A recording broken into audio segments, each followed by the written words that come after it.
All right.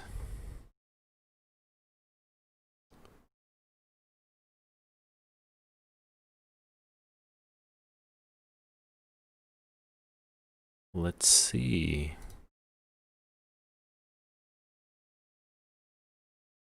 This is working. Oh no, the inception.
All right. Quality looks okay.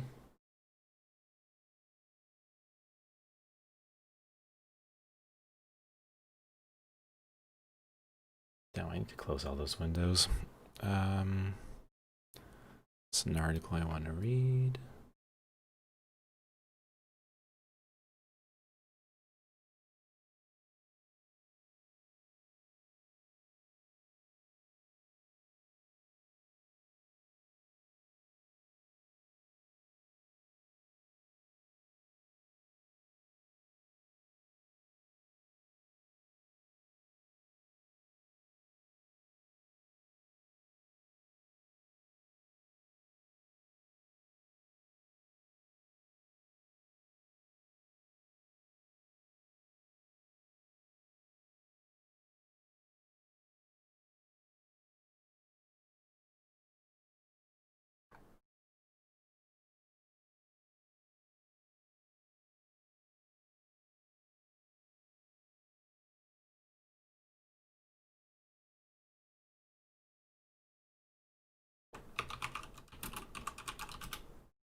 Good enough.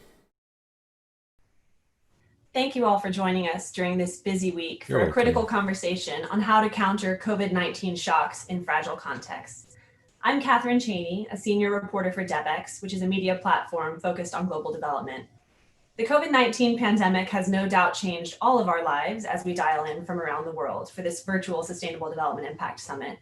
But as we all know, and what brings you here today, this crisis is having an outsized impact on vulnerable populations. Melissa is just chatting. Before I introduce our panelists, I'm thrilled to welcome Professor Klaus Schwab, founder and executive chairman of the World Economic Forum, for some introductory remarks.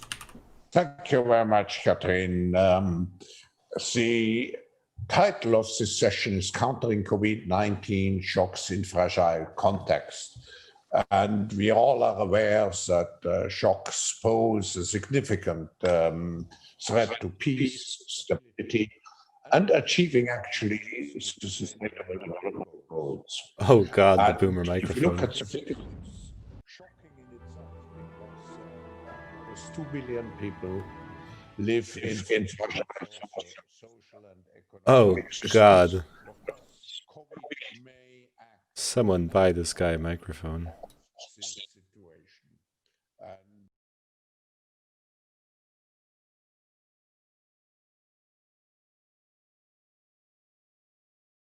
Did the... Oh, come on.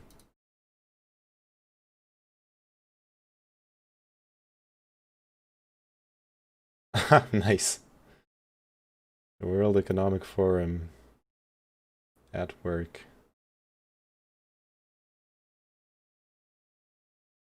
Oh, come on.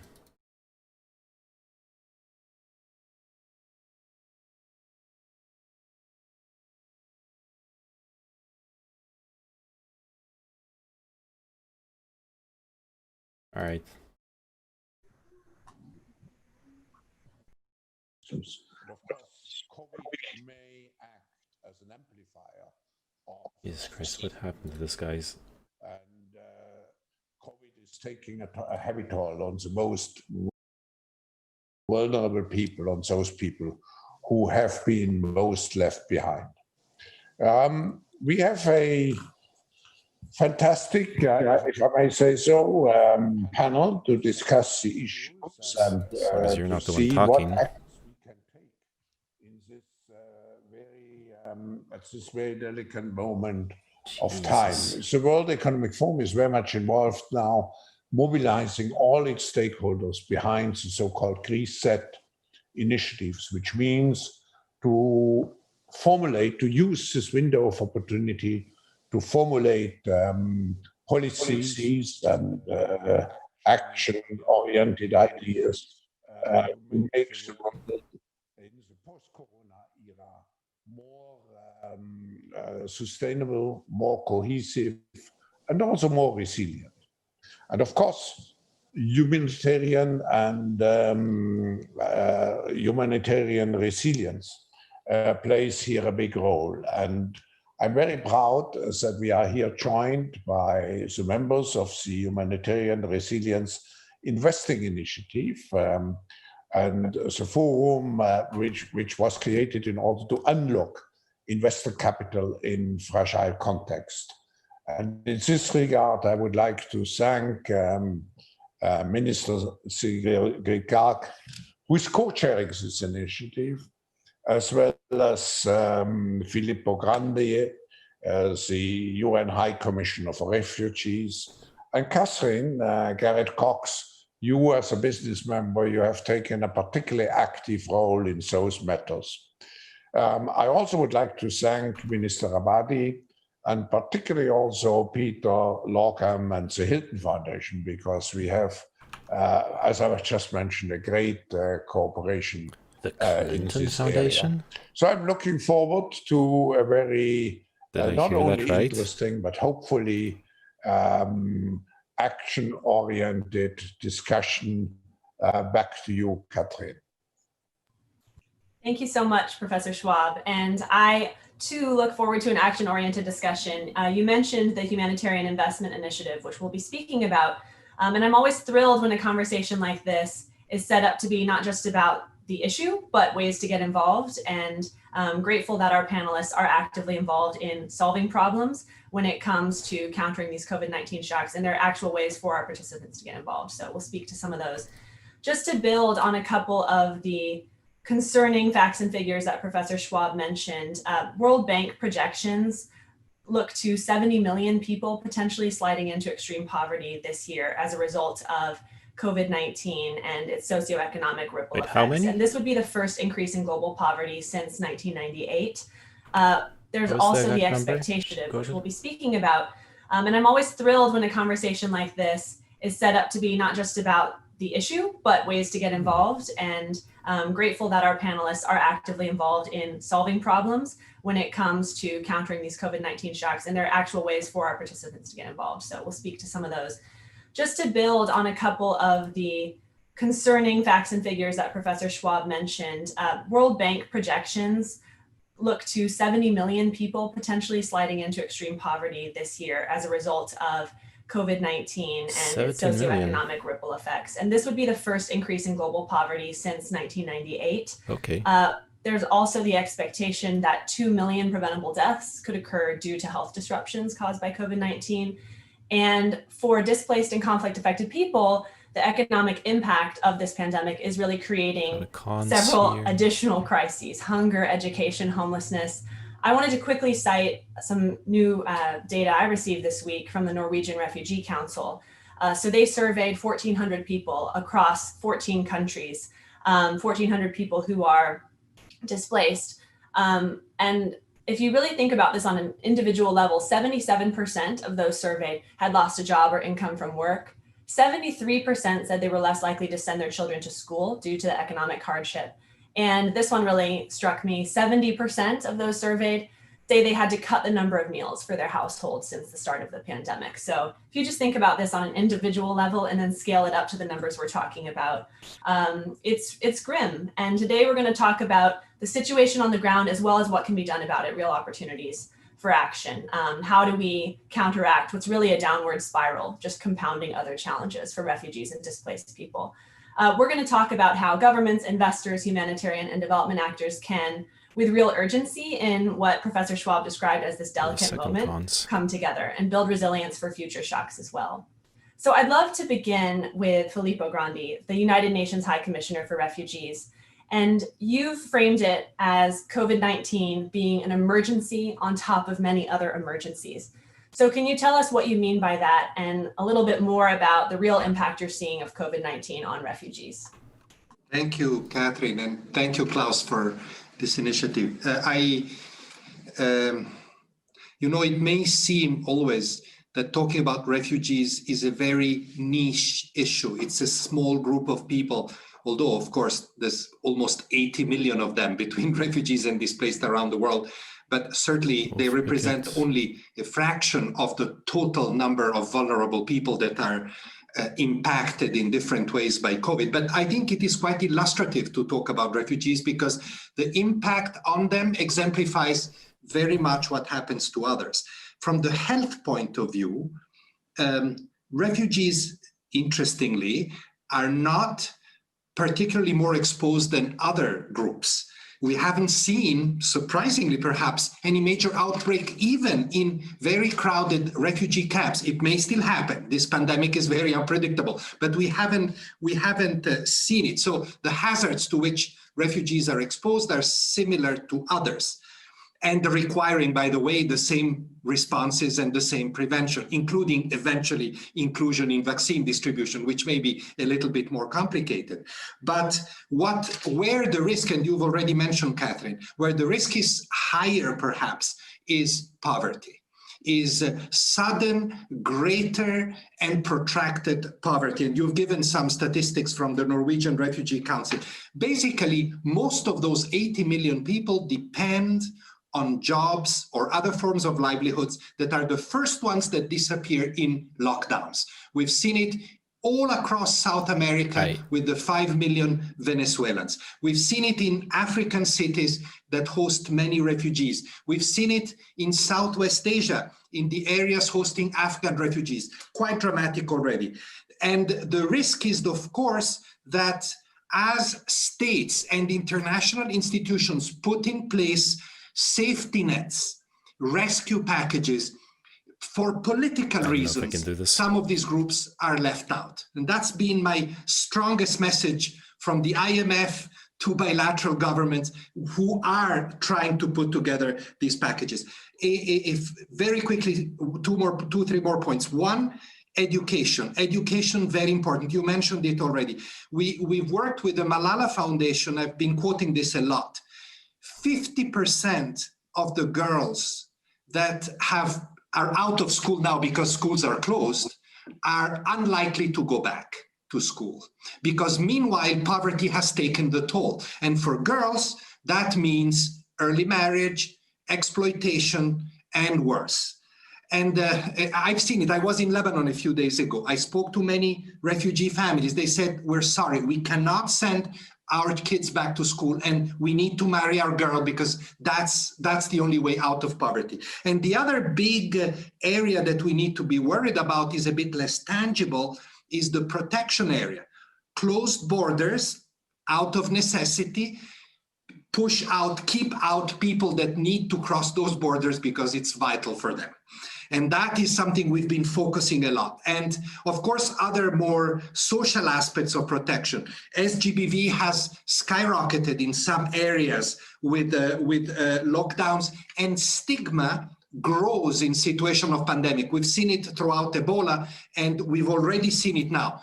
Very easy scapegoat, refugees, displaced, migrants, foreigners. So something to watch as well.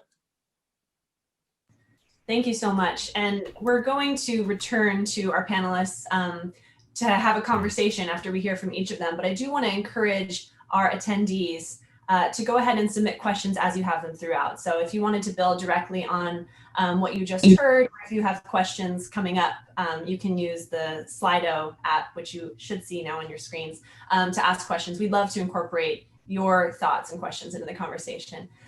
So we've heard a little bit about the situation on the ground and the urgency for action. Also really thrilled to have Wissam Rabadi, Jordan's Minister of Planning and International Cooperation, joining us.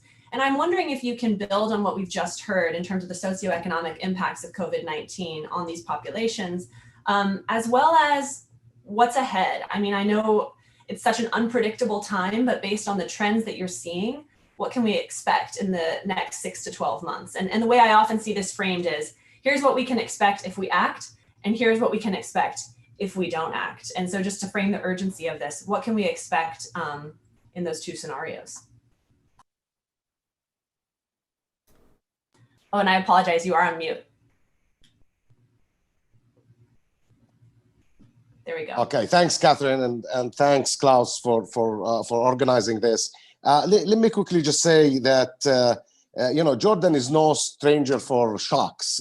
We have been living in external shocks for over 10 years now, continuous shocks, starting in 2009 in the global financial crisis, followed by the Arab Spring and all its implication, then terrorism and ISIS and closing borders with neighboring countries, to the Syrian crisis and 1.3 million refugees coming to Jordan, making Jordan a home for 3.6 million refugees. For a country that is 10 million in population, that's 36% of our country is refugees. So, and now COVID. So that apparently had a severe, the COVID has a severe impact on refugees in terms of their income, in terms of their access to education, in many issues on the refugee community. But what I wanted, the interesting and scary observation is, according to a UNICEF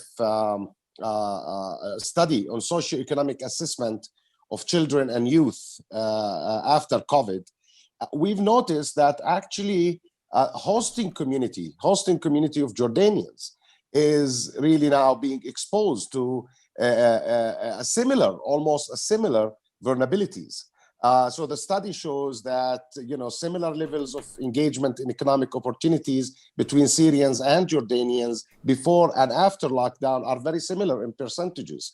About, 23% of Syrians are engaged in searching for a job. It's 25% for Jordanians.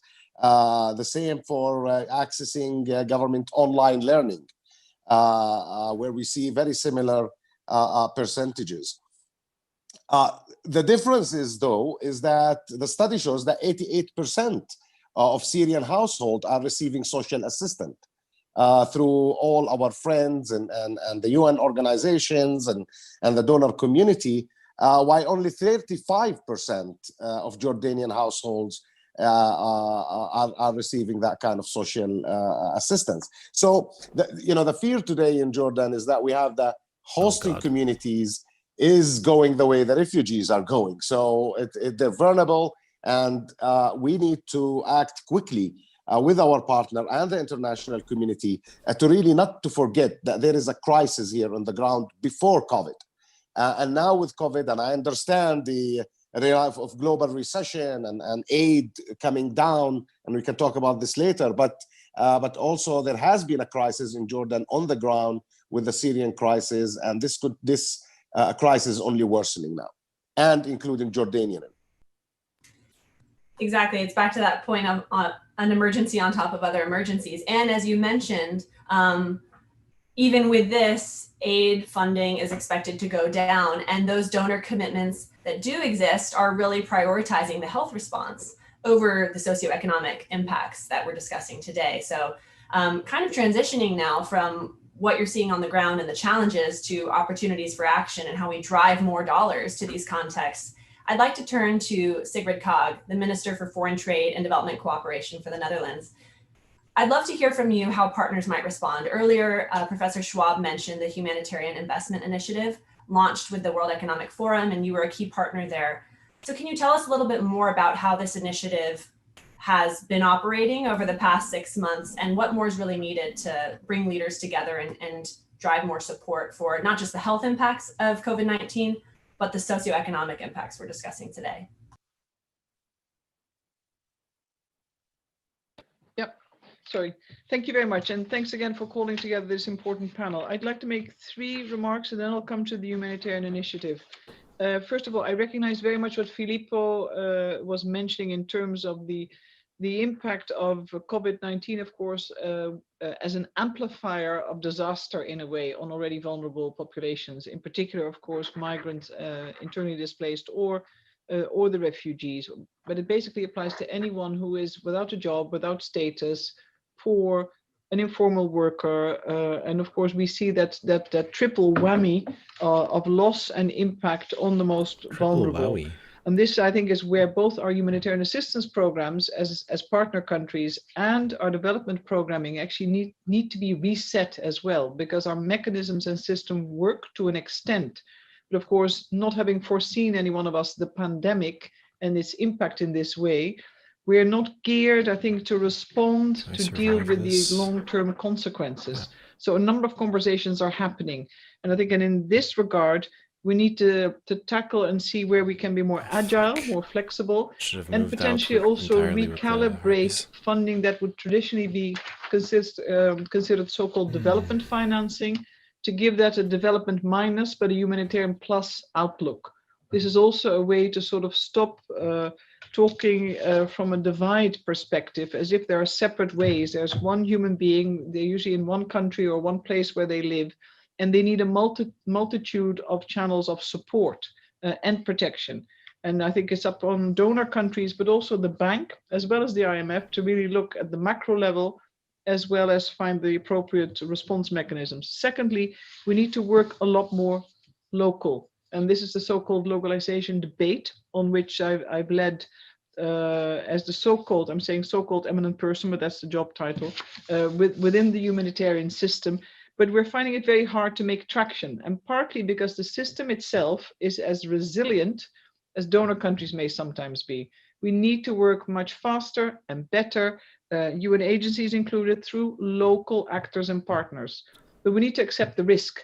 And in COVID-19 times, where there's neither access nor oversight, trust is a big pillar in this entire equation of our ability to reach those who need it the most. And we need to accept the risk that comes with it, both fiduciary risks to some extent, but also the political and reputational risk.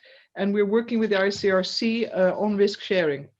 The real question You've asked, how is the Humanitarian Financing Initiative making progress? It's working very hard on the pipeline of proposals, but I was just checking with my staff as well. It's a little bit frustrating to see that our entire collective finds it quite hard to sort of fill the pipeline, that investors, private sector investors, banks, and other individuals that are looking for new ways to finance and invest, because it is an investment in human capital, and investing in a protection agenda, that the pipeline of proposals itself is slower than anticipated. So unfortunately, the initiative itself has not been the panacea to deal with the additionality of needs. And I think that's a call upon all of us. And I'm using this platform too now to invite everyone to submit proposals so we can really sort of do things differently, as I outlined. Thank you. Thank you so much. And speaking of this private sector interest, growing private sector interest in these markets, and perhaps, Catherine, you can build on this challenge with the pipeline of proposals. I'd like to bring in Catherine Garrett-Cox. So she's the Chief Executive Officer for Gulf International Bank. And you've been working on ways to drive more financing to fragile contexts. I'm sure this initiative we've just heard of is only one way you're doing that. And I'd love to hear how it's going, but what the real challenges are. And if you can expand on this challenge of the pipeline of proposals, we'd love to hear your thoughts on that too. Thank you, Catherine. And again, thank you to Professor Schwab for bringing us all together and for really shining a light on this critical topic. I think the first thing that I would say is this is not easy. I think if it was easy, it would have been done already. And I think to the point that the minister just made, some of the aspects of how we bring together all of the different actors that need to convene on these areas of extreme importance are absolutely critical. So I think the first thing is that traditionally the private sector has seen humanitarian crises and issues as something that pertains much more to the charitable sector, and clearly that just isn't the case.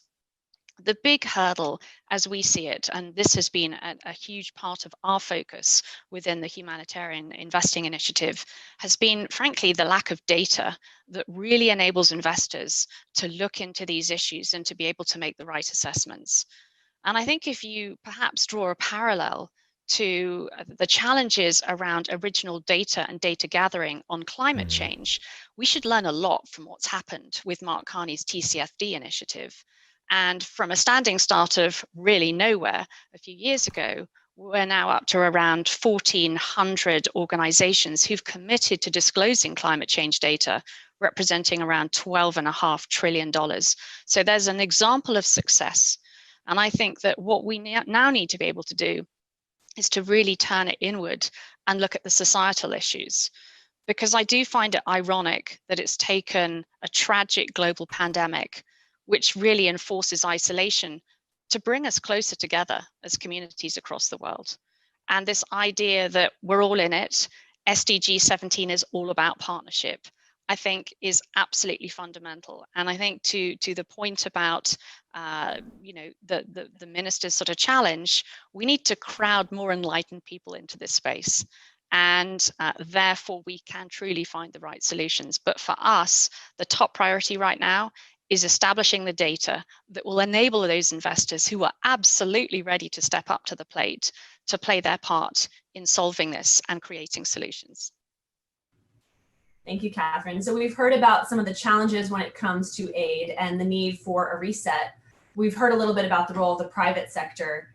And now I'd like to turn it over to Peter Laharn, who's the CEO of the Conrad Hilton Foundation out here on the West Coast of the US, to talk with us a little bit more about the role that philanthropy can play. And Peter, if you can speak to not just the role that philanthropy can play in this short term in crisis mode to help these communities, but also how to help these communities in the long-term recovery and maybe better practices for the future.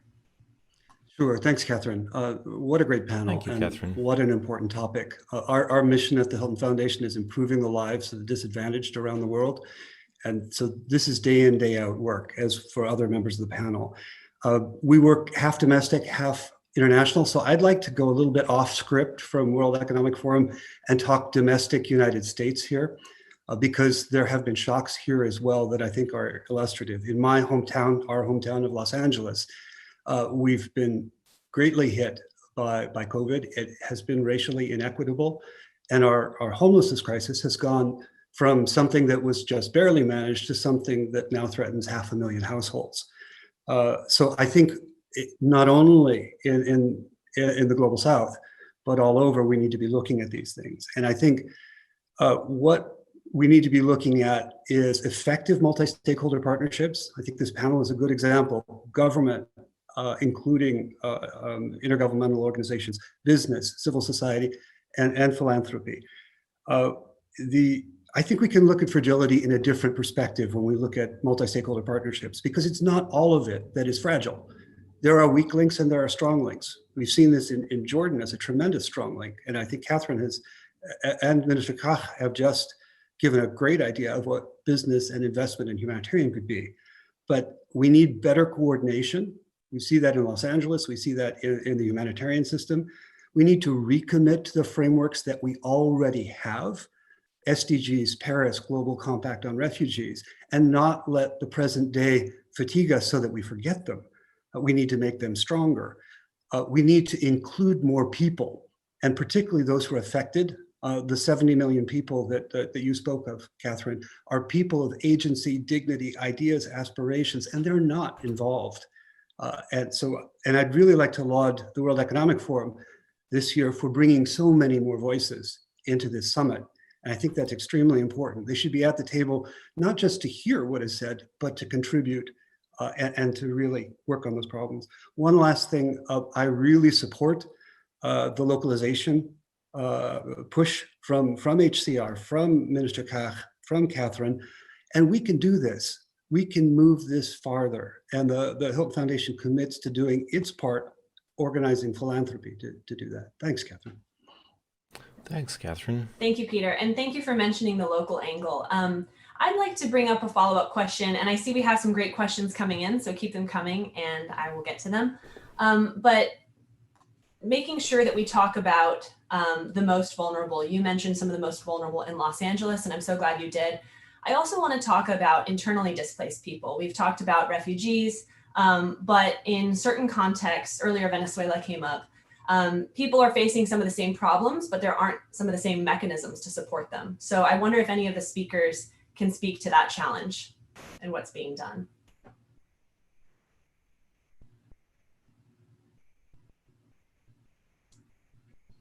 Commissioner Grandi, is that something you might be able to speak to, or Minister Rabadi?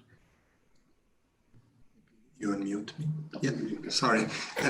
Yeah, well, you know, when I describe the challenges on refugees, replying to your first question, I really encompassed all.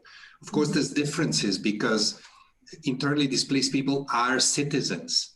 Mm-hmm. So paradoxically, well, not paradoxically, you may think that if the challenge at one point will be exclusion versus inclusion, they may have a better chance to be included in whatever responses, economic, social, vaccines, than people like refugees that are non-citizens or not citizens of that particular country. But that's a bit of a technical point, because in reality, we know very well that another big challenge that exists, and COVID has exacerbated it, is the dichotomy between, for example, in some poorer countries, between the capital and the rest of the country. And I think that that is something that we've been talking to the COVAX group of organizations. When it's not just enough to say vaccines will have to be distributed to all countries, but within each country, there has to be an equitable distribution. Displaced people very often, almost always, will be outside these more privileged areas, let's call them like this.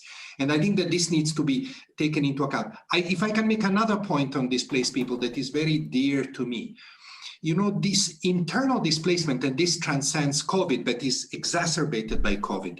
In many countries, Colombia, Afghanistan, Somalia, you name it, is becoming in reality an urbanization phenomenon.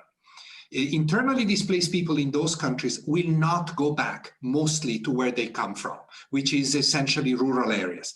They go to mid-sized towns, sometimes even to capitals, but mostly mid-sized towns. So it is important in planning for the post-COVID and the rehabilitation of all this to take into account that some planning assumption will have to change because the situation has changed due to the shocks that we have seen. COVID in the short term or more recently, but behind that, years of conflict and other drivers of displacement, and in particular, internal displacement. This is a reset. Thank you so much. And I'm really glad we got to that point of thinking not just about countries where there is need and getting dollars to those countries, but actually getting financing to the people in need. So thank you so much. So we have a question coming in. I'm going to direct to Minister Cog, if that's all right. There's Super a question chats. on kind of building on your point about the localization agenda. And the question is, due to COVID humanitarian response, we need to rely more on local civil society actors. How are the panelists investing in local action and sharing power? This is from someone at Women Deliver. So investing in local action and sharing power, what does that look like and what more is needed? And we'll start with Minister Cog. And if others want to jump in, I'm happy to take other perspectives as well. Well, even prior to COVID, of course, the international community is still finding it harder than they should to invest in the localization agenda. It's simply not happening fast enough. And as you know from the Grand Bargain, we've set targets and we need to measure and we need to ensure that this is happening.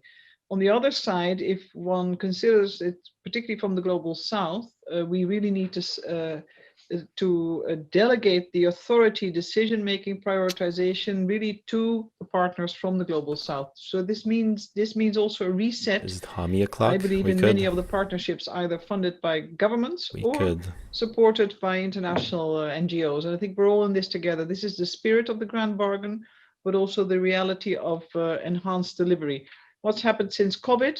We've seen very little traction, partly because the space has been shrinking increasingly for a lot of civil society organizations, and international partners have been finding it very hard to create access when it was needed. But I think now is a time to be even more vigilant because we cannot allow this new status quo to be the new norm.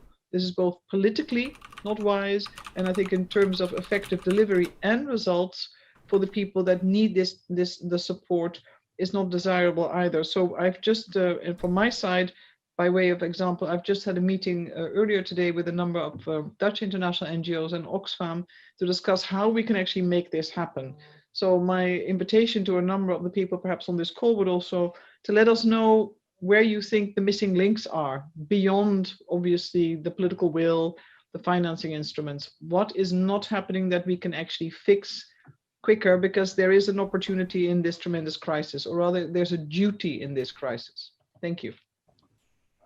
Thank you. And I'd love to go to Peter now to build on that. Thanks.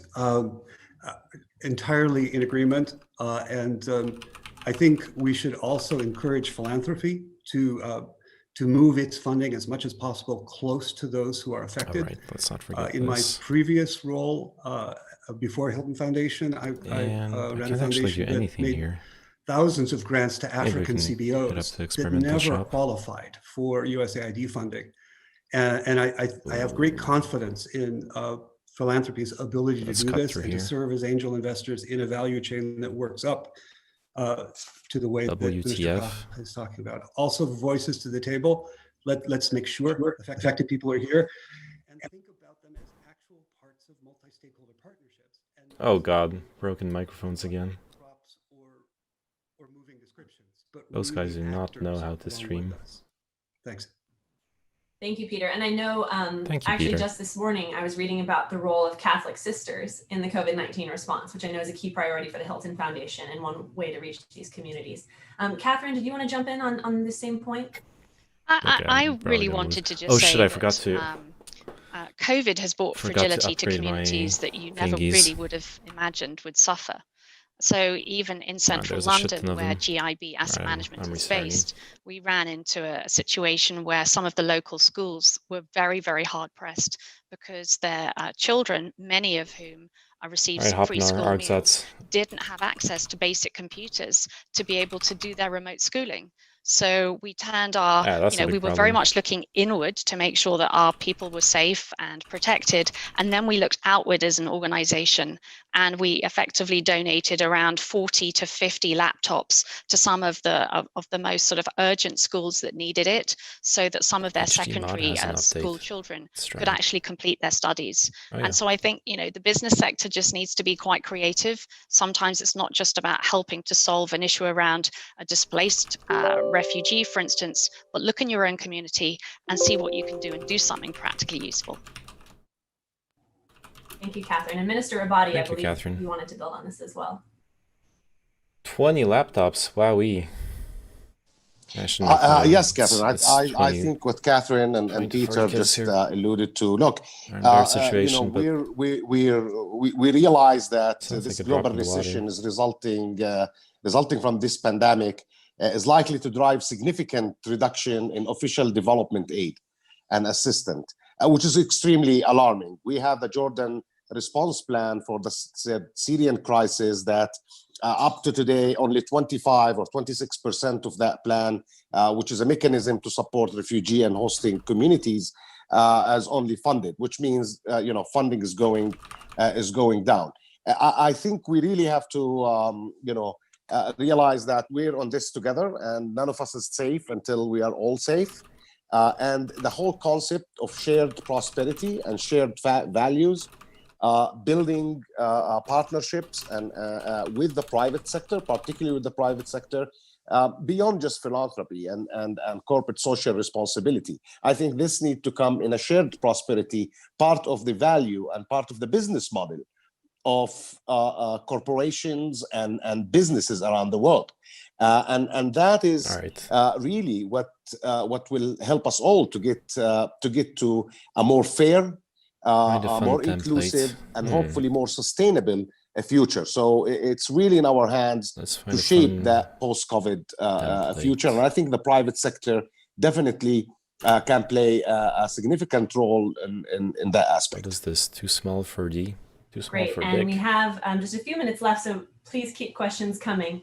I wanted to see, did any of our participants want to jump in? I'm sorry, did any of our panelists want to jump in? There are no odd number player templates. Professor Schwab, I couldn't tell if you were raising your finger for me or someone else. Okay, yes, Professor Schwab. I want to put you on the spot. I just want to draw the attention to the social entrepreneurs. We just created at the World Economic Forum a global platform integrating all organizations which deal with social entrepreneurs. We have now about 50,000 social entrepreneurs. They are such formidable, let's say, implementers on a local level, but they are running out of support. So there is a great community which could be very helpful on the local level, but we should pay more attention to those people. I totally agree. I'm working on a story on that very topic. So thank you for bringing up that important point. I have another question coming in, and I think we have time probably to get to this question and then maybe have some concluding thoughts from our panelists. There's a question around, let's see. This is from a global shaper. Speaking of social entrepreneurs, many of our the WEF global shapers are social entrepreneurs. And here's the question. How can private and public sector actors bridge the rapidly widening gender gap at micro and macro levels to reverse damages from COVID and reset standards globally? So speaking of vulnerable populations, and this was mentioned earlier with gender-based violence, girls and women are disproportionately affected by many of these impacts of COVID and the socioeconomic impacts of COVID. So would any of our speakers love to jump in on this question when it relates to girls and women and the rapidly widening gender gap? And what can be done about it? Mr. Cog. Just very briefly, I think it's actually a symptom maybe of the times we're living in. So yes, the gap is widening, but COVID has also unfolded a prevailing and pre-existing gap and vulnerabilities. It's deepening, it's widening. So I think the quick answer, but the difficult response is that we need to act. all our efforts need, if they're not already gender marked and gender specific, they need to be so. They need to be benchmarked against it. You need to be held accountable. And of course, we need to look at what the new needs of women and girls are. It's very clear that girls are dropping out of school, that young prepubescent pregnancies are on the rise, and so the whole cycle of vulnerability is reinforced. And we need to target, I think, all our efforts, financial, governments and private sector, we need to target our efforts differently, because we have a long way to go. The reversal of gains and the trajectory on the SDGs has been hit tremendously, and this is only the start of the impact of the crisis. And many countries will or are being hit by a second wave. So it is almost intractable. But we do need to use the SDGs as our compass. And I think we need to really look at global impact investors to help us carve out a new pathway, because it's through the additionality of impact investing we may be able to make a dent in this tremendous negative outlook.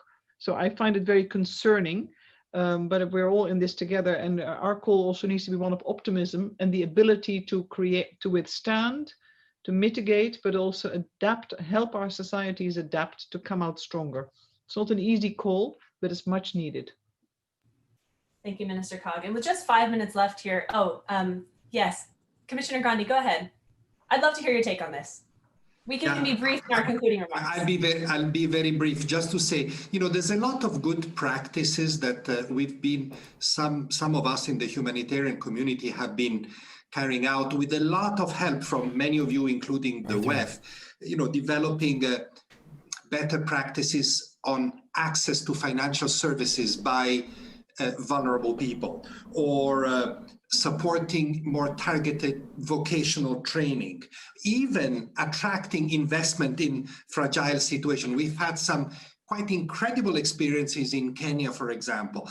Now, all of this can be, may I say, easily targeted at women, for example, by the private sector, because we do need the private sector to work with us on those good practices, small as it may be, because from small then comes big. And we need for this good government environments. This is why I'm happy Wissam is here, because this is why we can do so much innovative work in Jordan, because Jordan has opened up the space for us to do that. It's not the same in many other countries. In Lebanon, it has been, let's say it, much more difficult to do the same.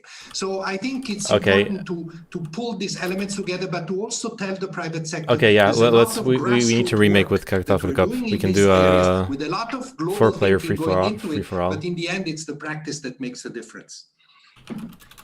Thank you so much for that. And I'd love to just quickly hear from each of our panelists. Let's think about hopefully being all together in New York this time next year. What needs to happen so that we'll look back and point to progress in this area? So right now we're talking about lots of very concerning challenges for these populations. We have calls to action. We have ways to get involved. A year from now, when we're hopefully together in New York, it's like 20 megabytes. Summit, right? What needs to happen for us to point to some progress? And I'll look to which panelists want to jump it's going to be... Hope to hear from all of you very briefly. What needs to happen? It's like 100 or 200 megabytes, something like that. But yeah, get the GOG version. I'll link you... So very briefly, I think we've heard it. We need to mobilize capital. And so I think the ask is, if you're in a corporate, put this topic of data and how we build it onto your corporate agenda. If you're an investor, ask the companies you're investing in where it is. And together, I'm truly confident that we can achieve a mission of building a better data set to support those who are most vulnerable in society. Thank you. Who'd like to jump in next year? Minister Cog. Yeah, It can be downloaded in one go. A vaccine that is shared and distributed to the most vulnerable. So we're not just in providing vaccines to the West. I think it's the weakest link. Secondly, debt restructuring, possibly debt forgiveness, given the fact that many countries are on the verge of collapse. And thirdly, of course, additional financing for the emerging needs and the structural needs. And fourthly, political will. Not being scared in an era of populism and looking only within one's borders to really advocate very proudly for international A turn limit? solidarity What and do you mean by humanity. turn limit? Thank you, Mr. Cog. Peter. Well, I'd like to talk to the listeners who are here today. 3 things that you can do in the next year. 1, don't let COVID cloud your long haul vision. Recommit to frameworks and COVID proof them. Okay. 2, enhance coordination wherever you're working and help those in authority and accountability do their job better. Make sure to bring in those affected by problems into their solutions. And 3, work on localization. If you have resource flows, move them closer to those who are affected. Thanks. Thank you, Peter. Appreciate that. Yes, Commissioner Grandi. All right, we can do a 4-player I'll be very template now. simple I here. think we'll just 2 try things, Jebus I Cross. think. There's been some amazing debate around or within the COVID discussion on how we work together globally, but we haven't seen it in practice yet. So unless that international cooperation, which by the way is one of the main findings of the consultations that the UN has run for the 75th anniversary, people saying, where's this international cooperation? Unless that happens, we will not make progress in a year's time. And if I may say, and if I can be completely simple in my message, the rich have to do more for the poor. This is exactly what Sigrid said. It's the same thing. Unless the rich do more for the poor, and we have not seen it yet. Unless we haven't heard, we don't hear this message through COVID, we miss a big chance, and the poverty that will emerge will be profoundly destabilizing for the rich as well, by the way. Powerful call to action, and hopefully we see progress there over the next year. Minister Rabadi, we'll close with you and then wrap up. Yes, I was going to echo what Filippo said. I think we really need a more fair, more inclusive world. This crisis have exposed the world we live in, and the inequality 2 minutes per battle is a bit much. Maybe we need more sustainability in this world. I mean, this is one crisis. I don't know if climate change is going to be the next hit in this world, and we need to be ready. And the world, there need to be solidarity in this world, because we share this planet together. And we had rich and poor and corporate, private sector, public sector need to come together. As a Minister of International Cooperation, I would love to see more international cooperation based on solidarity and based on common vision. Thank you. And I just want to echo something you said earlier when you mentioned none of us are safe unless we're all safe. And a dynamic that's been coming up in some of the World Economic Forum sessions I participated in this week is this is a moment where we're all affected by COVID. So there's this sense of urgency. And we need to make sure that even as one speaker had put it in the previous session, even when we're sorted, we don't move on. We consider populations who still remain in crisis due to COVID-19. Also, I loved the point you made when it comes to climate change. Our task today is to talk about countering COVID-19 shocks and building resilience for future shocks, climate change being very much a present crisis and something that will only grow worse in the future. So a lot of the models for collaboration we talked about today will be critical in responding to COVID, but also in preparing for and countering future shocks.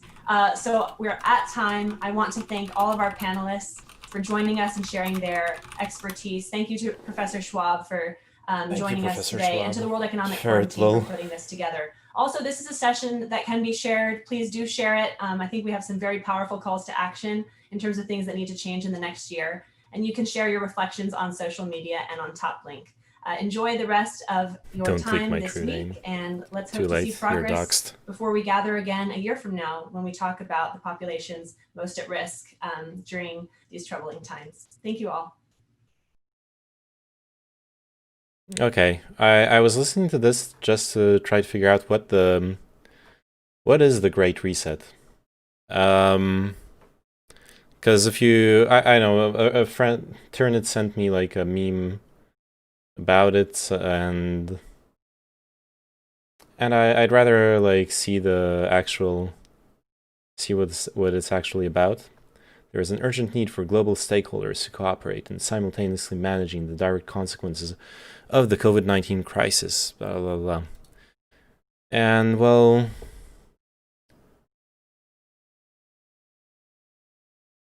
it's a whole lot of marketing speak basically on their website. Gonna try the 1 stacks of Genie, just mass buff 1 unit.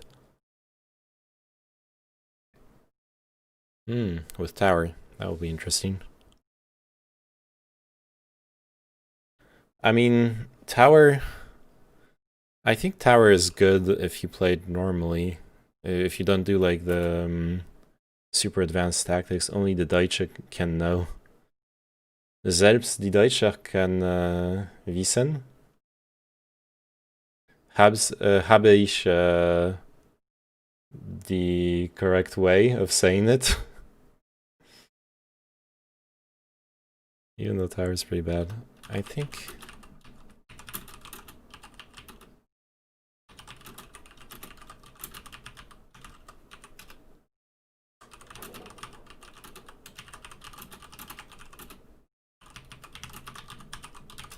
Alright, let's put some.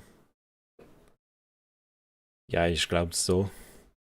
Okay, time for the podcast now.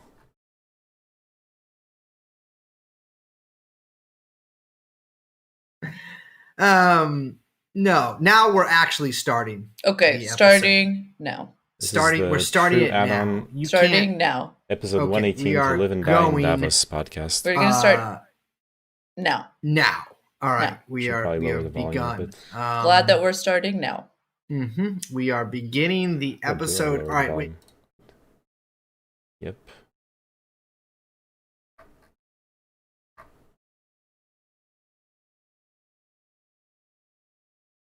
Oh, JavaScript is disabled. Well, we're waiting for you anyways. No pressure. No pressure, but yes pressure. No, now we're actually starting. Okay, starting now. We're starting it now. Starting now. Okay, we are going. Try actually do some stuff early on, and not just when income. Now. All right, we have begun. Glad that we're starting now. We are beginning the episode. All right, wait. Hit the ding. There we go. All right, and we are. Wait, hold on. Now we are rolling just now. Perfect, because I'm ready to go now. All right, I gotta get a glass of water.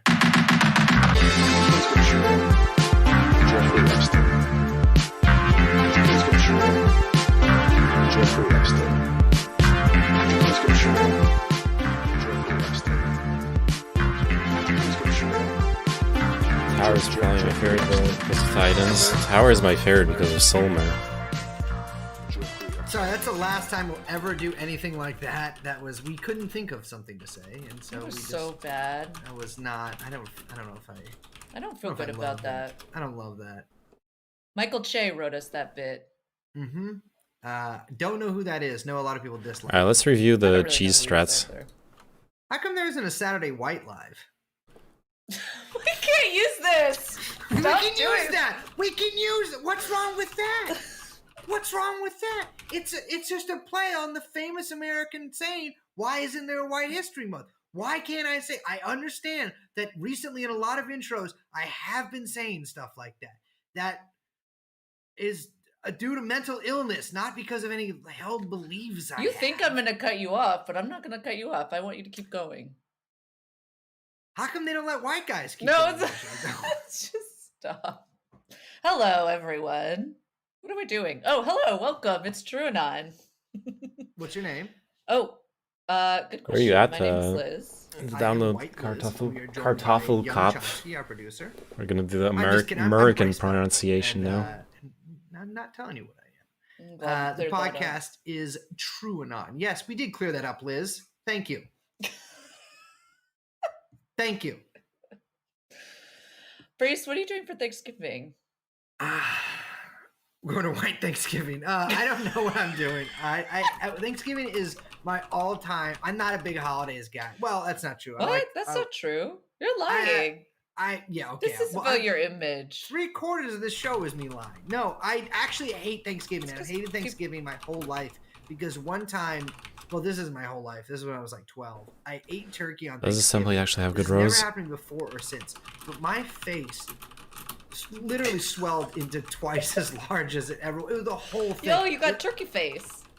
I got turkey face. Yeah, it was incredible, and like it didn't hurt. Many Well, it kind such of felt- cases.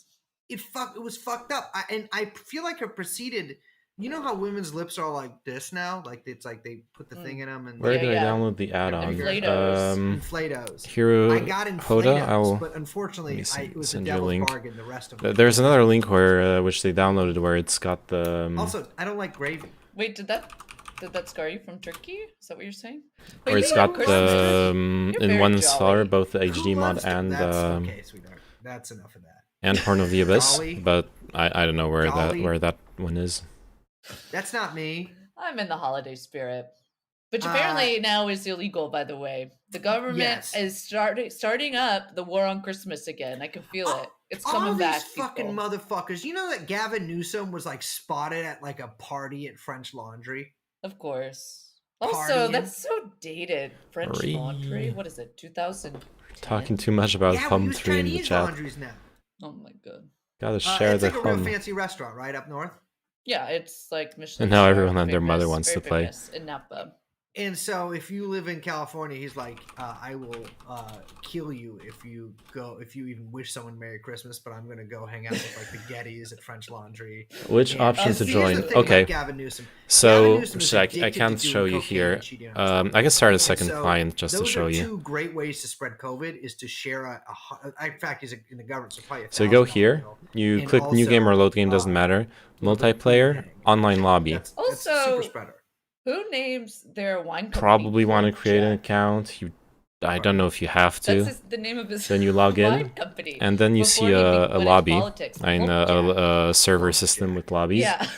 Talk about a Wow. jolly sounding name. I'll The, tell you, that um, Does sounds not like sound that like was a- that's not very yeah, I cannot- winery-esque. It sounds that's like that's a that's little not more right. Folsom Street rather than Napa. I can't Valley. show you since I'm yeah. already. Or like a snowman. Oh fuck! It kicked Snowman's me. wine. Also, Oh, Snowman's no. wine. Folsom Street. Okay, I guess I'm Snowman's showing wine.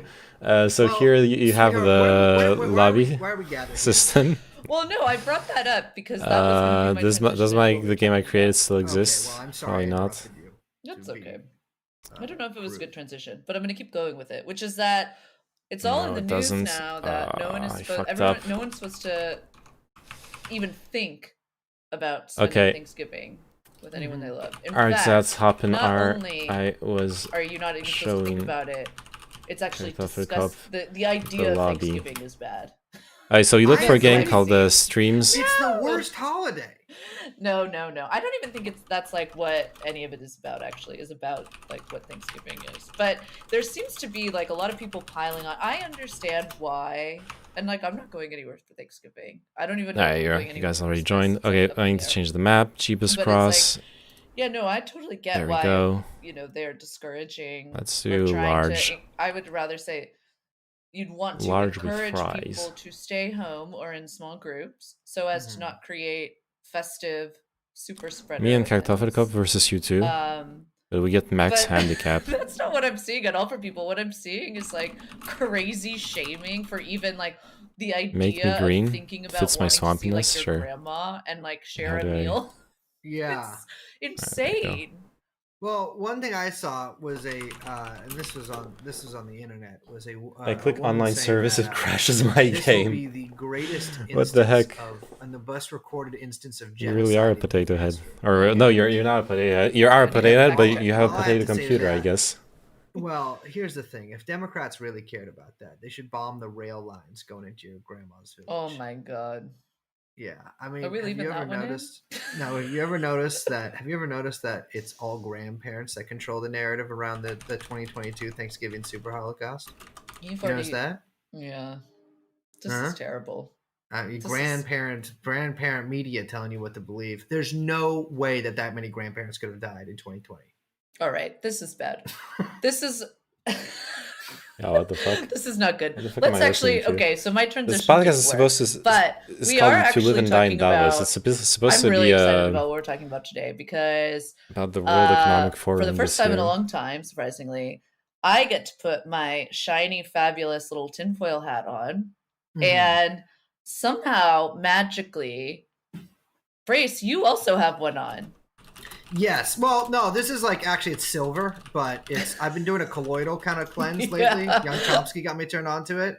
You know how he's like silver and he's been like, we just thought that was like a steroid thing. But it turns out, well, he's also got me on steroids, but I'm doing this colloidal cleanse and I feel fantastic. No, but we both got it's just awesome shoot up because silver I've been in your wanting ass, to do an do a episode about this for a colloidal long cleanse. time. And I was bugging Brace about it last week. And through your researching of this topic, you found, I would say, a tinfoil cowboy hat that fits your fine little head just perfect. That's right. And a pair of 6 guns pointed right at Bill Gates. So we are talking about what some of you may have heard of, although I'm going to think that most people listening to this haven't explicitly heard, but it's called The Great Reset. There we go. That's finally the subject. And there's a couple things there. People may have heard of it if they follow conspiracy theories. They may have heard it referred to. Some people that follow Q stuff may have kind of like vaguely heard it in relation to Bill Gates and some other kind of figures that we're going to get into. Or if you are big on the TED Talk circuit, you also may have heard it. You need to install Horn of the Ancients from the link I just sent you. It turns out that the Great Reset isn't just a conspiracy. And you need to so you need to install Horn of the Ancients, and you need to whatchamacallit.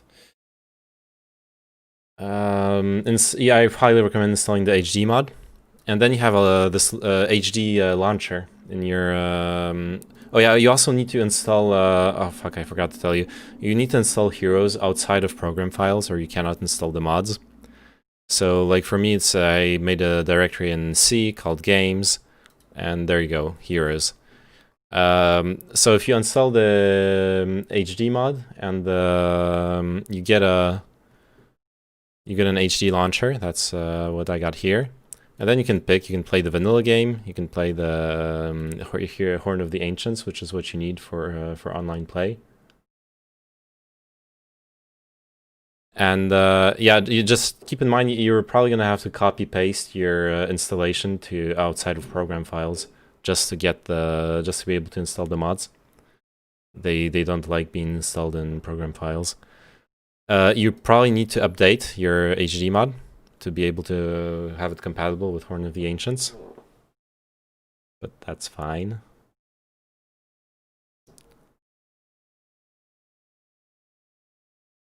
Hacker fast. It's on my storage drive already. Good. Good. So you need to get this thingy. Then you can also, with HD mod, you can have better resolution. Don't put max resolution because it makes the game like super small in your. You'll have like a little. It doesn't stretch or scale correctly. Just plops your game smack dab in the middle of your big ass resolution.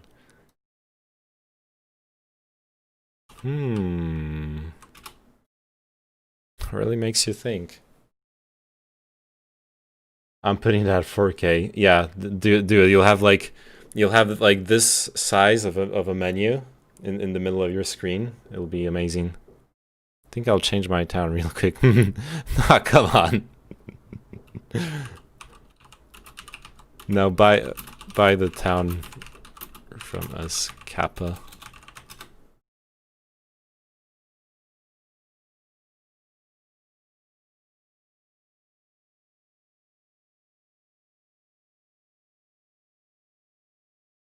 Theory, but also a very real thing, and we want to. It's an actual literal theory by a guy who came up with it. It's a game from '97. You don't need anything special. We got to talk about it because it's happening, guys. By a German, by the way. I just want to be clear here that still don't trust you guys. Yeah, well, I mean, this guy was born. I'm just saying, this guy was born in 1938. Like, it was World War II hadn't even started yet, and I'm not letting this Let's guy be playing go for the PC. I imagine if you're on a 4K screen, it lets you play in 4K, but well, I don't know. I really don't recommend it. Okay, Like you see already all the but space I it have technically only on the started with sides invasion here. of France. There was no This is supposed to be full screen. What's inside here? Wait. Anyways, Terrible. I'm just kidding. Okay, so the Great Reset. Great Reset. Grace, you mentioned German. Can you break this down for me? So Klaus Schwab is the guy who kind of came up with this. That's just how they pronounce it. I'm just. That's how he says it. And he is like so many of my fucking enemies. And I want to be clear. If you are listening to this show and you are of Teutonic descent, you're one of the good ones. But there are a lot of bad ones in history, and Klaus, I believe, is no different. He is the founder of the World Economic Forum. You know how every Defense is year level 20 you see like and pictures targets of decadent like level 1 skeletons. elites in Davos, but really you see the cool pictures of like the snipers who kind of look like stormtroopers standing on top of like. Those are fantastic photos. Amazing photos. I mean, if you look at this security, is bigger than the whole game. It's incredible. Yeah. Yeah. But it is the brainchild of this man Klaus Schwab. He wrote a book about it, and he's been sort of well, what would the American or the English word for it be? I believe the English translation of the word would be leader of the World Economic Forum since its inception in the early 70s. And he's kind of got this idea of a great reset, and that's sort of in tune with his other idea of the fourth industrial revolution. And I think that most people's sort of introduction to this would have been a short YouTube video that was, or a video that was posted on several different points of social media by the World Economic Forum itself. It is now taken down from basically. I noticed that. Fuck. Why did that happen? Is this you? You know, it's spinning its little spins. I mean, the thing is people put up videos in the hopes, I assume, that people will watch them. But apparently too many people watched this video and had some questions about some of the core premises. No. Oh, crap. Yeah, I wish we could play it right now. We have an invader. There's no audio. No. It's just like a series of statements, but we should read through it because it's pretty amazing. Right now, So I'd it ever was make entitled anything other than Predictions for ferret low. 2030. And we can sort of trade off on these. So the first prediction for 2030 is one I took a little bit of issue with, especially because of the be happy part. But it says, "You'll own nothing and be happy," which was superimposed over a picture. That's Polish. That guy's called Gajtak Dali. Not watching. Then it goes on to say, "Whatever you want, you'll rent, and it'll be delivered by drone." And then there's a picture, or rather a video, of a drone delivering a package. Okay, yeah, he's back. Well, clearly thle're just interested in abolishing private property. How could he have? Yes. Yeah, it's actually a form of super. That is OP. What this seems to refer to me, or to bring to Based mind and for me true. is like the, I guess, Polish. extension of the sharing economy that they talk about so much. These same people boost, which is basically Kurwa. like, it's like a car rental. That's all I got to say. Like, and whatever, don't own a car, you rent one. For Nice a day. password. But like, yeah. they extend that now to washing machines. They extend that to, basically any appliance that you can have in your home. It'll be like a rental version, and that seems to be sort of what they envision here. And there's another essay on the World Economic Forum site where a woman describes the future that she believes is coming in somewhat positive tones, and it's like everything that she has is like, if she wants to make pasta that night, she rents a pasta thing. And like all of these things get delivered. Do I install a mod into my Heroes folder? Yes, you select the folder of your installation, and that is sort of it will install itself in there when you're in the mod installer. Exactly why they would be interested in doing that, but I'll just throw it out as a little teaser. Is that it's difficult to create complex financial products based on objects that other people own. Yes, say that. Well, the thing is too is like, okay, I might not own things, but like, for instance, this washing machine rental company that I have, they own it. So like, it's really just telling you won't own something, the company will. So moving on, it says then the U.S. won't be the world's leading superpower. A handful of countries will dominate. Interesting. Okay. A lot of people Hey, predict you that got as installed well, 2 cocaine although now? they Damn, do we seem have to think remake? that China will take it. If they're saying Do we have to remake handful a of countries, 5-player it sounds game like now? they're looking towards some sort of multipolar European. I don't know. Oh, you're saying like a European superstate plus China plus America? Perhaps in a multipolar world. I don't know about 2030 for that. Okay. It says you won't die waiting for an organ donor. We won't transplant organs. We'll print new ones instead. That's just a really convoluted You'll eat technological much less singularity. meat, an occasional treat, not a staple, for the good of our environment and our health. Okay. I think the key here is that you'll eat much Tiny less meat, not the people who are making this video. Okay, before I listen to more A billion of this people will be displaced by propaganda, climate change. I want to 10 read years, what the. We'll have to do it. While I'm waiting for people, I want to read what the actual Great Reset is according to the World Economic Forum. Left to address these crises together with COVID-19 will deepen and leave the world even less sustainable, less equal, and more fragile.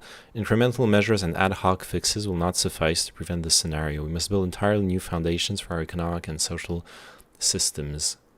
The level of cooperation and ambition this implies is unprecedented, but it is not some impossible dream. In fact, one silver lining of the pandemic is that it has shown how quickly we can make radical changes to our lifestyles.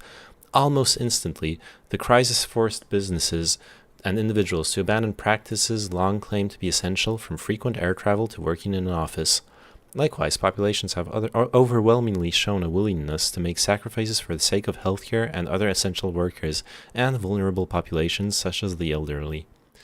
And many companies have stepped up to support their workers, customers, and local communities in a shift toward the kind of stakeholder capitalism to which they had previously paid lip service. What's going on here? Hold up. Your memer can start with 90 troggies. Yep. Yes, he can.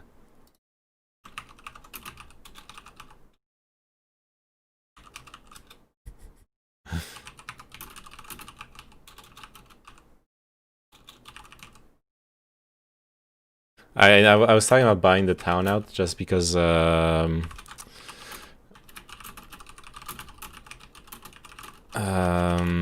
Necro versus Necro versus Cove. There's the slash Inferno.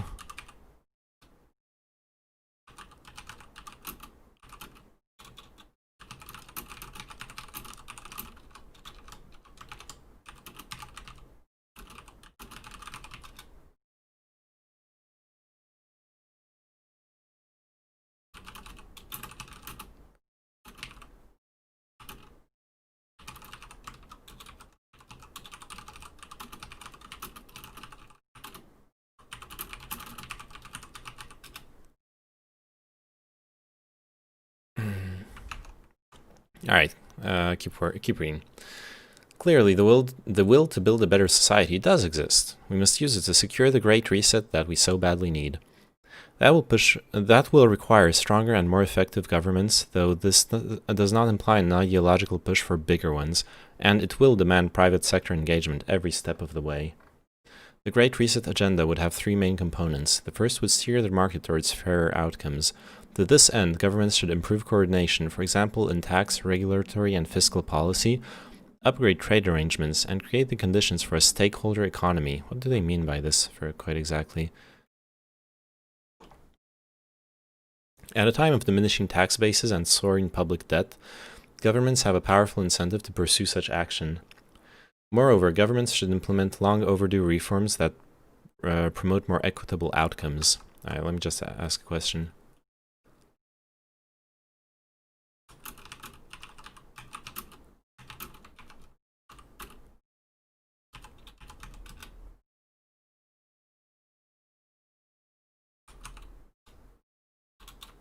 Let me play one single player game first, Monkass. I'll remake a 5-player game.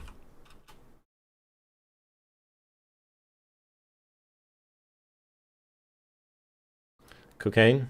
Which exit do I launch it with? Okay, you launch the. Let me just remake the game real quick. You launch it with 5 players, same everything. You launched it with the HD launcher, so you go here. Here's Might and Magic Complete. Let me put the sound back on as well for the game. And in here you have where is it? hdlauncher.exe. Your HD launcher is red. I don't think that matters. How do I lower the in-game music? I actually don't know. It's way too loud for some reason. I turn it down to 2% in my Windows mixer.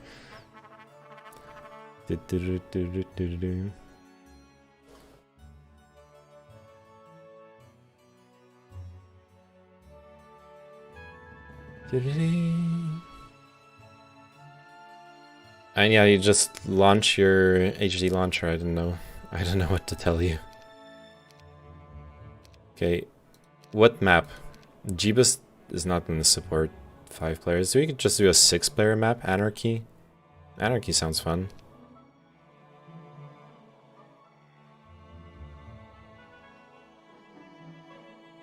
Anarchy poggies.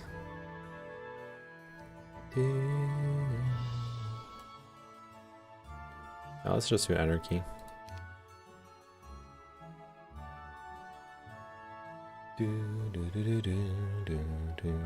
Are you coming back, Cocaine? Or not? We need you.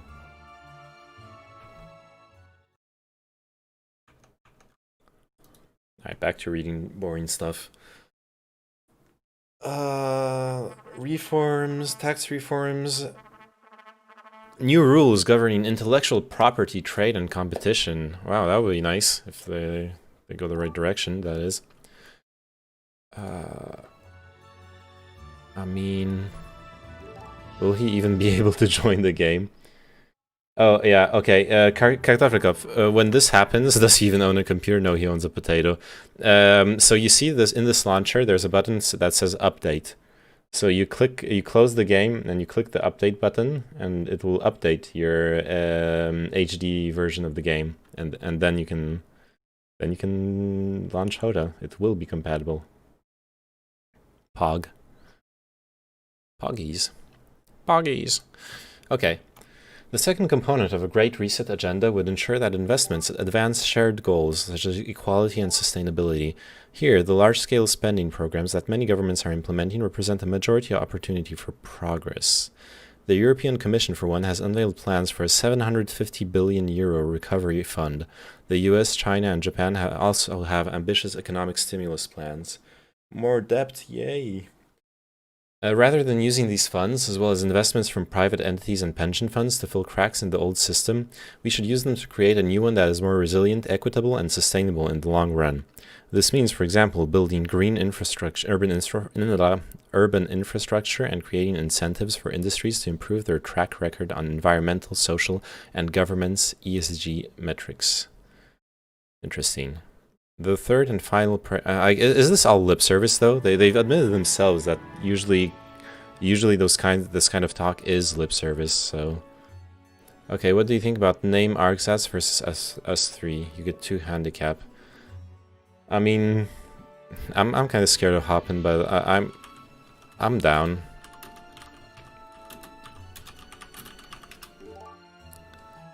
We can do that.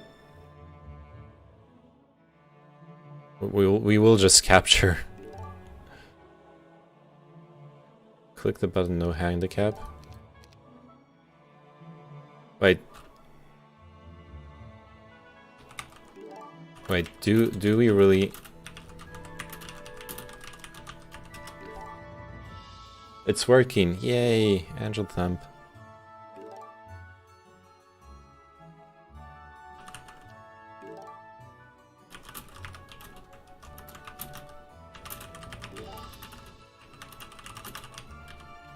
Just put monster strength on weak. Oh yeah, that's true.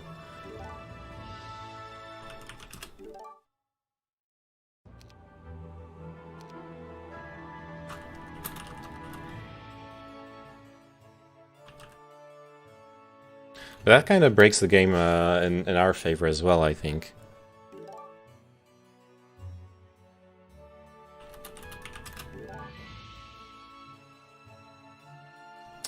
Let's see. Okay, let's set up the teams. Team alignments.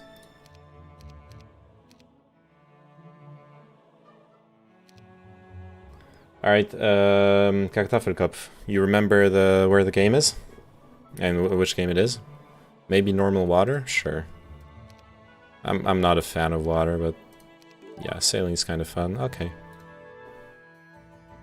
I added normal water.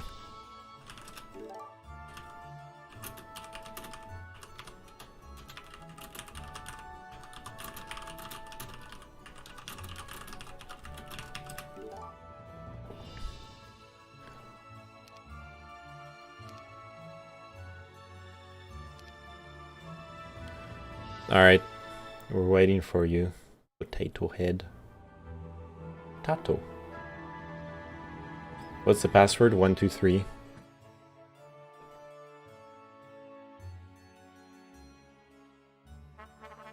Nice. Alright, so if you go to show advanced options, comfy ferret, yeah.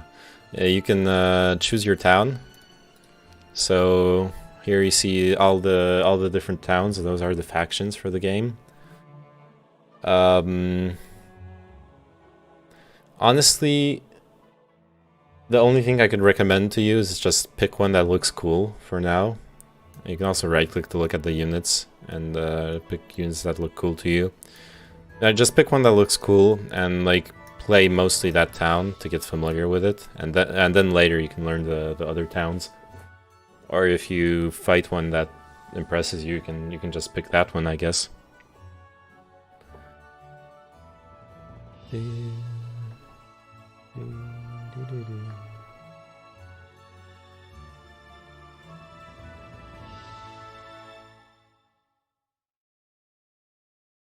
How?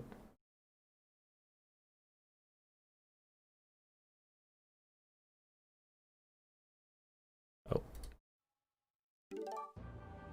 I'm on Discord. Oh, yeah, we could go through Discord actually. Let's do that. Streams GG. Sup, nerd. Uh-oh. Okay, wait. I need to mute the stream before shit gets fucked. Okay. Spaghetti-o. Oh, yeah. Okay, how do I turn the volume down? That's like the main thing. Look, I just go into the Windows mixer and I turn this game to like fucking 1 or 2%. 10%, yeah. Like, 1 or 2% is enough, honestly. Like, I love the music in this game, but like, I'm all set on getting the ear blast. Ooh, it's still loud. Yeah, here, wait. Yeah, I think there's an option somewhere in the options, but you'd have to like leave the lobby and come back in. There like isn't an options button. I tried. It, like there just isn't a button that says options. Oh. Okay, what's like an epic civilization? What's conflux? Conflux is shit, like there's like a lot of stuff. Conflux is like elementals. It's the lore. The Conflux lore is basically your like dimensional travelers, like you know, like planewalkers in Magic the Gathering, cool. Stuff like that. They are really cool. They actually have one of the most broken. They have a pogfish. They have a pogfish, yeah. I'm the pogfish now. Yeah, that's not a bad hero. And it's not like an OP one, but all the OP tactics in this game require like intense game knowledge and nerding out on like videos and ways to cheese the I was gonna say AI. it sounds like at least some of you have that, so I'm a little worried. And I started watching those like videos to learn that shit, but I mean like earlier before we started this game, I was trying to do it like solo versus AI and completely failing to do anything. So How do I give myself a handicap? No, like no. as in like a positive handicap. The handicap is only negative as far as I know. Okay. So I think for now we can try like having. You know what? I will give myself a handicap that's not. I'll just random. Because for now what we're doing is you will be with HoMM and cocaine, and I'll be with Argzats. Argzats and I have some experience in the game, but we'll be 2v3. HoMM has experience in the game too, but you two guys are like more or less noobs. I'm Hello. pretty bad. Hi. Hey. I'm not that good. Don't oversell me. He's saying I've that. only ever, I haven't played this game before, but yeah. So. He's saying that, but last time we played, he like ninja'd a town on like turn 2 from Argzats. Didn't he just like meme rush though? You can, but it depends on the map. I have no. This is a random template. I have no clue. He was joking what about it, give. like he like did a dumb meme rush and it just worked. HoMM, you haven't selected anything, by the way. Like, are you randoming? Oh no. I'm going tower again. Okay. Argzats with the fortress. I'll just random. Fuck it. Or no, I don't want random. I really want to learn that dungeon meme with the huge starting stack on Shakti. See what gives. You have to put like a ton of 1 stacks to just protect it. And Yeah, I know. You gotta abuse the AI. Okay, well, I'm ready. Alright, we got everyone here except Cocaine. I'll ask him in the chat. Cocaine, are you ready?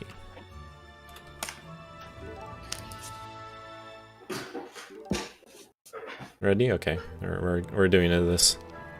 Simultaneous turns for the 3 first weeks. That should be fine. Oh wait, I forgot to put a timer on. I'll put a easy timer. Okay, we start with. How about this? We start with 16 minutes. Every turn, we get an extra 6.5 minutes, and fights we get 1 minute of free fight time until it starts eating into our timer. Oh shit! So those are long terms. This is pretty long turns then. Yeah. Yeah, I mean the thing is, late game you kind of need a few minutes per turn. Yeah. Oh, and if like you all end your turn, it goes right, or is it always like 16 minutes or whatever? No, it's like a chess timer. So like when I say 16, it's the you start with 16 minutes. It's like your reserve. Then you get a certain amount per turn. So if you played a shorter turn, you gain time. If you played a longer turn, you lose time from your reserve. Okay. And then you have time reserved for fights. Yeah. Okay. So if it's like a chess timer, that makes. I thought it was like a Civ timer where it's like global for everyone. Like that's a turn timer. But I guess you do sequential. There's no simultaneous turns in this, I guess. There is so simultaneous turns. From like 97 or whatever. There is simultaneous turns for the first few weeks to get it to play faster. So we play faster. But the thing is, simultaneous turns make really incoherent stuff happen once we meet each other. Yeah. So you don't want to have them for too long. So for now, I put them for the first 3 weeks. Go. I'm just okay. Okay. I'm actually gonna put a short. I'm gonna leave the longer timer so you guys have time to check shit out. Let's go. Simultaneous turns. Let's do this. Do we get time for quick fights too? What do all these options? I mean, I guess whatever. For quick fights? Right? What do you mean? Yeah. Do we get a minute for quick fights? That seems broken. You don't gain that minute if you do the fight. If you get a shorter fight, it's just that if you choose to fight, you get a free minute for exclusively for that fight, and before it starts eating your time. Yeah. Okay. So okay. That's like, regular fights you get bonus time to fight. Yeah. Could not create a random map that fits current choices. What the fuck? I guess it has to be 6 players. I'll just add an AI for you guys. Okay, but I'll not put it at 100%, 160%. I'll put it at 130. I'm assuming it's because I have to do this because there's no it's a 6-player map. Oh, maybe yeah. That kind of sucks actually. Oh, you're trying to generate a 6-player map, but we only have 5. Yeah. Okay. I was hoping it would just make it as is. Can I close the launcher now, or is it gonna get mad at me? I think you can close the launcher because there's an option to have the launcher close when you launch the game. So it would be a bit dumb if that crashed the game. Okay, it didn't crash it. I was worried. Sometimes, you know what I mean? Like it's like taking the CD out and it like fucks it up. Sure. I started. I launched it again with an AI player. Could not create a random map that fits the choices. Okay, maybe it's the water content that fucks with it. I think so. Could not create a random map that fits.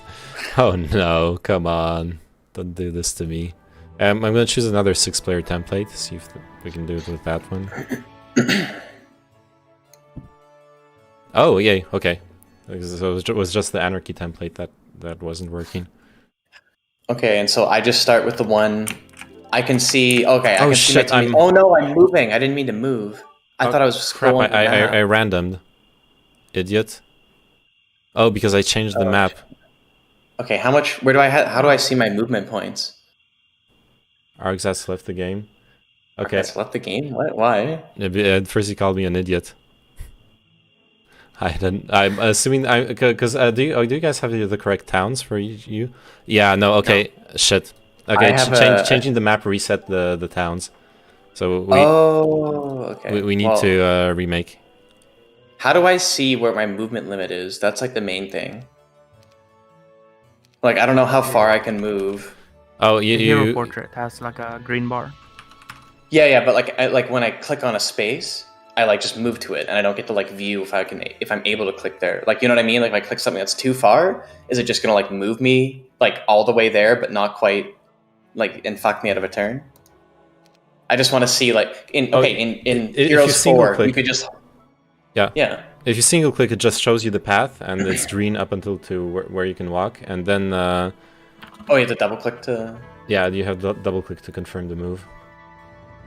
Okay, I hope Arxas is coming back.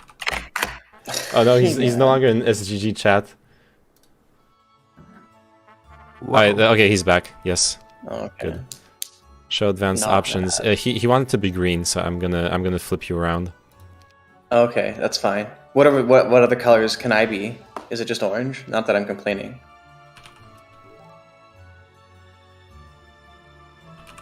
Oh wait, I need to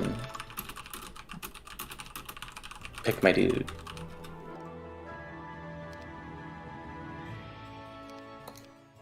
Oh, you can. Okay, I see. Pogfish, where is he? Wait, where'd the pogfish go? How do we do the voice chat room? Just everyone in one, or? I mean, yeah, we can do separate chat rooms. There he is. Yeah, teams only. Yeah, I'll just leave this one. I don't know if well, you guys should ask Cocaine to come and imagine playing a fish person.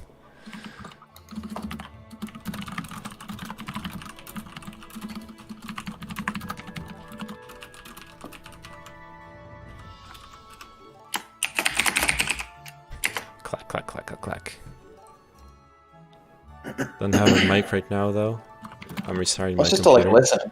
Wait, how is Arxas restarting his computer, but he's still in the lobby? Discord didn't want to recognize Mike.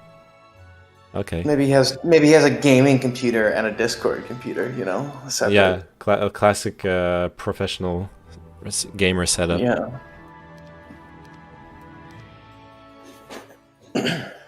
One's for just for Discord and anime, and the other one's for gaming. Yeah. Definitely gotta watch anime on a different computer. You don't want to have that degeneracy. Yeah, it'll contaminate the whole thing. He said, okay, I don't understand anything now. I asked, so you're restarting then rejoining? Like we're gonna have to wait for him to restart. Then he says, "Yup, go." No, I'm playing this on my laptop. Oh, okay. Oh yeah. Okay. See, he does have a separate. I bet he's got a separate gaming laptop. Yeah. He's probably on an Alienware right now, burning his fucking tops of his legs. Gotta run this game in SLI, you know. Okay. Yeah, I'm gonna switch channel.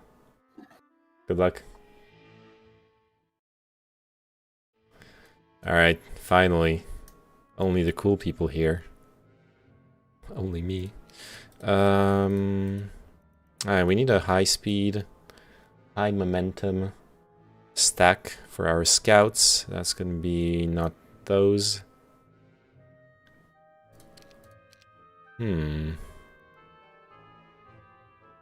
Really makes you think.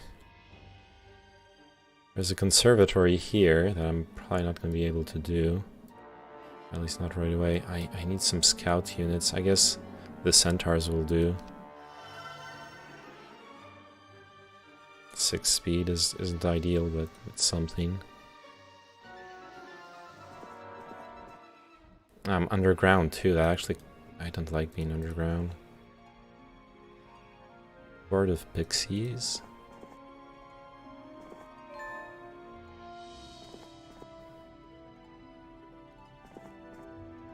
Oh, there we have a break with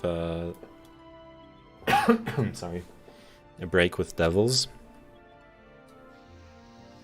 Guess I'll run down the road here.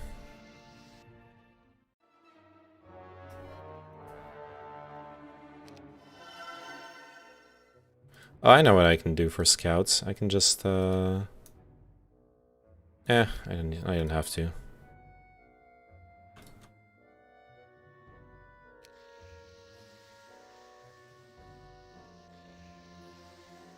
Okay, let's walk up here.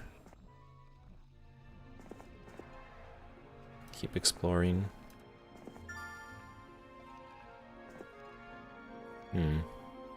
This is not an amazing start, not gonna lie. What does he have? Oh, he's not playing. It's AFK. Do. Okay. Definitely not gonna be able to do like crazy cheese strats with the conservatory, I think. But let's try our best. Set up a big kill stack of troglodytes. Let's get the harpies too. Gotta get what we can to improve the army.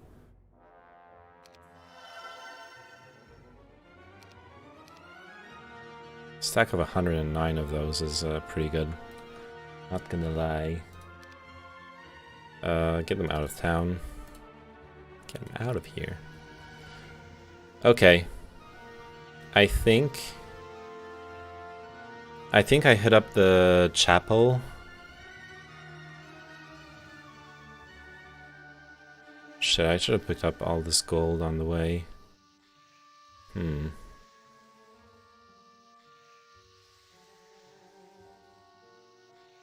Yeah, the chapel, and then...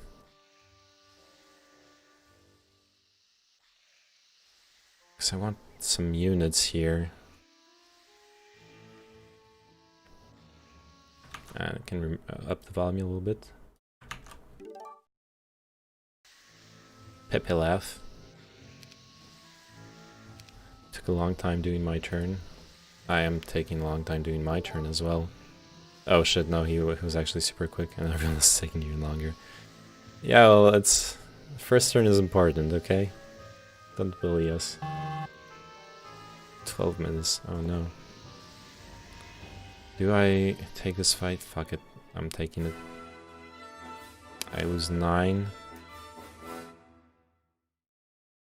Probably kill them without losing 9.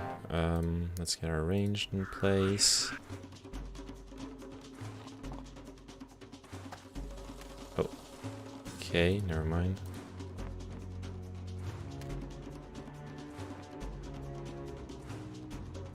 Actually, I think I care more about the beholders than the archers. There we go.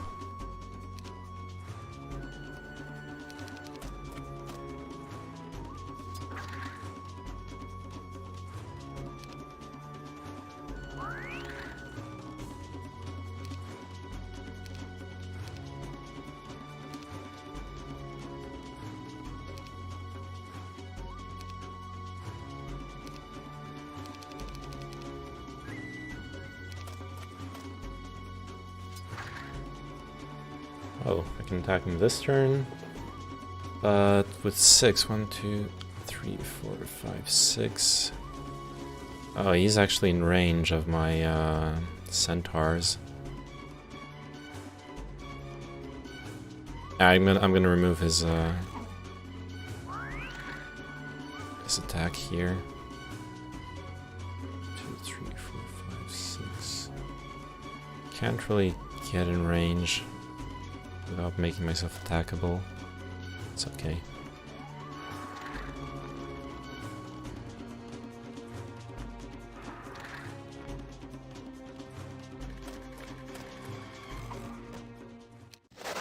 Alright, much better. Now, I really regret not taking more gold. Crap. I need to stack some stuff here.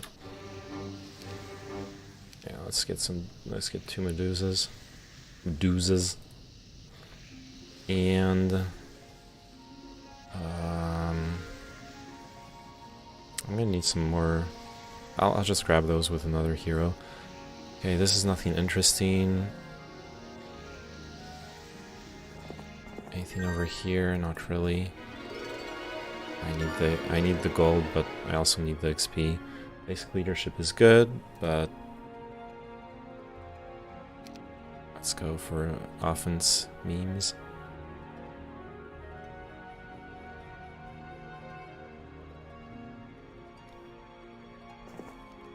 Damn.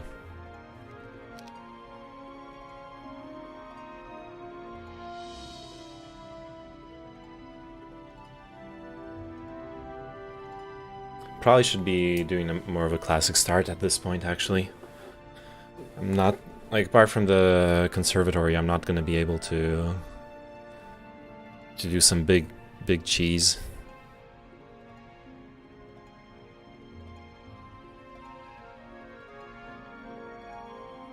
Current player is Cocaine. Oh, there's chat messages.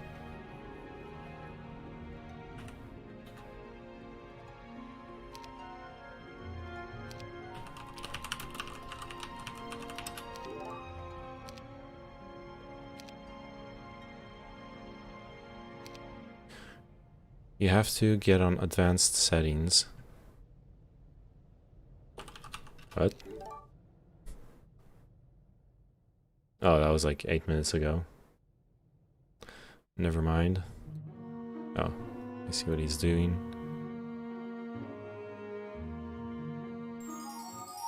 Oh, cool.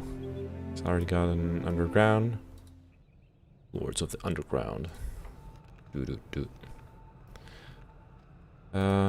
Dispel, that's garbage.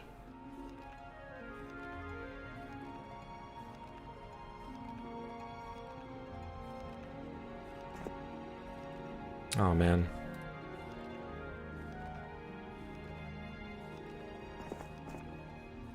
Oh, that's good. Finally, some fucking vision. Okay, Chapel of Stilled Voices. Another conservatory, that's good. Well, not that good. Lots of chapels. Pillar of Eyes. Ooh. An experimental shop, but it's defended by liches. Probably not gonna be able...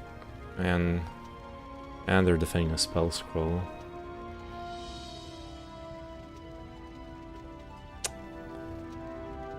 Oh, and there's a neutral town already here. That's good. Need the gold, and we got a little easy guard block here.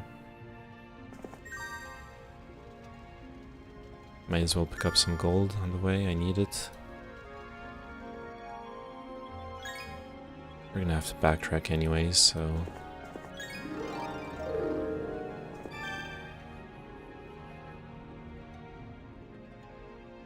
I could go explore up here, just to make sure, or just grab those resources actually.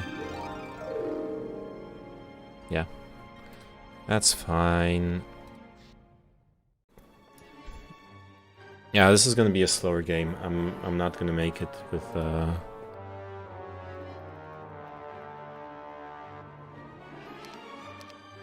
unless I don't see the I don't see how I can make it into those conservatories. Unless I do some crazy shit. I can try. Oh, that's a good artifact. So I can wrap around, get it on the way to the chapel. Vial of mercury, that doesn't matter that much. They're far off, but we do have some good army buildings. I just don't know if I'll have what it takes to take them. Let's just do the town hall for now.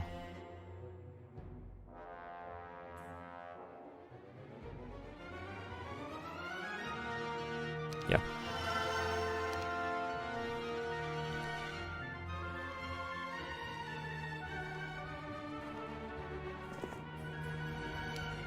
Let's fuck him up.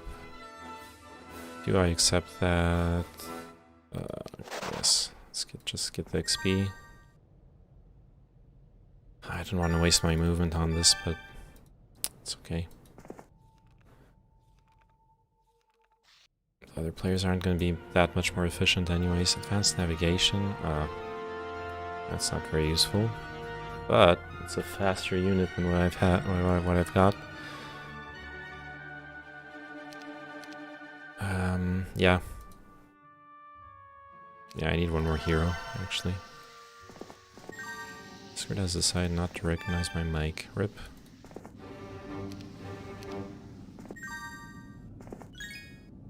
Ooh, what do we got down there?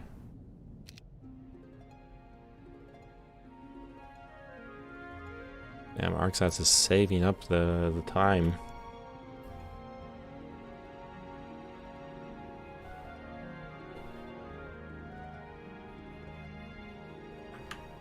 I'm gonna keep reading the article in the meantime. Hey, Arksats is with them. Ruins. Do they have enemies in them? Wait, how come Arksats is with you guys? He's spying. Really? True. It's not very nice. Do ruins have enemies in them?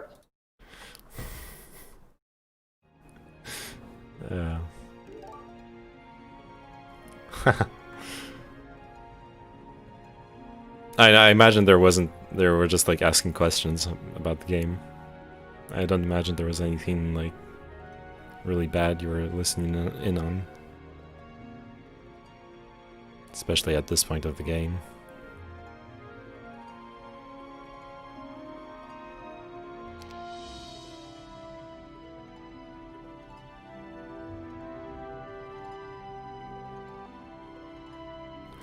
Alright, so I feel like I can kind of maybe do the meme army building strat here, because I've got two accidentally closed Firefox by not ending it in the process manager. It's all versus name man, and now, yeah, 41. So I decided to just forget all my windows. RIP. I don't know if you see my map yet, Arksats. I've got two Griffin conservatories nearby that I think I'm gonna. I don't think I have the necessary army to do them like turn 1 or 2, but I'll try to do at least one of them on the first week. See if I can get that stack of angels going or something.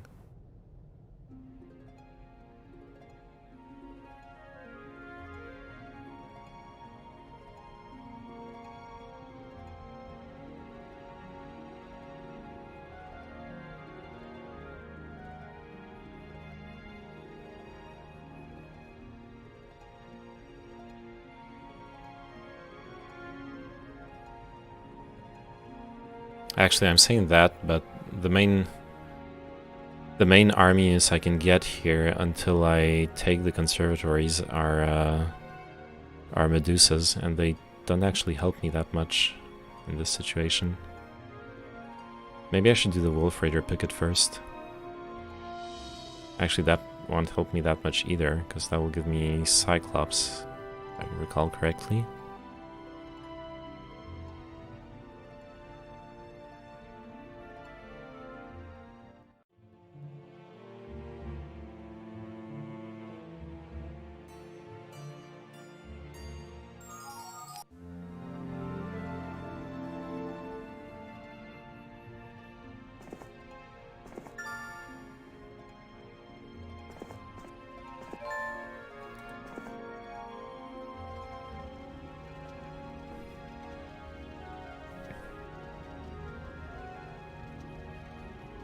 I need gold badly.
I wonder if I build up too many of those simultaneous turns. Because I feel like we're gonna actually run into them earlier than expected. Though this would have been hella slow if oh, you've got the water magic orb in your town, in your area. And you got an experimental shop that's not defended. That's pretty good.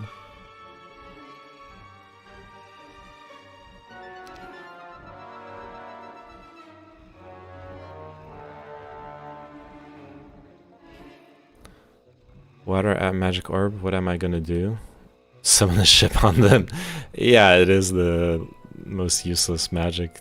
Especially to have the orb on. There's like no... There's the Ice Nova, I think. And that's it. That's like all you get for your damage spells. Ice Bolt, Ice Nova. There is one good water magic spell, that's the illusion. Destroy undead, I'm pretty sure that's Earth actually. Let me double check. Destroy undead heroes 3. Oh, the good thing is that one of them is playing Necro, so it's air magic, okay.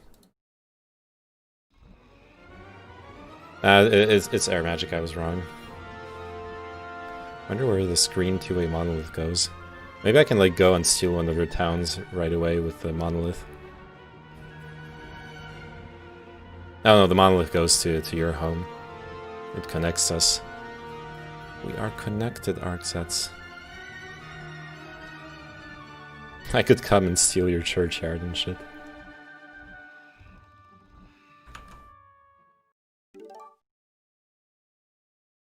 Rude. I'm not gonna, don't worry.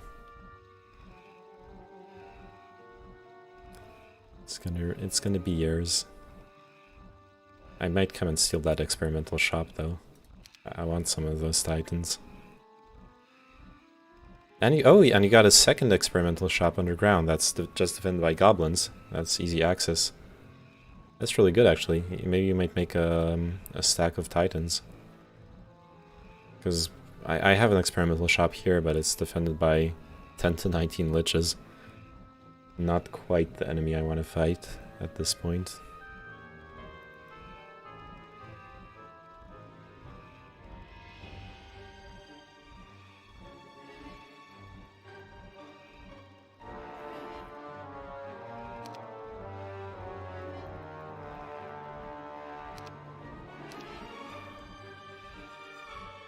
Oh, by the way, be careful. You're talking in the game chat, so they see your messages.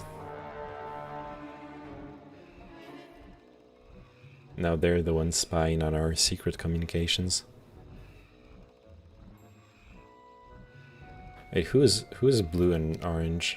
Cocaine and Ferdwell. Yeah, it makes sense that their turns would last longer. I'm gonna mute myself on Discord and keep reading this article. Oh. Dude, look at my timer. Yeah, I know. You've been speedrunning this. Alright.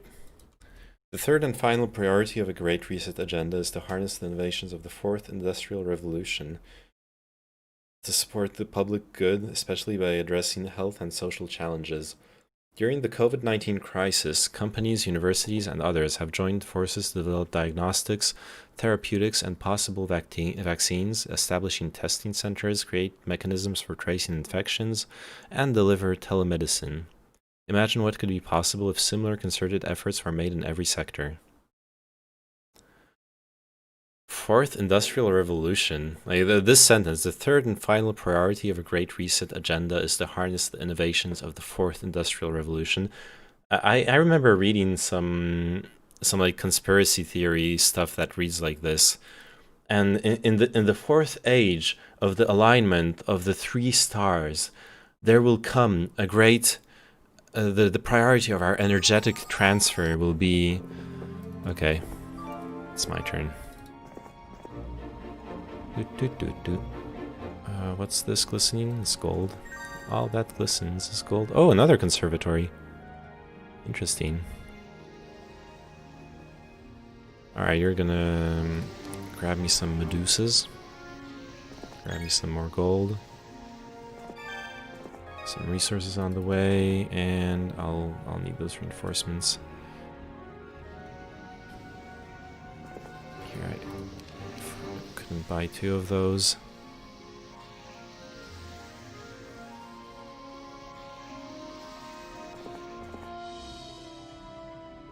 Here, ah, shit! I should have. I still can. Upgrade. Boom. Oh, sorry, building. I'll just do the Mage Guild Blacksmith, all that stuff. What are you? Navigator, Advanced Navigation. Oh god, no. You don't deserve a spellbook. View Air, Bless, Magic Arrow, Shield. Garbage. I need a slow spell.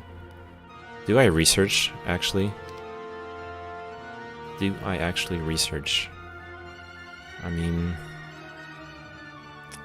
This is expensive. There's plenty of spell scrolls around. I might just get lucky on those.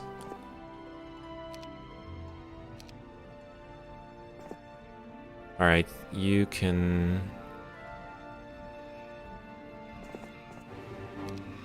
grab some more harpies. Get this out of the way. Hey, what is this pathing? I mean... I'll just rush through this battle. Harpies in front, sure. You guys go there. You ladies go here. Oh, I forgot to do a 1 stack. Well, actually, my army's full. 1, 2, 3, 4, 5, 6, 7. Yeah. Oh, it's okay.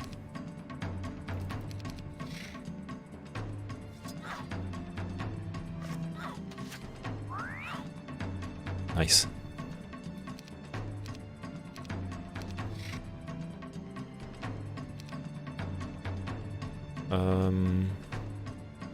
Yeah.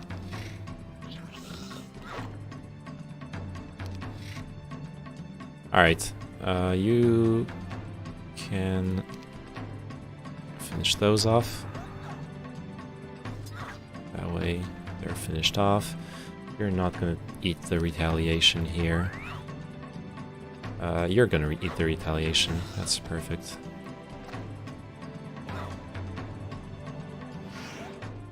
Good. Basic artillery, no thanks. Okay, this is really sweaty. Am I gonna have enough to do a conservatory? I really don't think so, but it depends on the size of the conservatory, rather. And I guess I'll test it. That's all I can do. I built already. Do I need another hero to scout and stuff? Probably, yeah.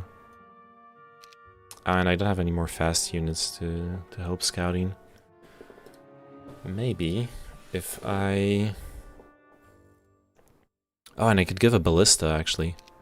Let's do this. 2 for 1. Right. give this to that guy. And Pendant of Free Will, cool. Keep exploring down here, I guess. See what's up.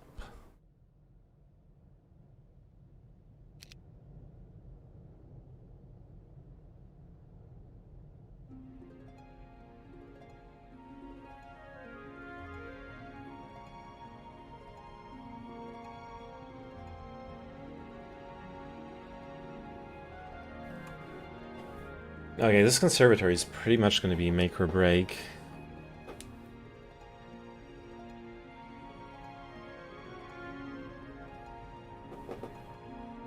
Unless I play it safe and wait longer. Which I could actually do that. But since I don't wanna, I think what I'll do is I'll test it with Ajit.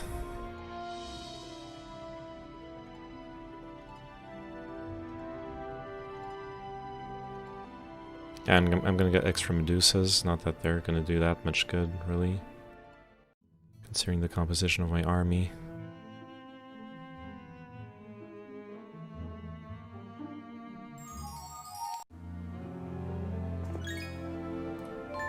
Magic Arrow, great.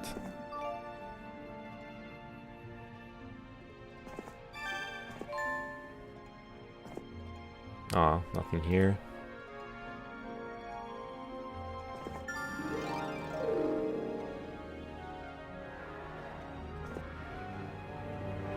No thanks. Not first aid, of all things. All the useless...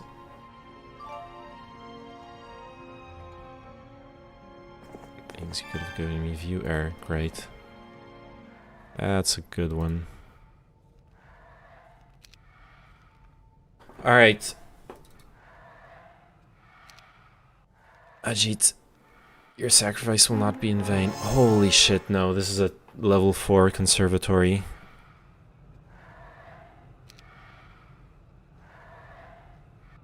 Okay, we go do something else now. What is it gonna be? Down here, there's no point. I could... Where do I go? I could open up the way to this other town. Get my second town early. That would be a huge advantage, actually. Especially since I sacrificed my econ a lot. I actually think I accept this. It kind of sucks, but...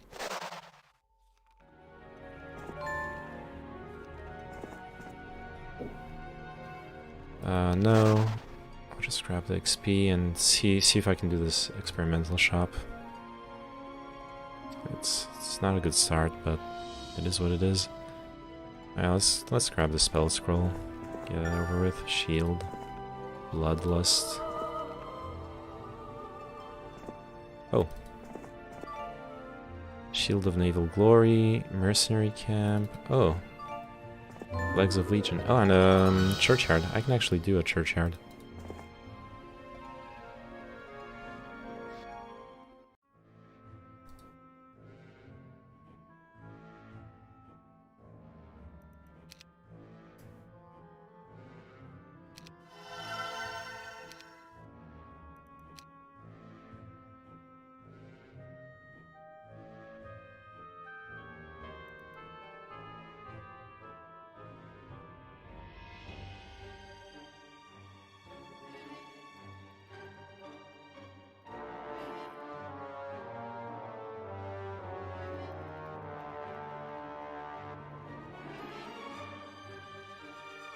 Actually, I should actually come over here and get those 2 extra settlements.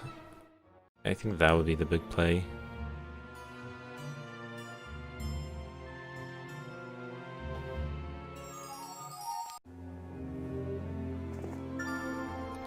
Alright, so I tried out the conservatory that's nearby me. It's a level 4 conservatory.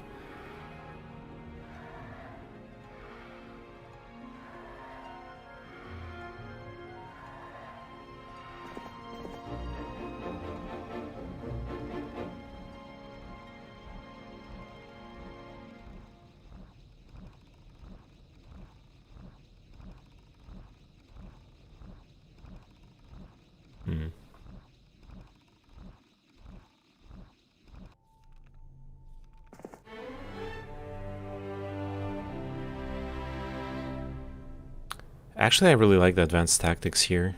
It's gonna let me... It's gonna let me take on ranged units like this one.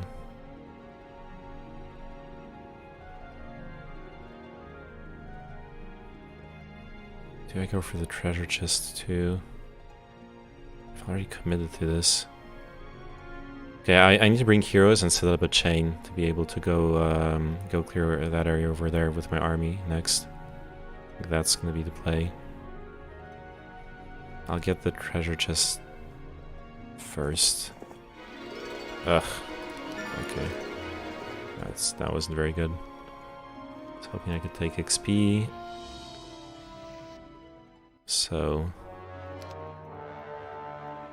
build a city hall right away.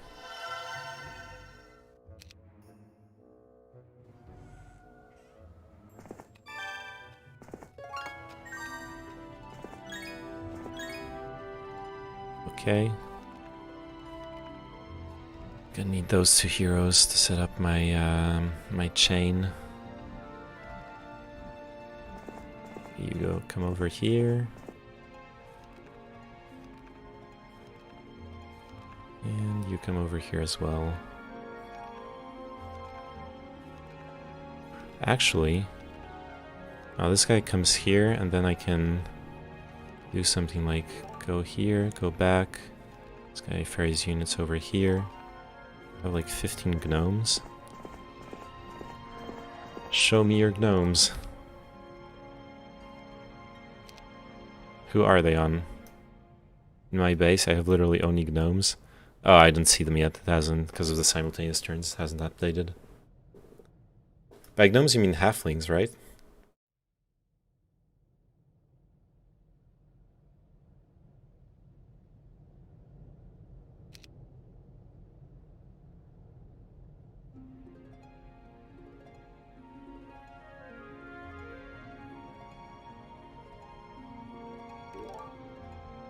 I mean the dancing garden gnomes that give you 500. Oh, the mystical garden. Oh shit, yeah. You have so many of them. Yeah, I guess you're gonna have some income there.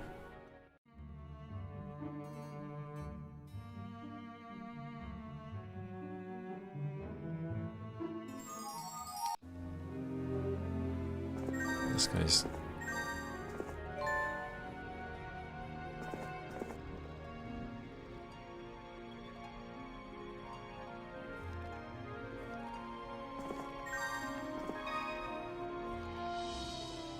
I lost my main hero because the Freets are immune to fire spells. Oh, yikes. That sucks.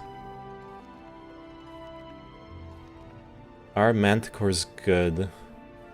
Yeah, Manticores are tier 6 units, so all of the tier 6 units are strong. I'm not sure how they compare to the other tier 6s in the game, but they're really strong.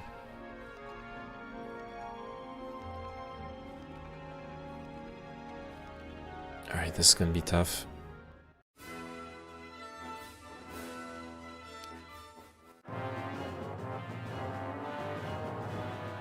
Oh, crap, I messed up.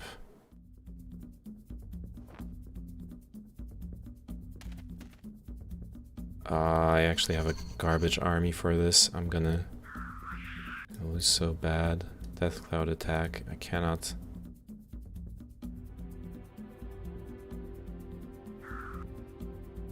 Okay, I have an idea. I'm gonna go up there.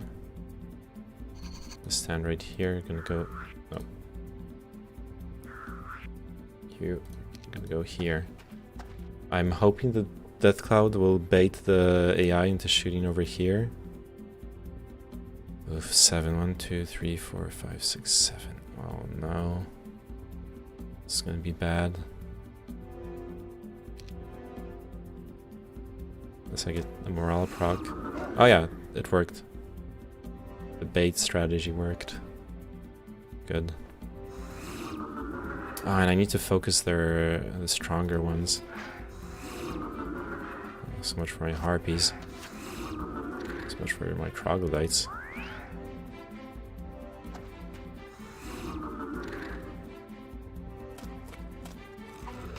Alright, that's good.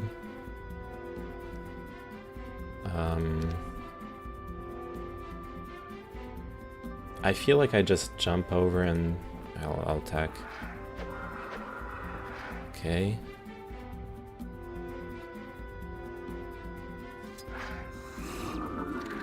Yikes.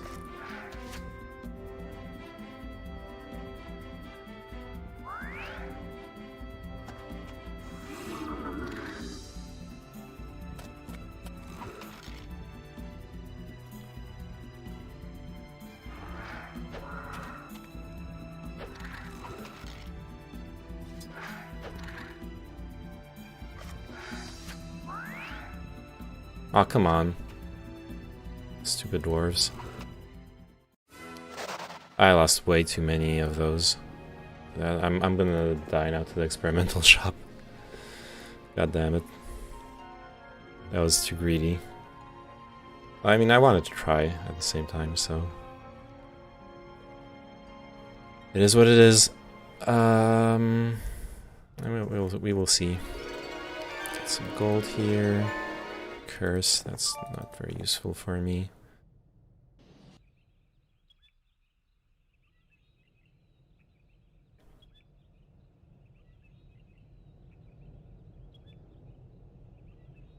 $10 to 19 devils. What is the clock top left? Because we're playing on a chess timer, so that's how much time all of the different players here have left.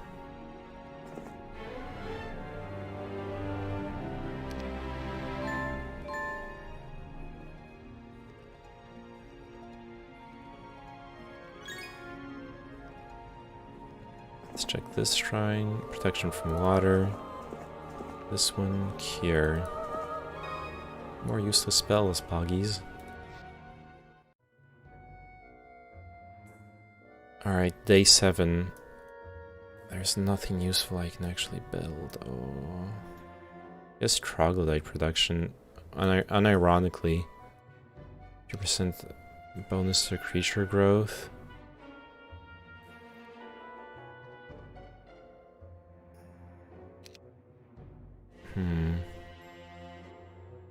I'll go with the Citadel here. Ooh, Alamar. I might want to buy Alamar just to have a second and start building up this duder. Or even just have him to level up Scholar and teach Scholar to my other... and teach Resurrection, I mean, to...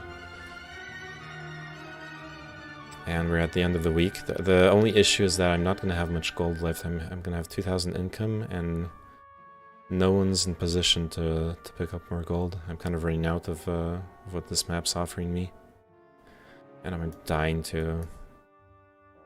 I'm also dying to an experimental shop next turn, so... Yeah. That's the plan. Yeah, actually I'm gonna need my gold to be able to buy out and ferry reinforcements. Damn it. I misplanned this a bit. I might have to wait one turn for the shop, or I'm just gonna feed. Who knows? Maybe the spell scroll next to the shop will be good. Maybe.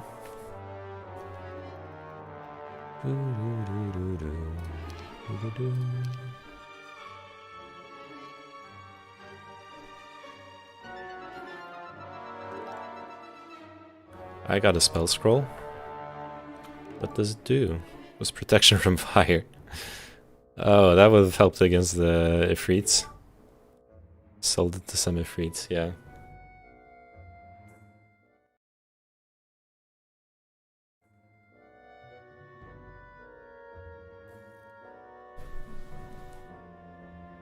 Oh, we're waiting on... who is orange again? Ferret lol. I could have put a more aggressive timer, honestly.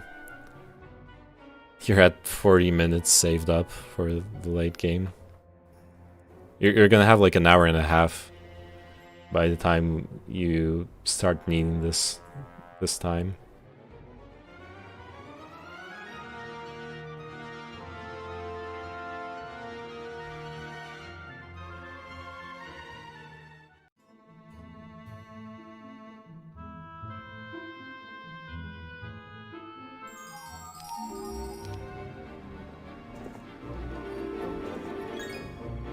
Now let's check this conservatory.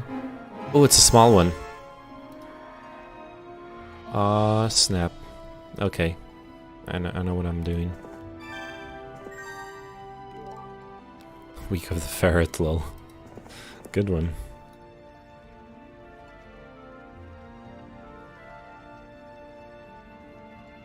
Yeah, let's hire those.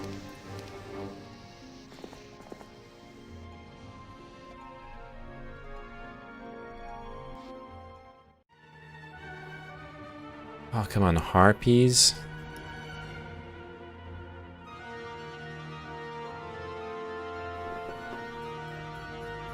And she'll be fast, at least, sort of. Are creatures like phoenixes attacks based on the element they are? It's written when they have a specific element. Phoenixes, I don't think do fire damage, but most of the other conflicts, all of the conflicts elementals do specific elemental damage. So for those, you have to watch out.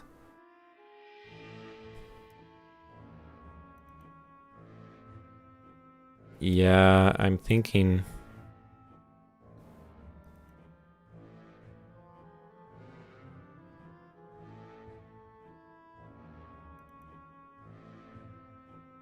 I'm thinking Lorelei here. I was hoping for more troglodytes, but it is what it is.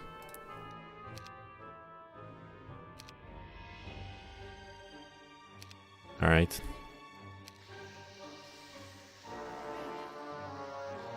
Oh yeah, let's save some movement here. She's gonna pick this up for free. And I don't have enough money. Oh wait, I can do something. Marketplace. So I need 2,400 total.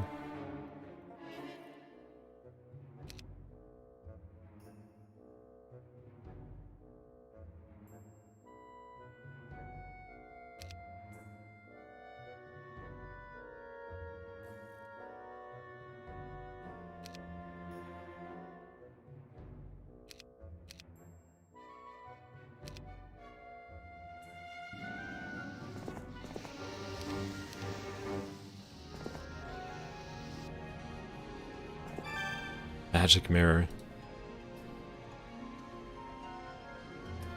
That was not the spell I needed. But it is the spell I got. Now let's check what kind of experimental shop it is. Okay, it's a small one. Good. Can you move your follower count a bit on the left? Oh yeah, that's a good remark.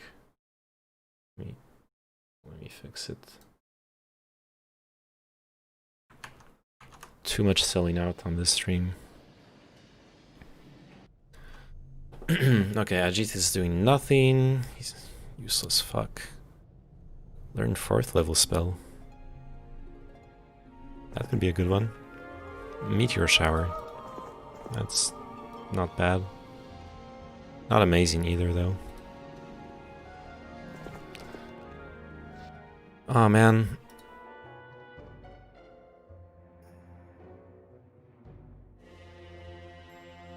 I need to build stuff. Let's see what other spells I can get. Scuttleboat, yes, please. Weakness.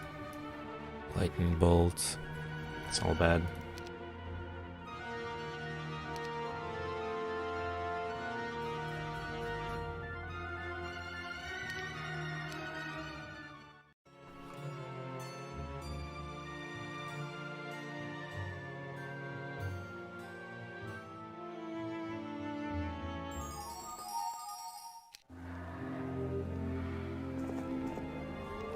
You Earth, wow.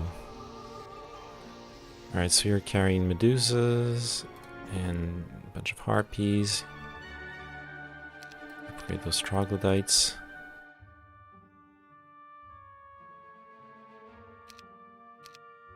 Buy out all the Harpies.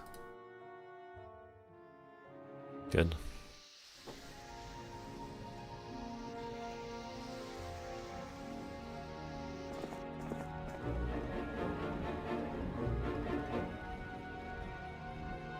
Alright, we can try something like this. Then you trade with her.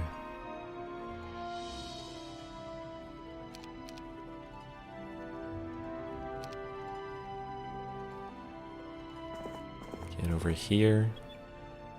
You trade with him.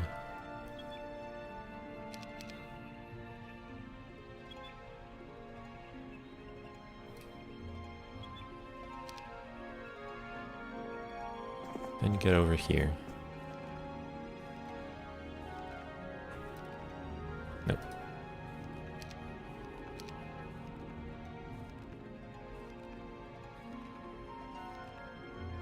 I almost have a useful stack of troglodytes now. Spread those out a bit. Do it like this. I have a spyglass. That's not very useful.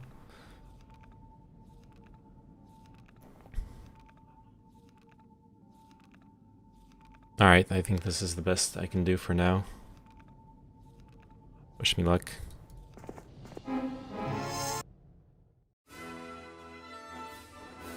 Glorious victory. I lose 32 to 10, 12, 6. I can do better, probably.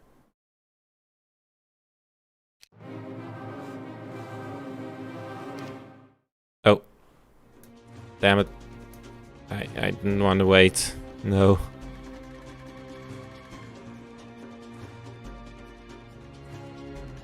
And their speed is 6. God damn it. I already messed this up. Okay, let's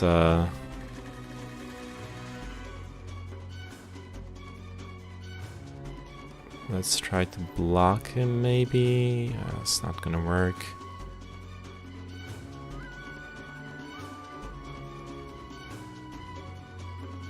I can eat the retaliation, at least, of this stack. And jump over here. Weaken it a bit.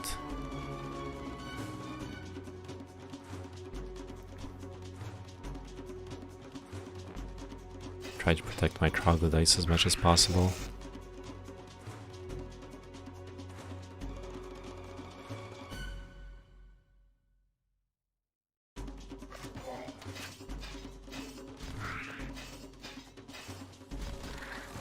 Crap.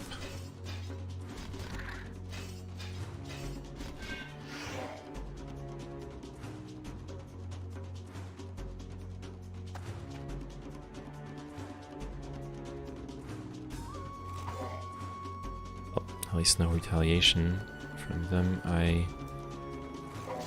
Good.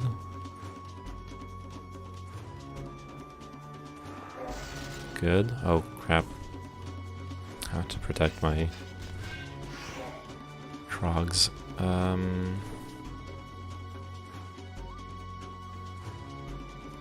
think I already attacked with them, so I'll just play defensive here.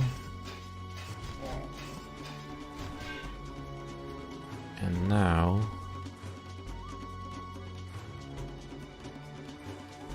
I have to attack.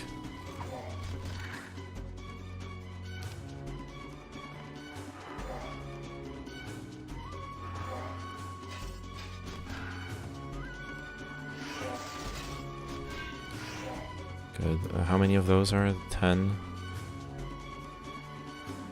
Alright.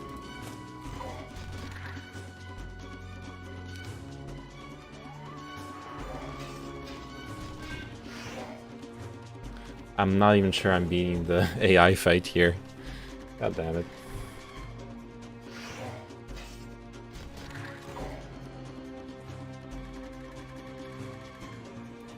I mean, this is a hard fight, though.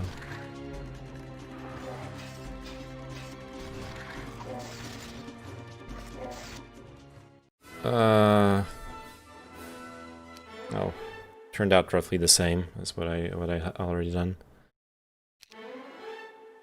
Ooh. I think I'll grab the wisdom here. Oh, we got our 2 giants at least. Probably worth it. Still. Okay, so now what I need to do is I need to ferry...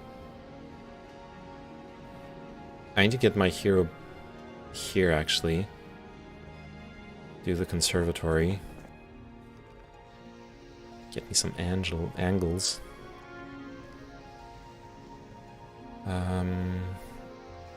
This hasn't been visited. Oh, I have 4 Medusas that I fought without. That's not good. That's not good at all.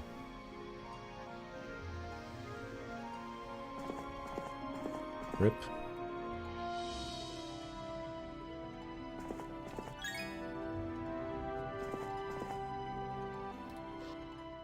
And I have no money.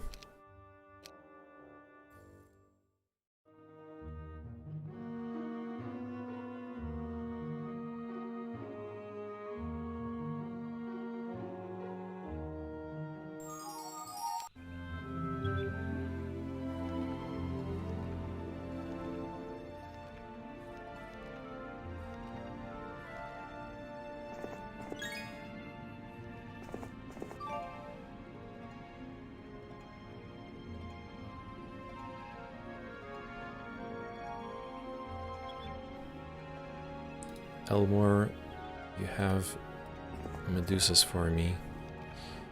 And a ballista. That's actually good. Nope. Alright. You do it like this. Mind spell immunity.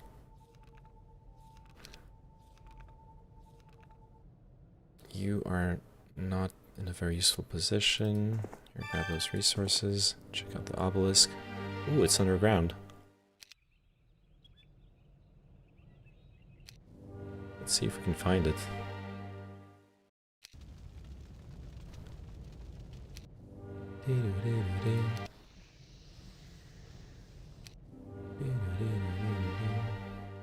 Don't really recognize this shape. Keep an eye out for it.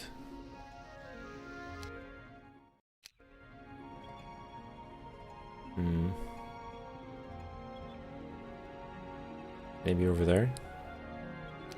Nope.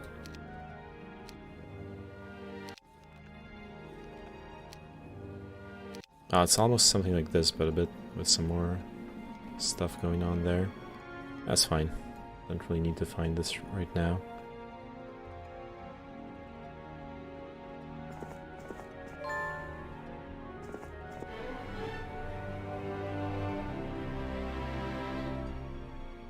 Ah, I should have stayed in town for the Legs of Legion. That's okay.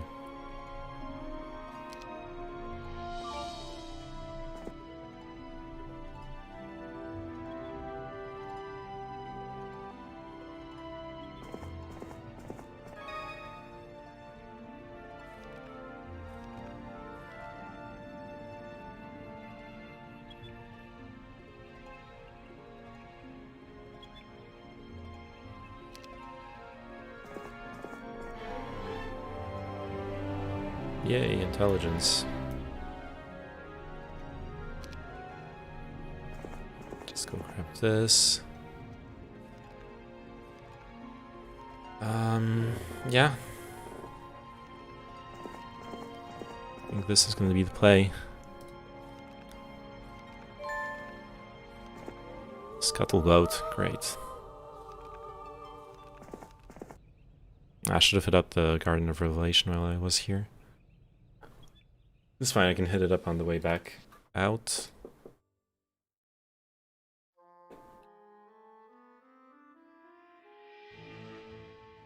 Portal summoning is not really worth at this point.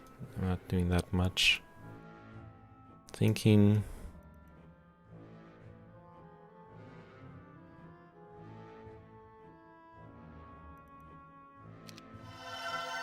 I think let's get to work on some unit summoning. You should be getting down there.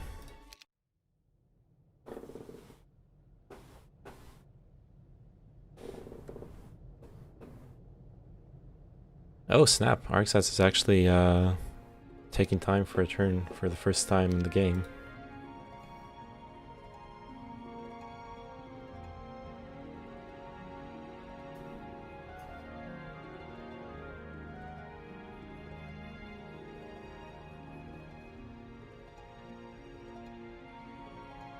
Oh, nice. You've opened the blockade already.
Alright, I'm gonna keep reading since we're waiting here.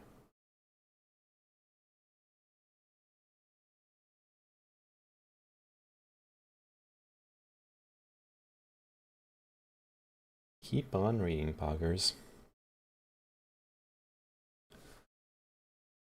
Yeah, COVID-19 crisis. Imagine what could be possible if similar concerted efforts were made in every sector. Well, yeah. COVID-19 crisis is affecting every facet of today's lives in every corner of the world, but tragedy need not be its only legacy. On the contrary, the pandemic represents a rare but narrow window of opportunity to reflect, reimagine, and reset our world to create a healthier, more equitable, and more prosperous future. The Great Reset. Digital economy and new value creation. That's already a yikes from me, dog. Oh, it's my turn. Okay. Ooh, I ended my turn.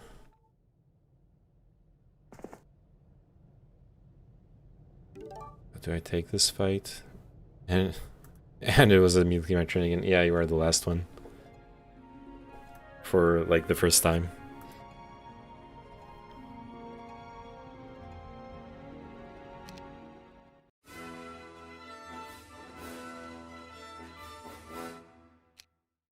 Fuck it, I'm doing it.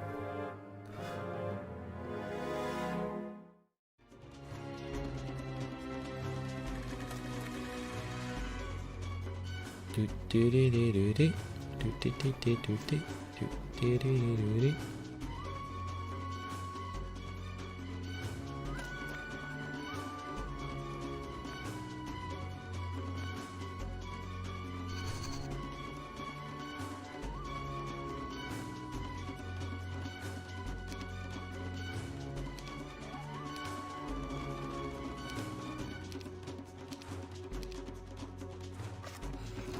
Nice.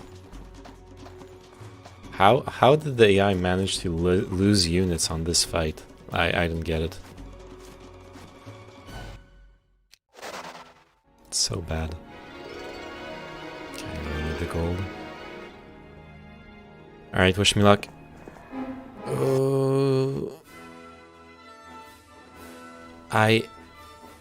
I'm okay with this.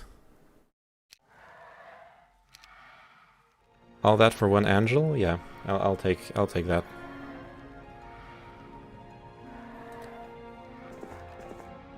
All right, now I might start snowballing, because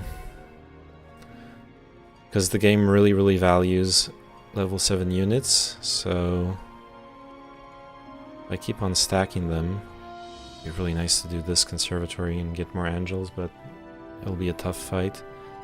I should do the arenas actually. Stack up my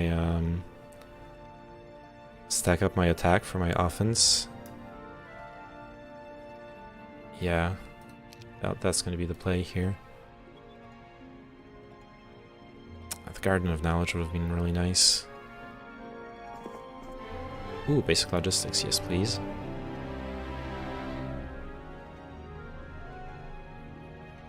Okay, you can go loot some stuff.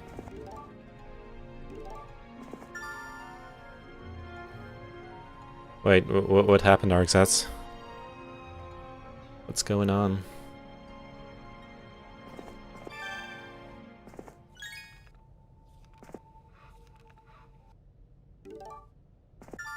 Big LeMayo moment, yeah.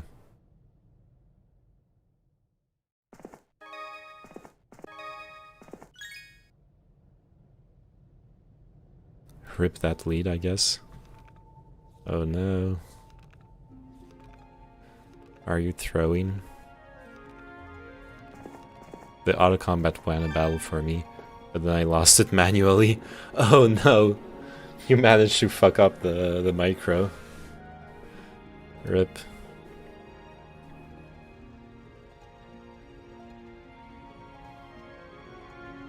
Oh, and yeah, no, you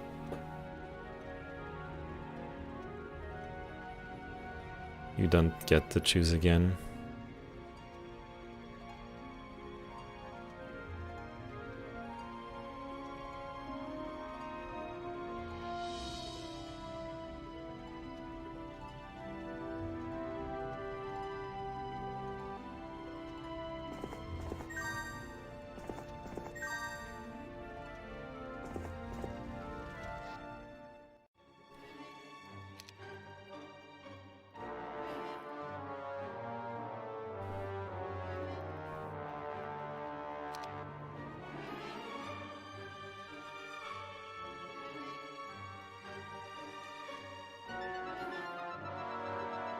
I kind of want to go Mage Guild level 3, just for the... because I have Wisdom already on my hero.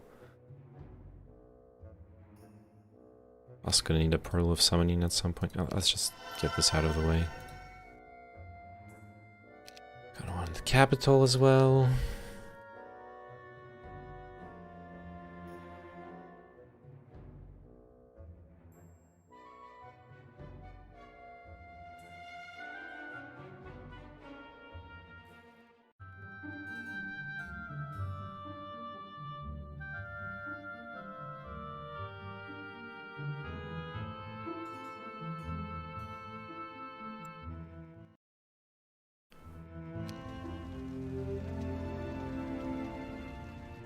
What stack did you lose your units to, Arxats? Zealots? Oh yeah, Zealots are fucking scary, man. I don't want to mess with them.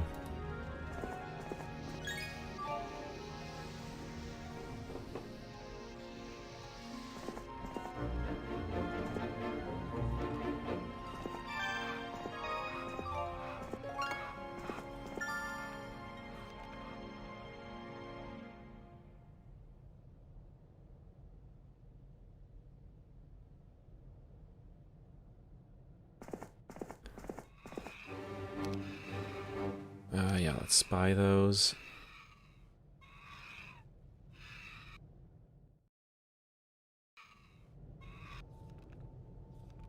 Okay. Can I take on the Griffin Conservatory? I'm not actually certain of that.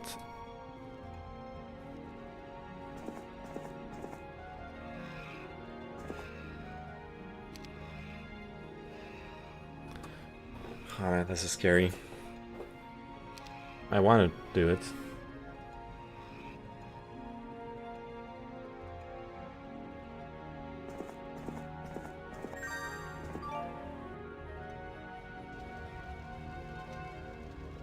I want a snowball so bad. Might be worth hitting this up first, yeah. That said, against the Griffins, I just have to try. Oh man, this is scary. Well, do I wish to retreat? The odds are overwhelming. Yikes. Do I take this on? I only have 2 giants, 1 angel. Probably don't have enough. Wait, what? Okay, thank God. Shit. Okay, retreating does not save me from this debacle. Ooh, this is gonna be tough. Okay, who do we focus? 30... Oh God.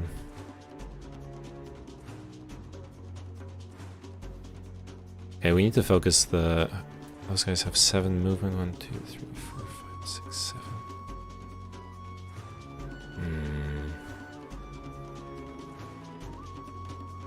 I need to focus the Royal Griffins, but... I forgot they have unlimited retaliations too. This is gonna be tough. Alright, let's do this.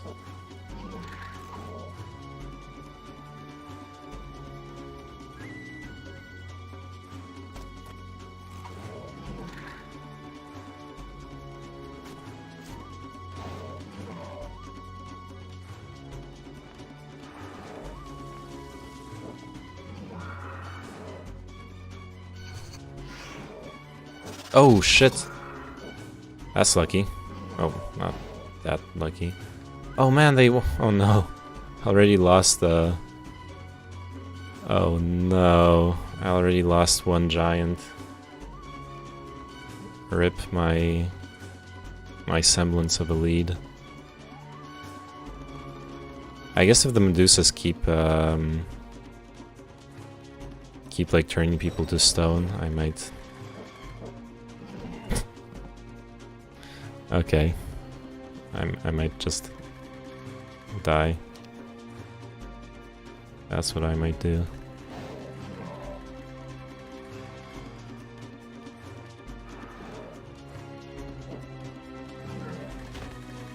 Oh God. Wait, they are turning everyone to I should have focused the... I should have melee'd the Royal Griffins. But, I mean, yeah.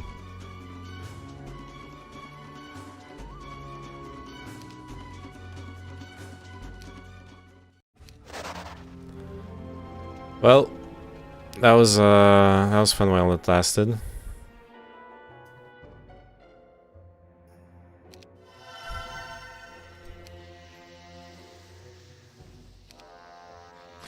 Nice throw.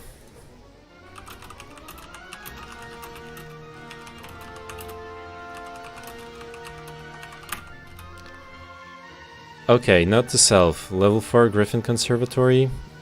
Not easy pickings.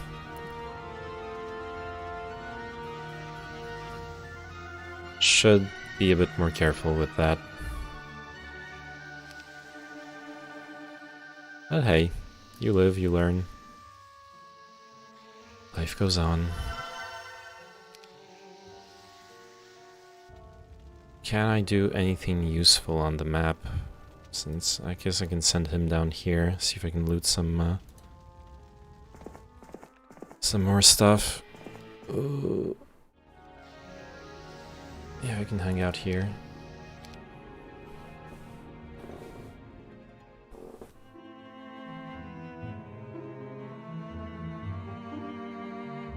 Aw man, I was actually doing okay.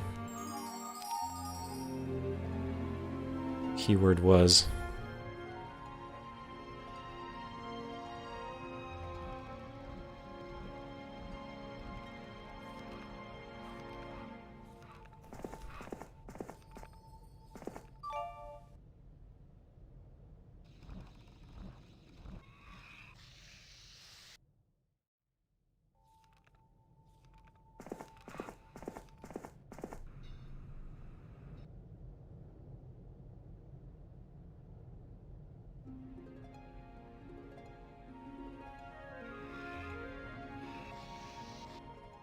Alright, you can buy yourself a spell book. Something. Ooh, this is tough. Mana Vortex, sure. Actually, Battle Scholar. Oh, Advanced Logistics. That's nice. At least I got that. Don't have anything else I can do here. I guess I can go down, visit some stuff in the meantime. Yeah, let's do that.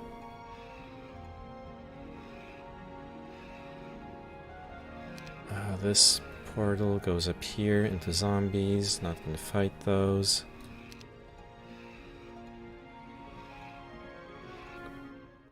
So I actually managed to do one of the... I fucking hate computers, LeMayo. What's going on? What a terrible curse to be stuck.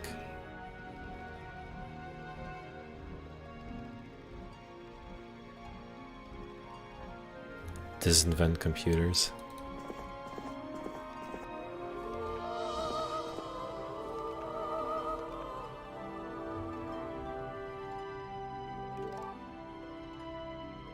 Return to monkey.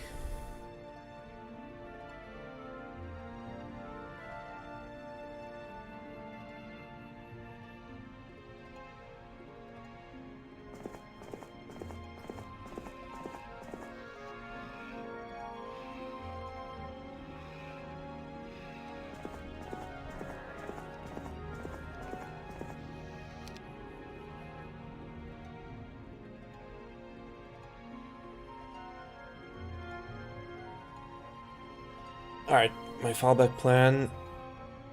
Open up this area here. Grab all the gold. Grab a second town.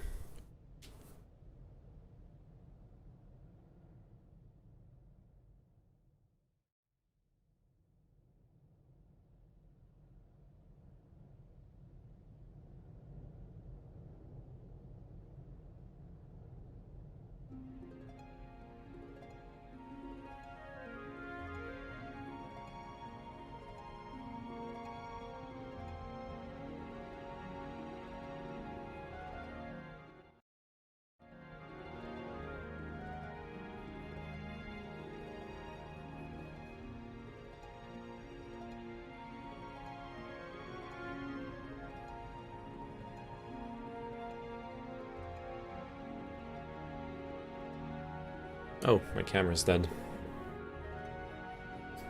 It's okay, it's not like anyone was watching, eh?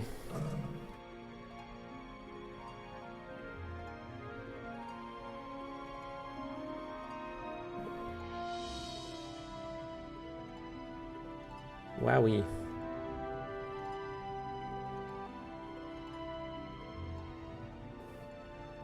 I have to like make food while this is happening.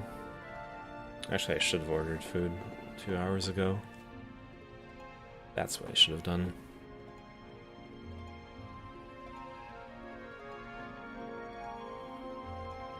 I'll just get some water in the meantime.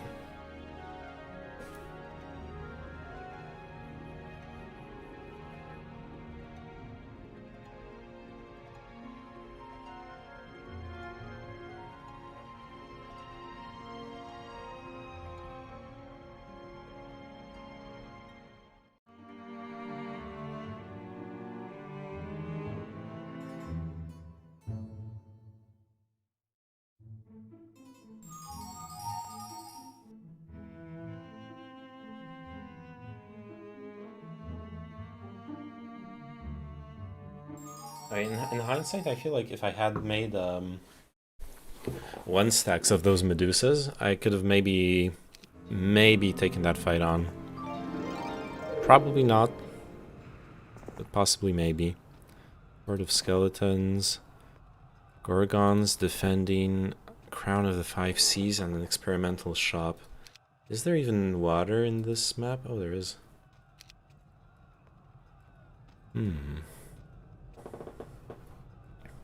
Do I try? Oh crap. Lots of windmills.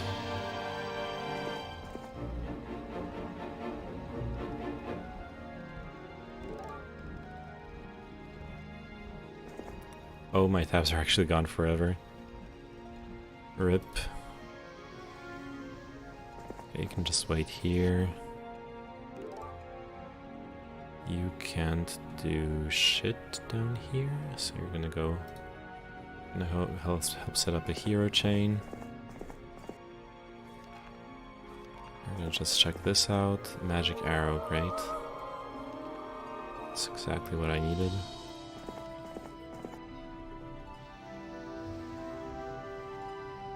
Oh, nope. She's here. He's here. You are here.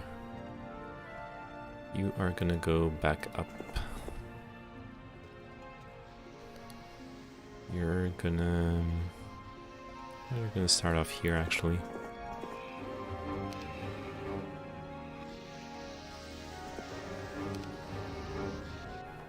And then the building. What I actually want to build is I need to bounce back, and the only way I see of bouncing back is building up normal army here. I see some people just joined. I basically tried the meme start. Like I managed to do an easy conservatory here, and level 2 experiment, like level 1 conservatory, level 2 experimental shop, without too terrible losses. Ooh, Week of the Weasel. And then I threw my entire army at this conservatory. So yeah, ferret lol confirmed. True. Go for next.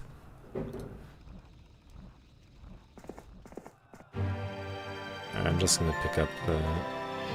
Yeah, sure. Pick up a bunch of bullshit over here.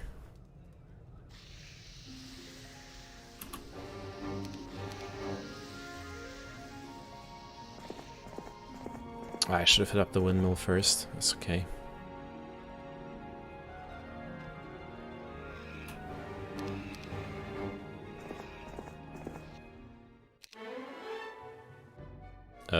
Yeah, no, I'm all set here. I didn't check. No, I did not upgrade it. That's why I didn't check. What can I build? I could keep on upgrading the mage guild. That would be nice. But yeah, let's do mage guild.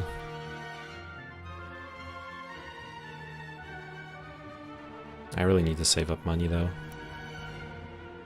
Yeah, mage guild mana vortex are like essentials. No thanks. Oh yeah. Anti-magic, force field, hypnotize. Spell power times 25 plus 10 health. I'm not sure that's gonna be useful. Probably useless actually.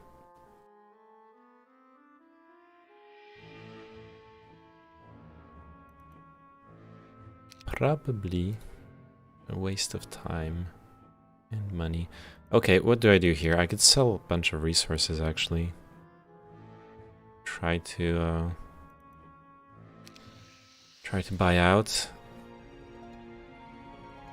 Oh, what I can do is I can pick those up and hand them over, so we get them upgraded. Get this dude in position for the windmills. Actually, that's what he's gonna do. Grab those resources, grab that gold. You, what are you doing here? Yeah, you just get into position for the unit transfers. I'm thinking. Somewhere like this, I should be able to chain from up there down here. Maybe a bit closer.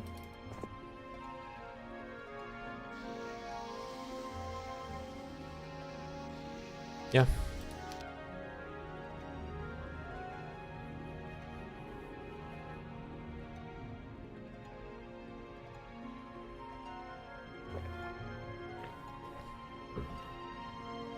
Plus our opponents, meantime, I saw a ship pass by. They're accumulating sea resources.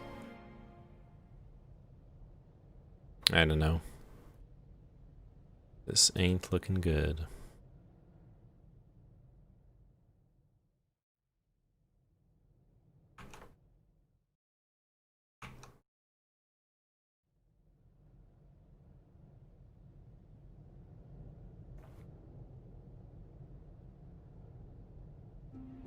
Alright, so we are 2v3, and we both lost our entire armies.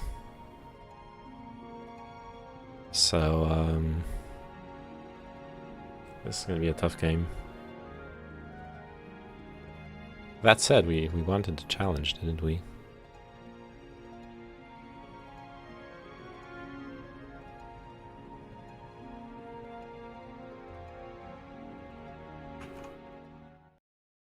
I don't know if ArcSats is actually in Discord still.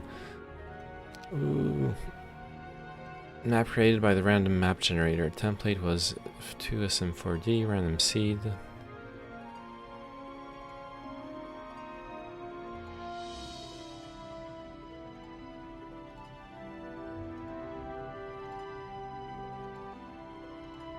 Cool. We're soon done with the simultaneous turns. That's not going to be good, actually. That's going to be some waiting time. Alright, time to read. Harnessing the fourth industrial revolution. What the hell is with this website? Okay, harnessing the fourth industrial revolution. Blockchain, artificial intelligence. Oh god. It's all the meme words.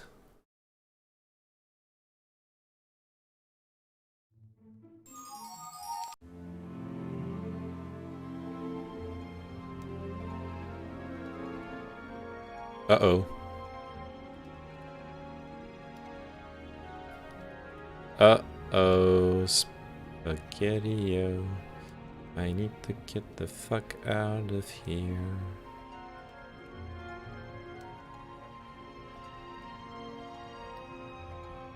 God damn it. If I had my old army, I would have been fine.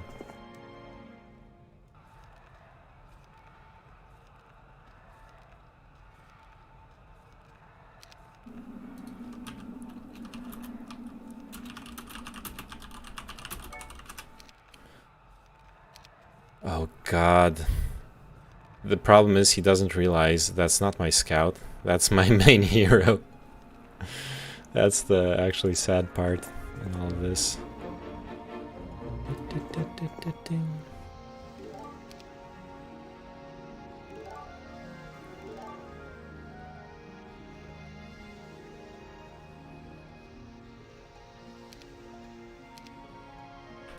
TBH, I lost all my army 2 turns ago to...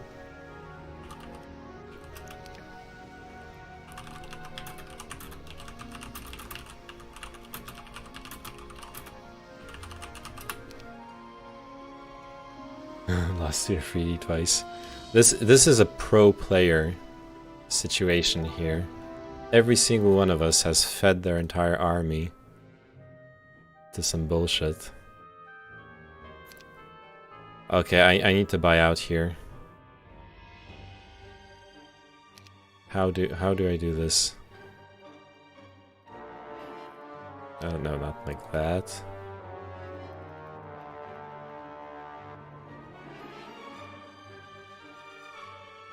Sure.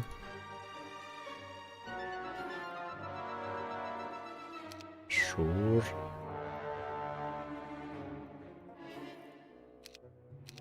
Okay, 5,000 gold. God, I wish this was all spent on actually building a capital instead of a... Great Reset is also a big meme on the right now with QAnon people and such. Yeah, I started listening to the podcast, but I want to read more about what it actually is before having someone else tell me what it is. because they were like talking in the podcast. They were like talking about articles and everything, and well, I want to hear the original context for all that. God damn it.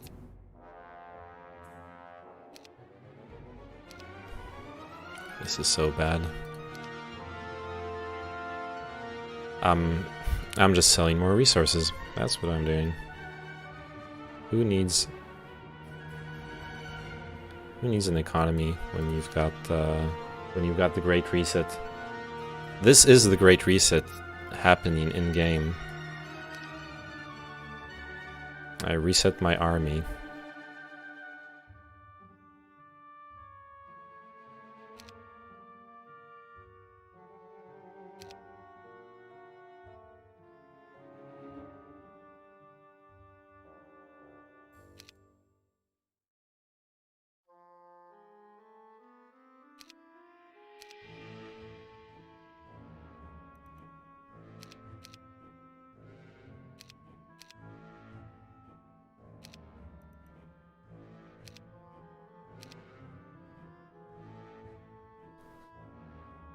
Alright, there's an attempt here. Oh, wait.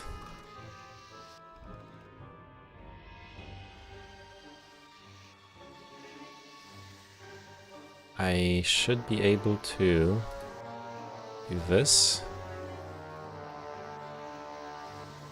Transfer this over. And send all... Sorry, this over. Go back here, upgrade this. No, I'm missing 10 gold. That's okay.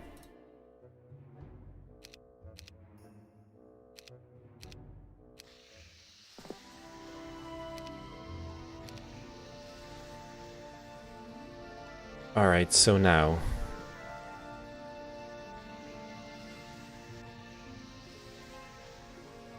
You can trade... Oh yeah, this is... Okay, we got the chaining set up. Good.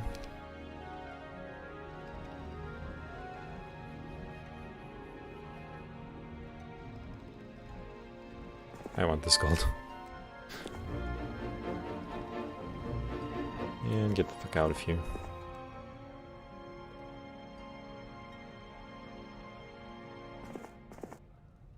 And boom. Shakti is no longer entirely useless, only mostly useless. Come back with your scout. No shot. Oh hey, I got some more gold.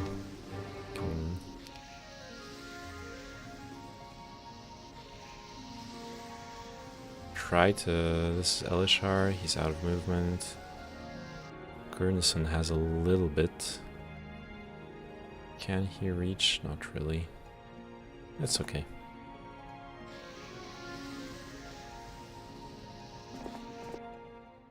I'm just gonna... yeah. Give myself one more turn of income.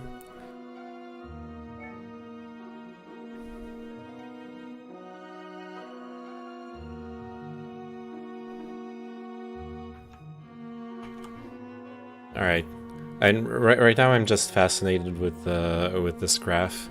Harnessing the fourth industrial revolution. Already like blockchain, artificial intelligence, future of computing. Fourth industrial revolution is part of harnessing the fourth industrial revolution. There's absolutely no redundancy in this. It's like all marketing bullshit talk. Well, not all of it. Some of it. 5G.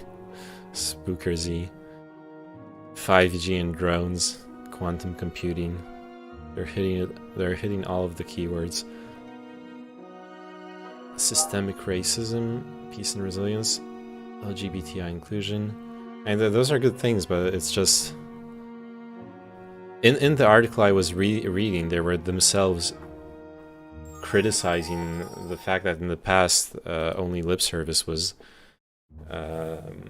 given to actually sustainable economy, and now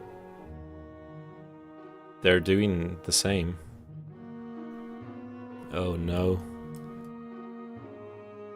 What are you doing? Don't come closer. Oh, he's doing the imp cache? That's crazy. Actually, that's not so crazy. And he's gonna lose a bunch of units, and then I'll swoop in and finish off his army. I think that's what's gonna happen here.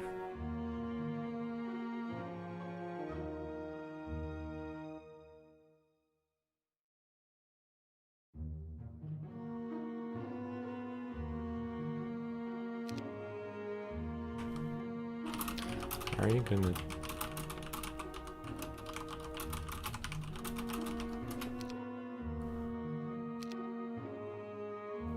Oh, it's Arxas' turn. Okay, he didn't lose anything, really. God damn it. I was hoping he'd lose more units.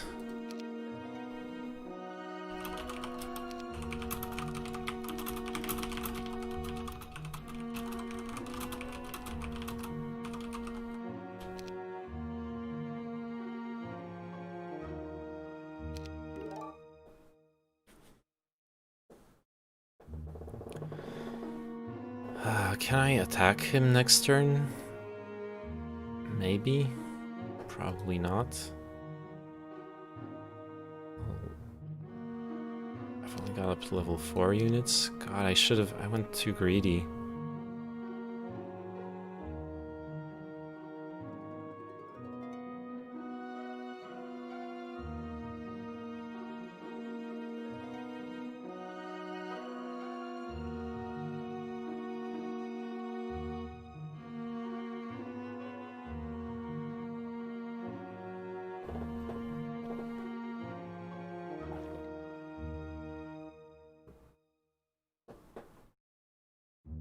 Yeah, let's see what Arxas is doing.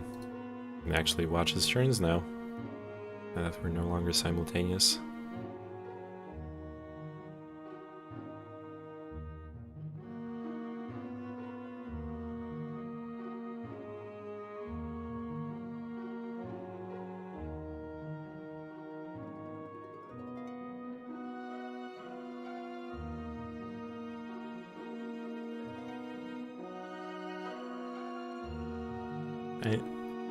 They deleted this video though. I'll check it out. Can I take on this army? He doesn't have any ranged units actually, but the Nagas are scary.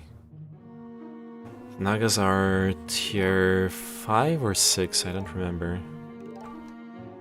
What I got for those zealots was a bunch of shitty level 1 spells, not even slow. Oh damn, that's not lucky. Nagas, Heroes 3. What is that? Aw, shit. It's a level 6 unit.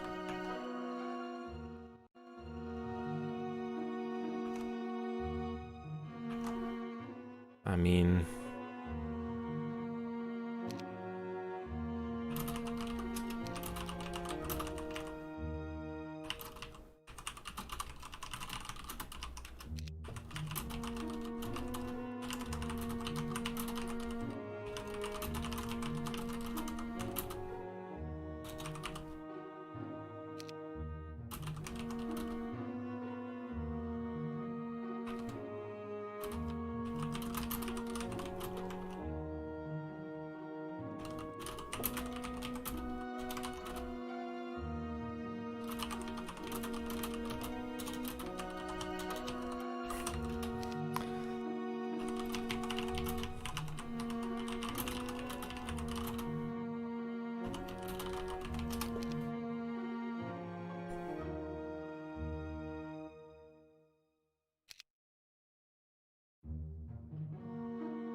yeah, I really don't think I can take him on.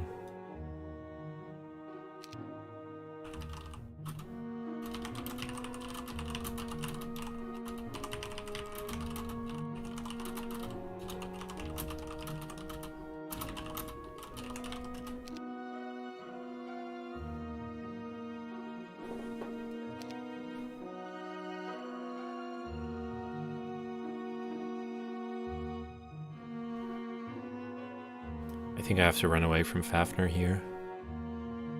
Which really sucks, because I need to be sending my army here, actually. Getting all this gold up and trying to build back up from like a normal army building. Let me check out the video, turn it linked.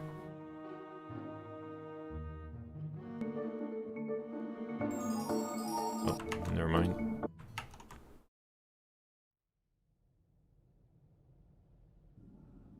Okay. Key.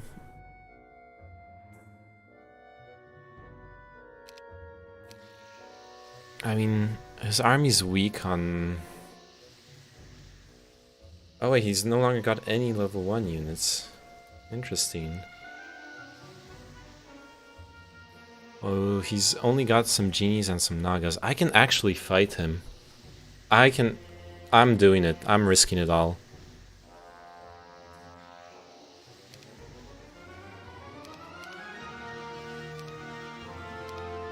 As a wise person once said, fuck it.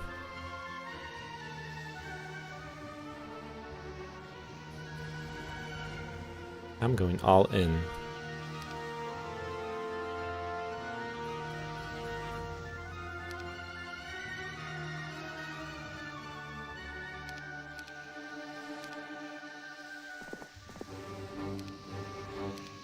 Oh, it's only 300. Rip. That was a bit more expensive.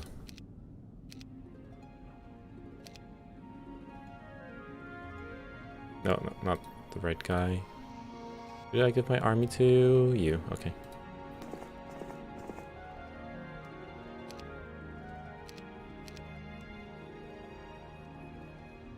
Alright. I believe, Shakti. You are the chosen one.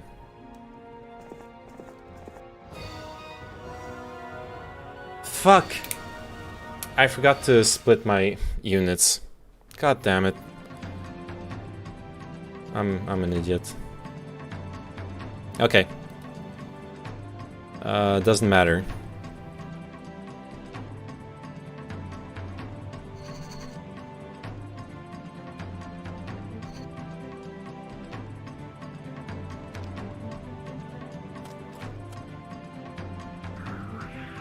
Do I do it like this?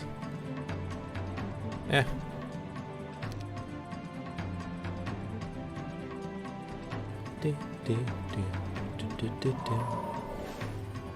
Wait, what was the spell? Cast Bless and Haste. Come on. That is not... Oh, I have the spell though.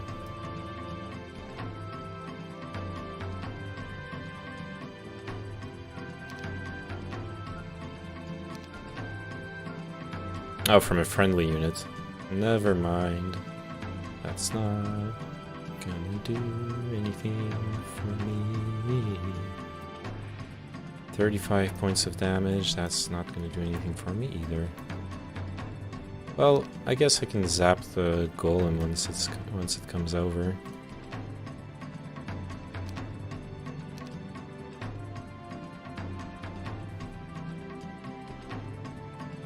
Alright, let's see what happens.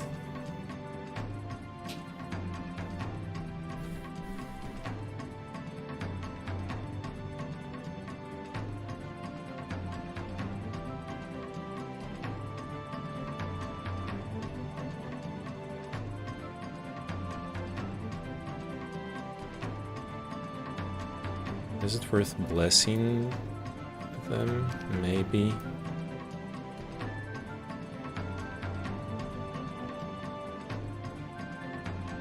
Yeah, I think so.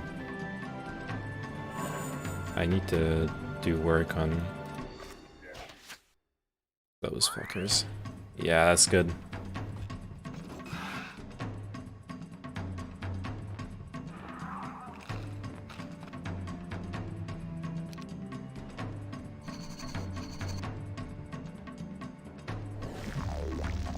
What did he just cast? Bloodlust. Oh god. That's fucking scary. Okay. Lost 5 Medusas right there. Stone gaze. I could stone gaze him if I'm lucky. Probably shouldn't rely on that. Okay, let's weakness.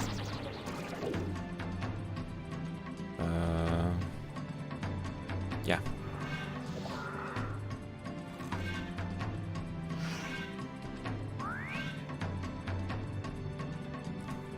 Let's fucking go. Get dunked on. Hop in R.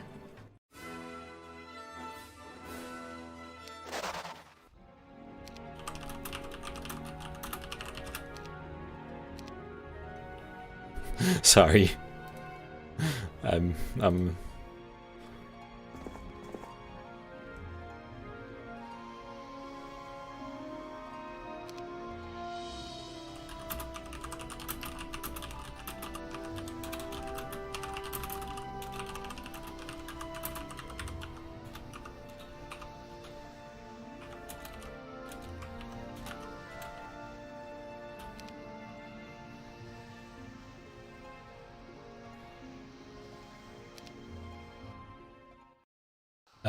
I beat Hoppenar's stack that was exploring my part of the map. I know in which general direction to find you now. Yeah. That is an issue.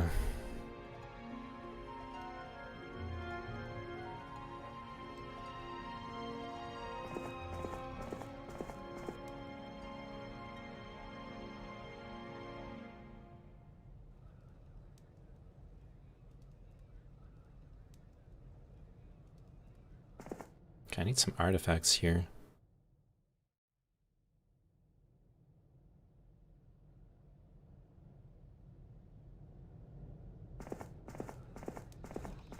And some exploration down there. Okay, what I'm gonna have to do next is hit this up with Shakti. Can I do anything useful with her, like positioning wise? Yes, I think I can.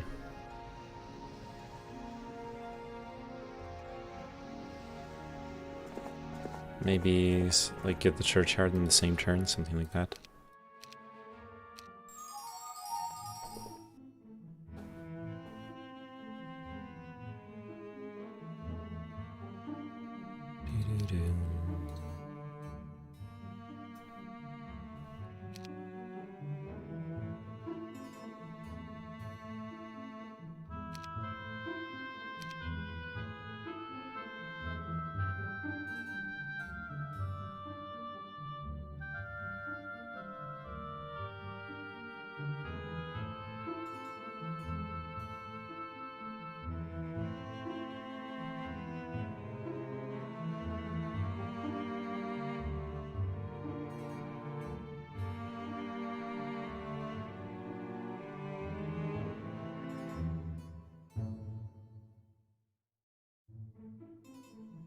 Oh no.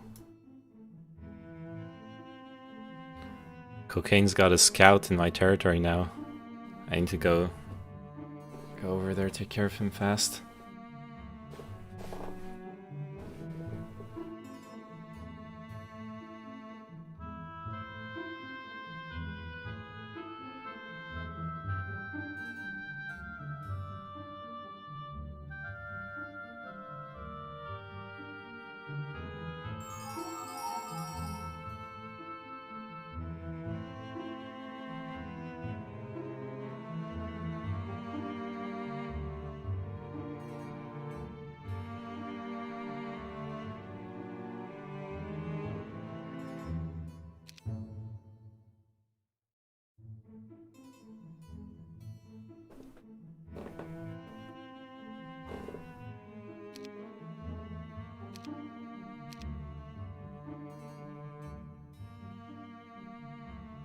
Yeah, the main issue is, yeah, since he's playing tower, this snowy territory is his starting territory, so he's actually directly connected to my area from his starting town.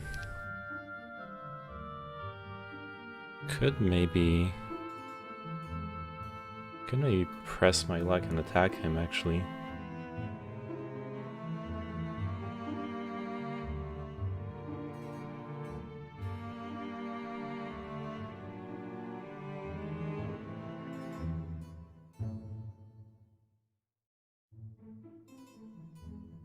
It's day 3. Probably had all his recruits with him.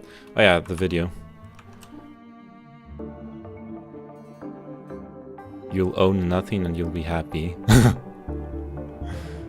Whatever you want, you'll rent and will be delivered by drone.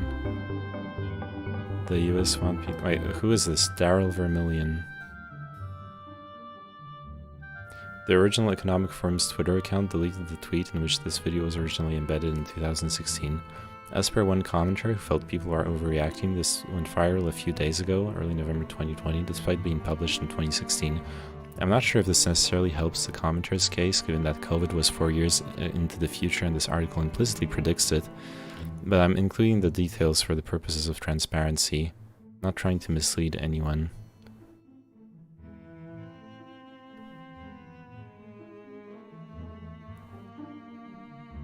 Oh god, this is like conspiracy bullshit.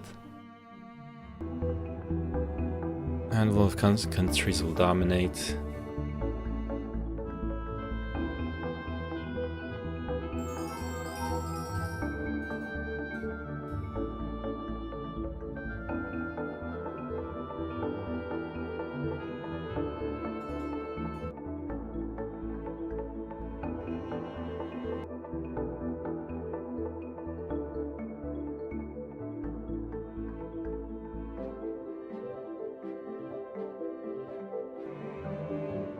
Is this...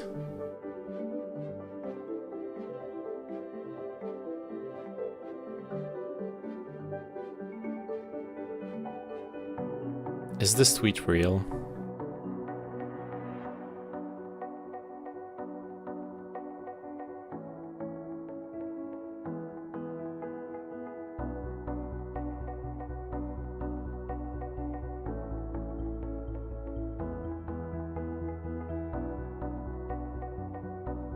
Why is people sunbathing in like Central Park, the image for democracy? Watch some real jujitsu. Yeah, I'm the jujitsu master.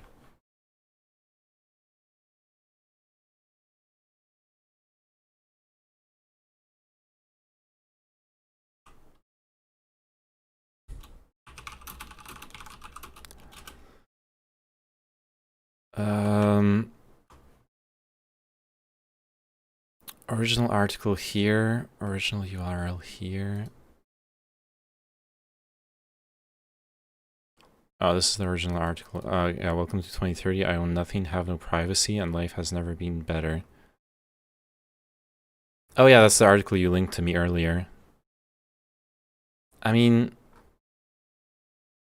some people have read this blog as my utopia or dream of the future.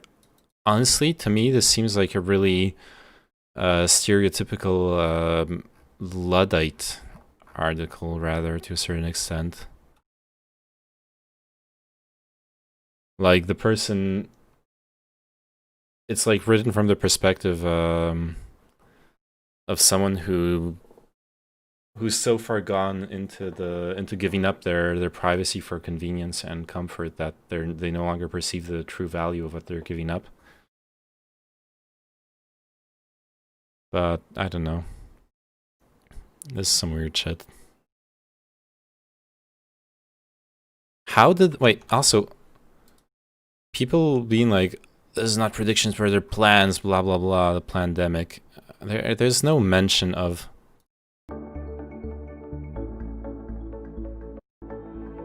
Oh, because I'm connecting this to COVID because of this sentence. I'm not sure if this necessarily helps the commenter's case, given that COVID was 4 years into the future. Oh, right, because they're going viral on a video that's from 4 years ago and thinking it's related to COVID. Sure.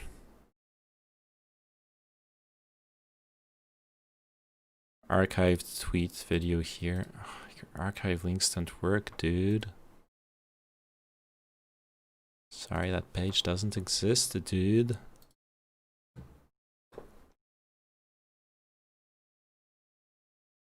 Okay, you know what? Let's watch some memes.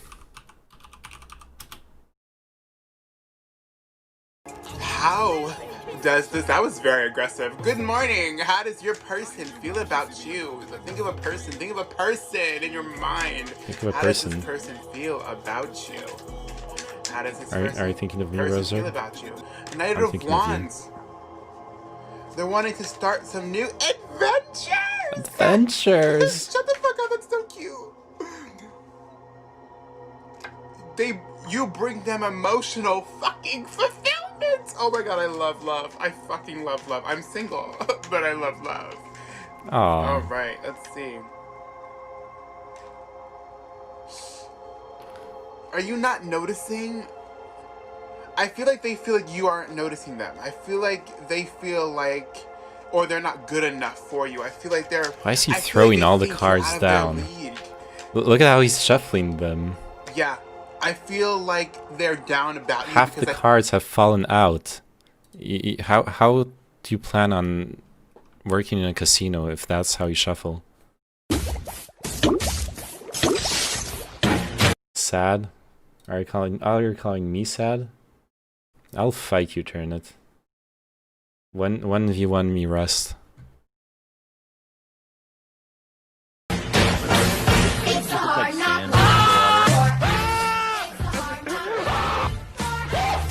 Alright, that's cringe.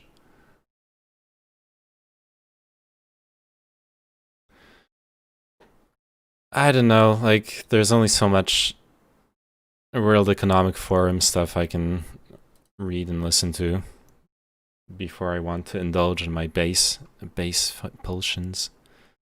Pulsions? Instincts, base instincts, that's the word. I guess I can keep on listening to this podcast.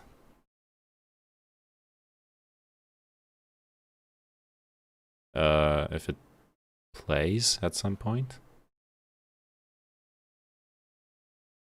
Don't have audio. Oh. Nope. A better job at welcoming there you and go. integrating refugees, with a shot of refugees like refugees welcome sign there.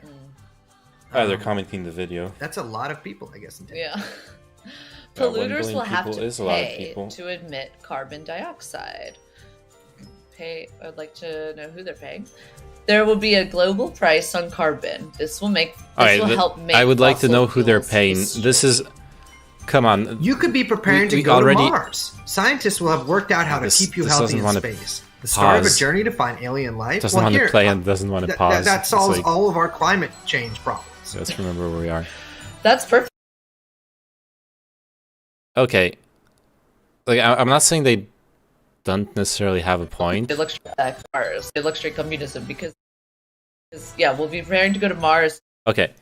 The carbon market works on paper. It makes sense. There's abuses of it. There's issues with it. It's not properly regulated. There are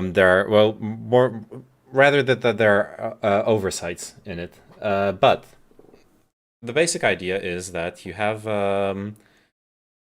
you can calculate carbon being put back into nature. Say you have 500 hectares of forest that you're maintaining, and yeah, then you have all this carbon getting stockpiled into trees.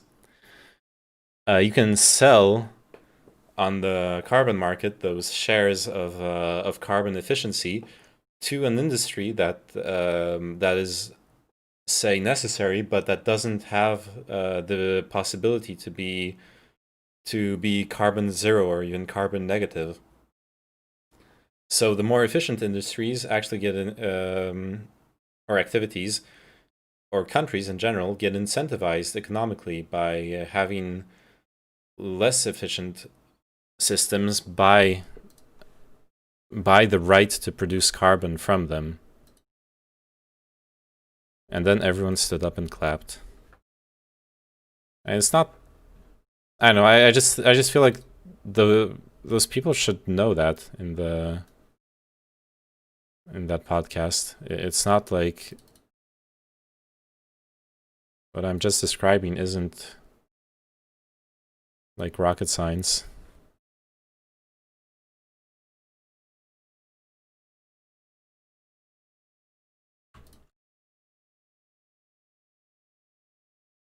Okay. Okay. Good. This guy's gonna check that out. Shakti's gonna get the frick out of here. You probably should take Shakti's army and clear some stuff out for me.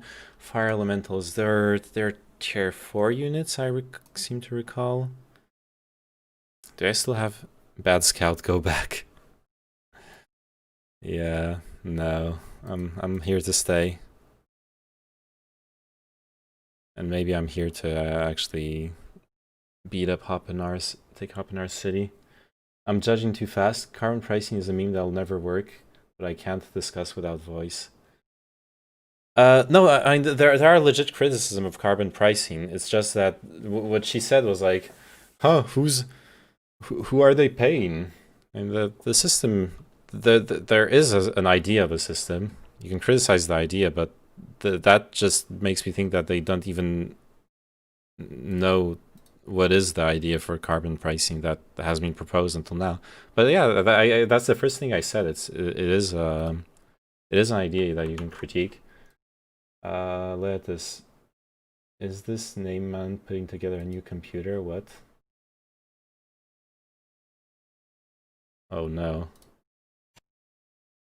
Okay, I need to finish my turn first. I'm not judging the video itself. The video is fine. And the podcast. It's just that one sentence triggered me, okay? I need exactitude. I require it. What about an honest scout fight? 1v1, no spells.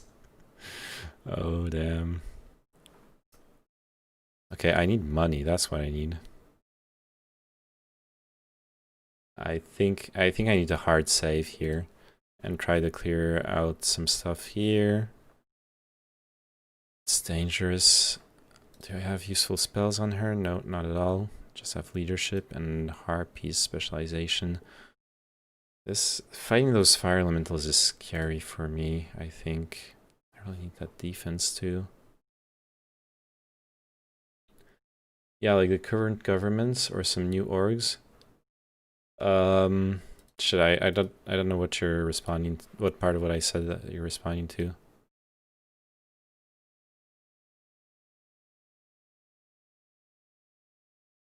I guess we should hop on Discord. All right, I'll call you.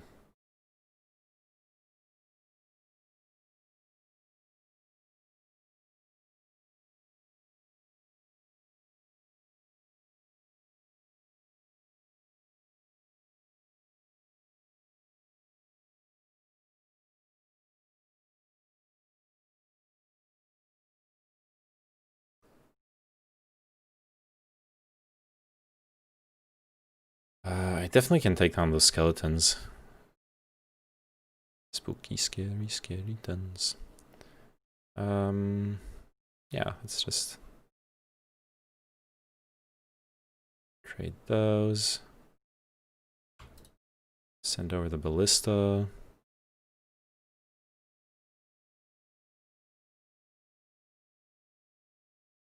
Hello. Hey. You wanted to debate me in the marketplace of ideas? Yeah, there is actually currently in the EU, there is a form of carbon pricing. Yeah, I know. That's why, well, maybe not the one I was discussing, but yeah, sorry, go ahead. They sell a form of carbon rights, but they're just selling how many are produced. So what do you mean? Like they're not like limiting their amount that they're issuing the rights or anything. Yeah. What do you mean? Like the EU issues carbon rights, carbon emission rights. But but it's the pricing for those rights is way too low to affect anything. Wait, but how do they fix the prices? The pricing? What on what basis? They issue a certain amount, and that gets priced by the market. Like producers, they buy the rights on the market and then they buy tons of CO2 rights. Yeah.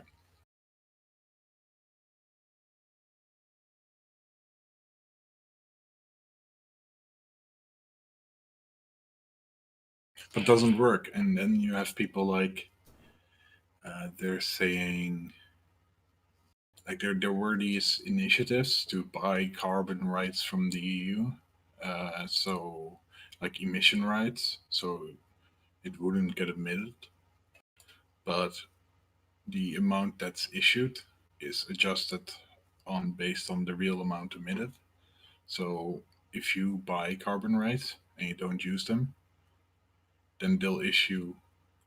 The issuance will be compensated, so they'll just issue more. Yeah, that's not how it's supposed to work.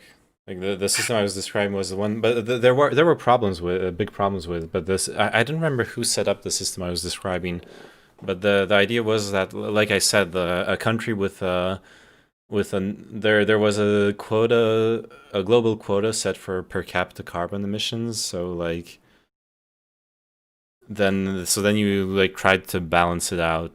Countries and industries that had negative carbon compared to the quota could sell their excess carbon leeway to other institutions that needed it. Yeah. But can you ever create a system that can handle that correctly? Like currently you have the stuff with the the biofuel stuff. The biofuel stuff. Yeah, like in the Netherlands, we have these biofuel reactors, which are just wood pellet reactors. Yeah. Just burning them. In order, we are lowering our supposed emissions by buying those pellets from the US, which doesn't give a fuck about emissions. So it's a fake offset. I see. Oh, Kartoffelkopf says drag him in. You want you want me to come with Turnit over in Discord?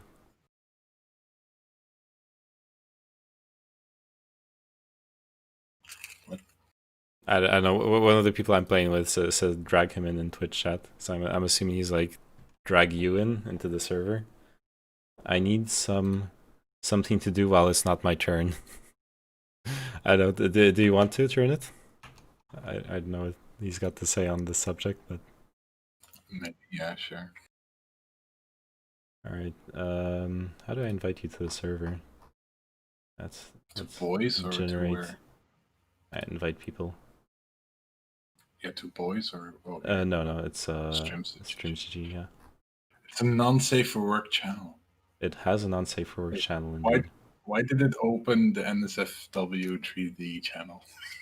Oh, probably because I have it open right now. So it invited you directly to that channel. Well, if you look at the latest image in it, it's actually funny. Okay, I had a good reason to check it out. Wait, it's femboys? No, I'm talking about the latest image. Okay, don't judge me. Wait, is that FTW Pella's actual? I think so. Okay, hop into games 1. Let's continue talking about fuel emissions. Fuel, yeah. Oh shit. Hop in R. This is not okay. You're like Duel of the Scouts. You have 3 fucking air elementals. Listen, if you don't accept the no magic rule, I can just kill your unit with the magic arrow right now. Do it. Waste your mana. I have 33 max mana. Okay, all right, cool. Good fight. Good fight. Now leave. GG. Did you win? Did you kill him? Yeah, of course. I'm gonna kill his other scout too. Easy. Talking about carbon pricing. Yeah, or carbon pricing and heroes. We're discussing the carbon efficiency of scouting, and I don't know. Scouting won't be possible when societal complexity collapses. Yeah, exactly. We won't have the ERI. The energy investment will be too big. You'll know all. This is getting too big brain for me. Because we were talking about carbon taxes and the implementations done in. Turnit earlier today sent me some stuff about the World Economic Forum, and I was going through it and listening to like a podcast, and I got a little bit triggered because in the podcast it was interesting, but they were commenting a video from the World Economic Forum that they deleted now, where at some point they talk about all tax about some carbon tax magically reducing fossil fuel usage. The issue being that there's no and he was like the issue being that until now the carbon tax systems aren't really doing what they're supposed to do. And in fact, they have some very weird, like the most egregious example I have is the main French bank, BNP, at some point bought hundreds of hectares of rainforest in Africa to be able to farm basically carbon options. Well, the idea in the carbon tax market was that. So when a bank, for example, like that owns lots of forest, they go to the government. They say, "Hey, we're absorbing this many tons of CO2 per year, because that's how much those forests absorb on average. We're going to preserve this forest. Give us emit us some of them sweet carbon tax like papers, and we're going to sell them to other companies so they can pollute." And then the human consequences of that was that, like a lot of property in Africa, it's not really owned by the people it truly belongs to. So they ended up buying those huge forests, but who they really belong to are the tribes living there. But you can't say that you're preserving the forest and maintaining it for ecological purposes if there's people living there and farming. And like living those tribes living their lives the way they were living them, so they displaced the tribes. All right, that was my one anecdote about carbon tax. Planting trees to capture carbon doesn't really even work, and it's a misunderstanding of. Wait, do you have sources on that? That seems a weird thing to say. Really yeah. I have sources. But I can explain it to you, even. Like the reason it used to work, like 1 billion years ago, and the reason why we have oil, is because bacteria couldn't digest cellulose, so the trees stayed on the ground. They didn't. Oh yeah, we aren't capturing carbon in the hopes of. Is there a button to like redo the turn? I accidentally clicked the wrong button, killed my entire army. Wait, what? Whoops. I clicked on some satyrs, and it said like oh, it's like overwhelming or something, and so I shouldn't fight them. And I was like, oh, okay, cancel. But that was like the retreat option. It was like giving me an option to retreat, so I canceled my retreat. So it's currently giving me. Yeah, so now you're fighting them, right? Well, it gave me the auto result, which is my entire army dies and my hero leaves. Oh, you can refuse the auto result, and then you're going into the fight. Yeah, and then what? But then I just lose it, right? And you try your best. Some fights. You can Yeah. You can retreat inside the fight, and then you can rebuy your hero for 2,500, but you lose your entire army. And yeah. Can I click right away? Oh, I lose my entire army. Yeah, so you might as well try to win, and just make sure you can retreat before losing your hero. Because the auto-resolve loses fights that are actually winnable. Also, sometimes you can fuck up the auto result and lose a battle that you would have won. Yeah, I heard that happen sometimes.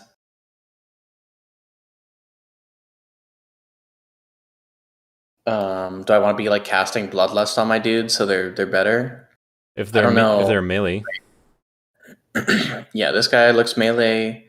It gives them like a where does it say if they're ranged versus melee? It gives like a number of shots if they're ranged, right? And if you right click on them, you get their full info, and in the little text box underneath it tells you any special things or if they shoot.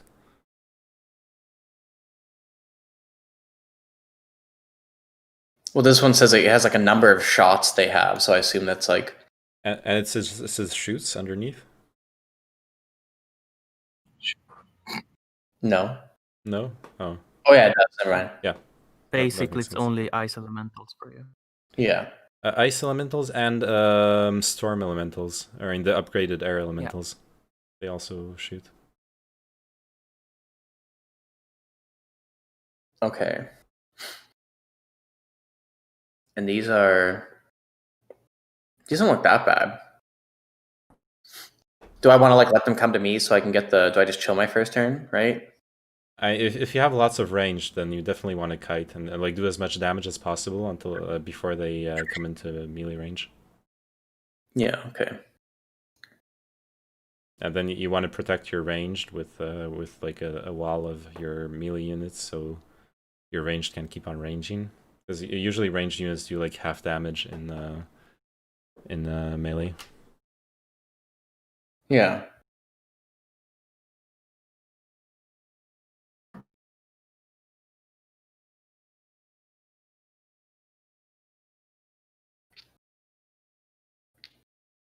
Hey, Namimanen, do you have any more scouts I can kill or? Yeah, I have plenty of them. Yeah, so just ship them to me. Yeah, I'll pay you something. Yeah. Yes, fine. Okay, Pay me 2,500 per scout for a start.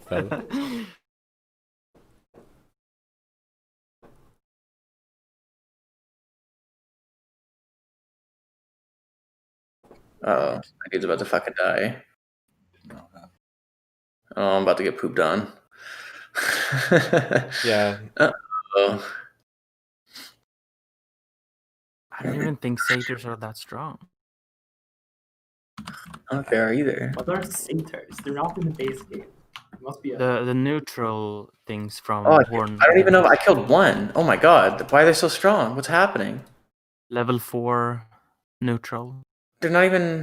Their stats aren't even that strong. What's happening? Why are they so? Why are they so big? 35 health. Yeah. Yeah, my shit's like not doing any damage. Oh, the mirth. Oh, they do cast mirth though. But that's not. That's the problem. And then they're happy. I don't want to fight happy people.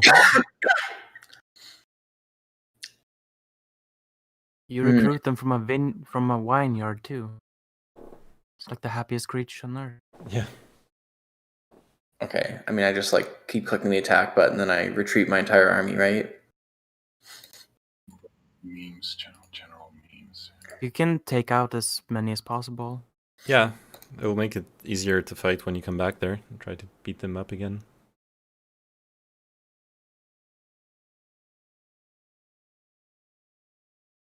I did that to the Ifrits, but they're up to between 5 and 9 again already. Probably only 5 of them then. Yeah. What I think there were 3 this? or something. Probably week 3 or something. No. I mean, like the name of the week. I wonder if there was like a week of the Ifrits or something. Oh no, I think everything just grows a little every week. I'm not sure. Okay, when do I hit the retreat button? Probably right away, right? Retreat. Okay. Oh, it was like worse than the auto resolve. The auto resolve killed 13 of them. I have no fucking how. Well, the auto resolve killed 13 of them, but it also meant you lost your hero. It didn't retreat. Yes, I mean that counts, I guess.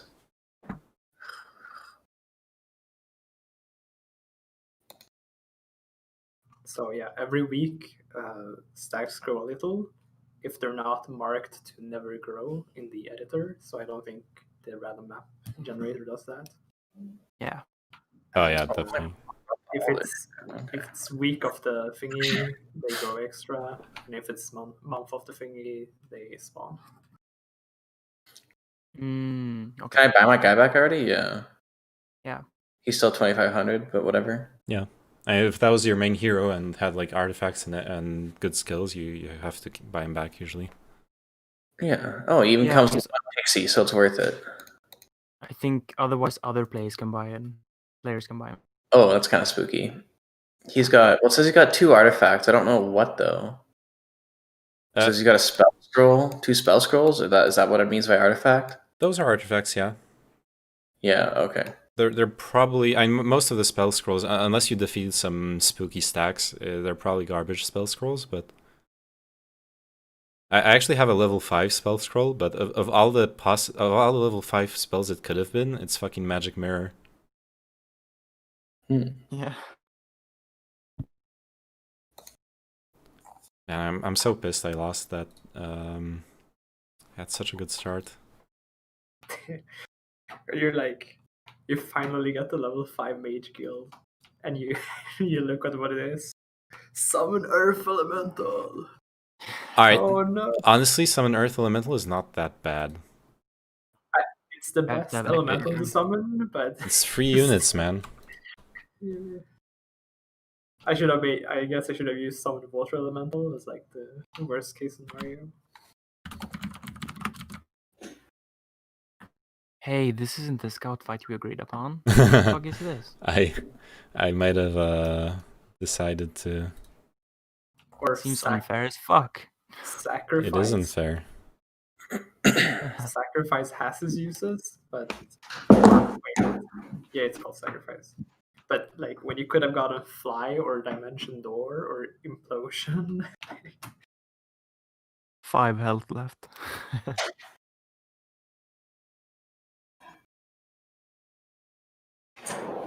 Disrupting Ray. That's an interesting choice of spell. Yeah.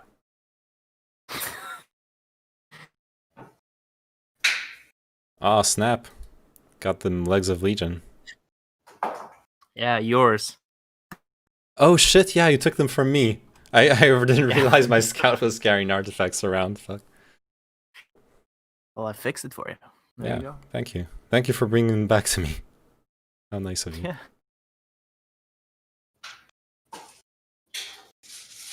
Alright, you know what? Go for it. Do it.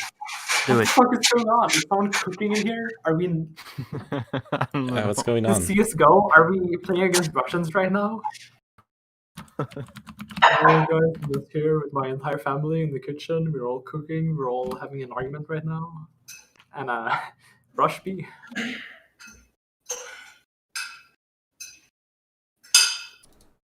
Yeah, I'm doing it. Do it. On expert Earth Elemental, you summon 4x your power in Earth Elementals. That's pretty awesome.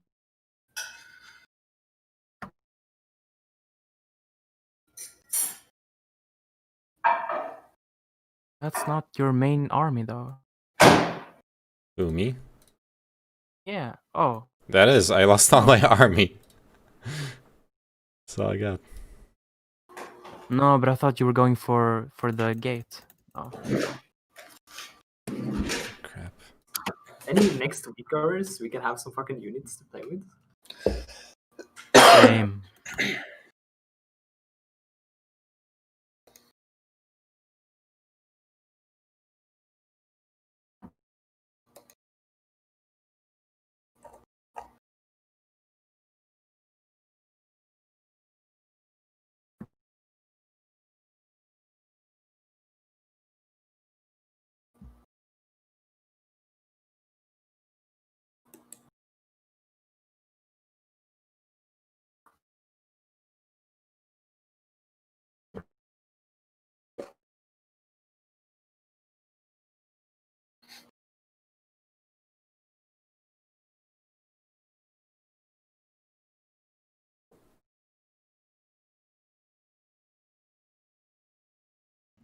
It's my first meme in this server.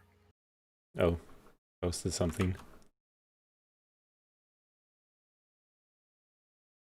Where did you post? Memes. You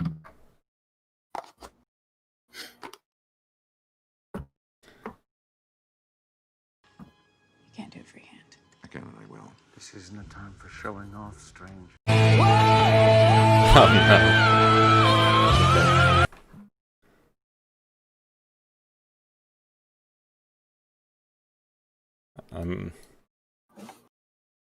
Real talk. Those like Kanaki sausages. I used to love that shit when I was a kid, but it's really not that good. Knackwurst. Bratwurst. Knackwurst. Knackwurst. Oh yeah, sorry, Knackwurst. That's Dutch. In German, I guess it's Knackwurst. But they're actually different sausages, you know, Knackwurst and Knackwurst.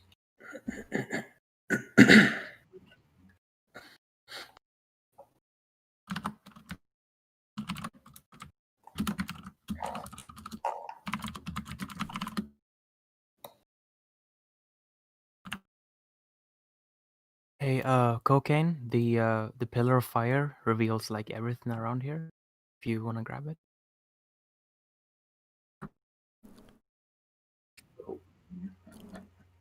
Basically, he's saying, "Fucking grab it, you noob." Yeah. Yep, and there's the tower or town. What did I say?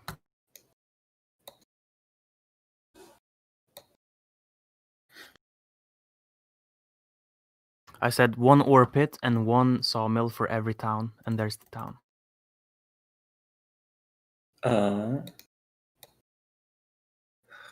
You hear that, Argsats? Oh, what's up there? I see.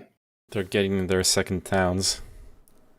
You need to step You it don't up. think cocaine is on his 4th town already? True. Are you really only on 1 town? Even I'm on my 3rd. Yeah. Where Hoppen from? Where are you from, Hoppen? Oh, Sweden. I thought so. What? That's you're really quiet. Turn it. Oh, sorry. No, Is that anti-mage on your icon? It's Magina. Yeah, Magina. Mangina. You wanna 1v1 mid later or what? I don't have it installed. Like 3 years already. Same. I quit after the 7.0 patch. I think I quit. Yeah. Played 7 a bit. Oh, it's actually been 4 years. Last played October 10, 2016. I used to know like everything about that game, but now nothing. What's your MMR? What? What's your MMR? Oh, I used to be 5k, 5.5k. I actually don't remember. Wait. Dota buff. Power champ. Soul MMR 5k and Divine 3 was my final. Damn. That's pretty good. I quit for those new ranks, but it was the highest 3.8. That's pretty good. Vi sitter här i Discord och spelar lite HoMM3. Säng, vi sitter här i Discord och spelar lite Dota. HoMM3. Yeah.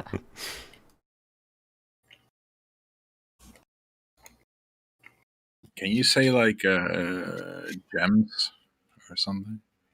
What? Swedish people have a hard time saying g. G. Yeah, we don't really have the hard G Nice. or like DJ. We just have J. So. It's fine. Yems. Yems, yeah.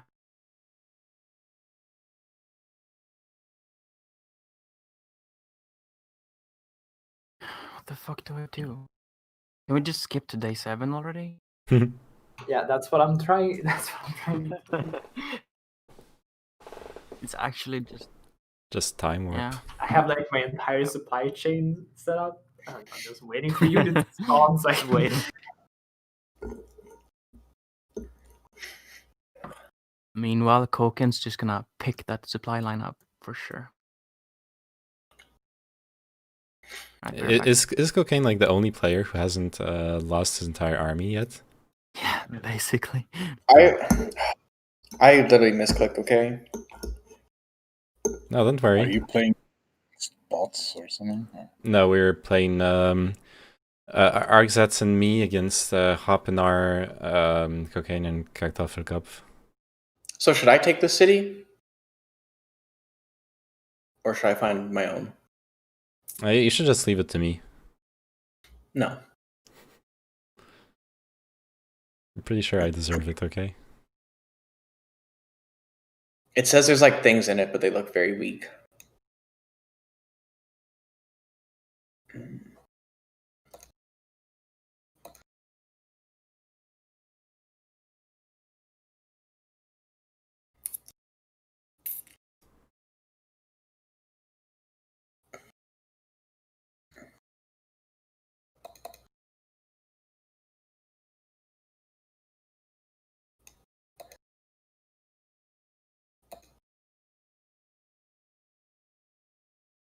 Whoa, hey, what if Cocaine wants that town?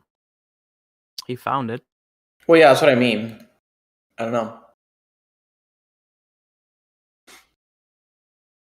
Because it's also, I mean, I guess it doesn't like really matter like where the towns are. Because I mean, if the I don't know, it's necessary for us to take the closest to each other. Go for it. I don't care. He says. All right. Okay. I guess he's happy with his 4 towns. Yeah. Okay, that's good. That puts us both on 4. You guys hear Roblox is going to the stock market? Nice. Roblox is doing an IPO? Yeah, I think I heard about that.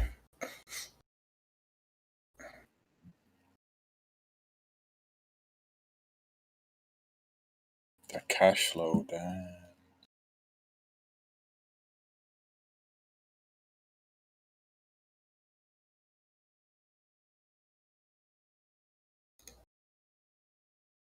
What the hell's Lil Nas X doing in Roblox? Same thing Travis Scott was doing in Fortnite, probably.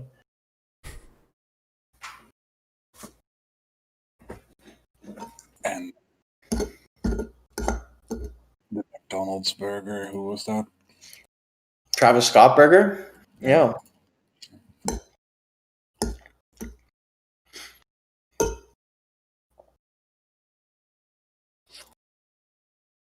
Ah, fuck. I misclicked. God damn it. Did you get your entire army stack wiped like me? No, just wasting like all my movement for the chain I was trying to set up. Rip.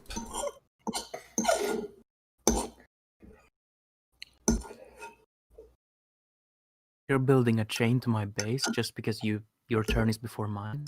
It's kind of dirty, man. Nah, I'm not doing that. Why do I do that? Yeah, sure. So on day 1, you get all your new units, but I don't. I don't know. Seems kind of fucked, man.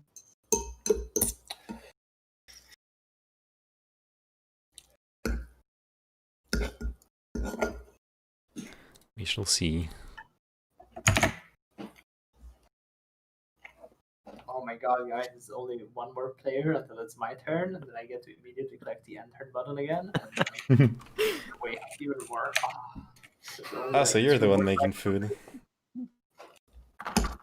No, Kartoffel is eating. I'm eating right now. Yeah. Damn, I should have made food before I started this game. I bet he's eating potatoes. Yeah. No. It's a baked pasta thing. Don't you guys eat dinner at like 5, like normal people? I usually eat at like 8 or 9. This is super early for me. gamer food hours. Eh? When I was young, I used to eat at 6:30. That's like family eating time, I guess. Well, some people eat at 5, but those are like the village, the people that live in villages, not the village people. I grew up in a village, okay, and I'm proud of it. Where? A little bit out of Norrköping, if you know where that is. Norrköping.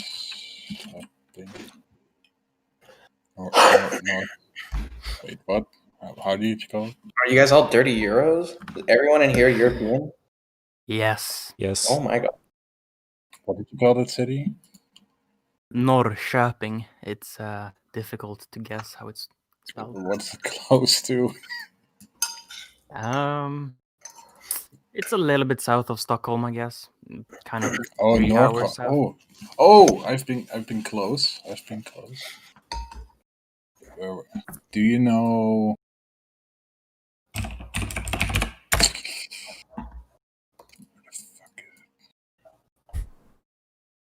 Angry typing. I wasn't close.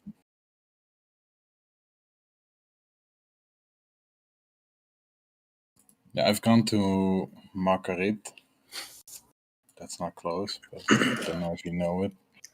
What did you call it? Margaret. Margaret. Yeah. I think I have like a table named after that. Yeah, you probably do. Do they name them after like the little towns, right? Yeah. I feel like It's Things random in towns general. and sometimes verbs. It's a small town. Or adjectives, maybe. It's I haven't heard of this. It's spelled MAKRAD, right? Yeah. Yeah, I have that. I think I have that as like a.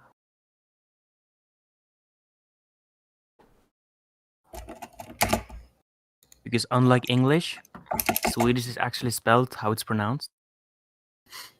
Well, what about quap? It's not skep, is it? Quap, yeah, skep. And then you have the weird accents of people. What? Like the girl I know, she has like this weird southern accent. Oh no!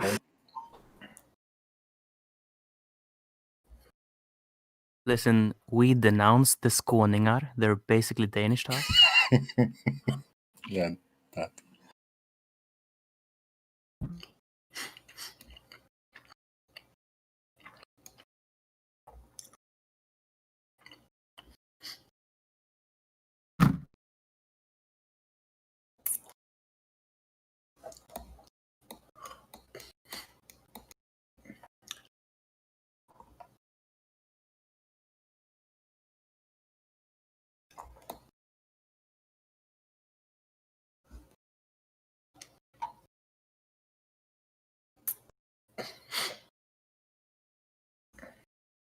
Sup, dude? I'm taking out your supply chain.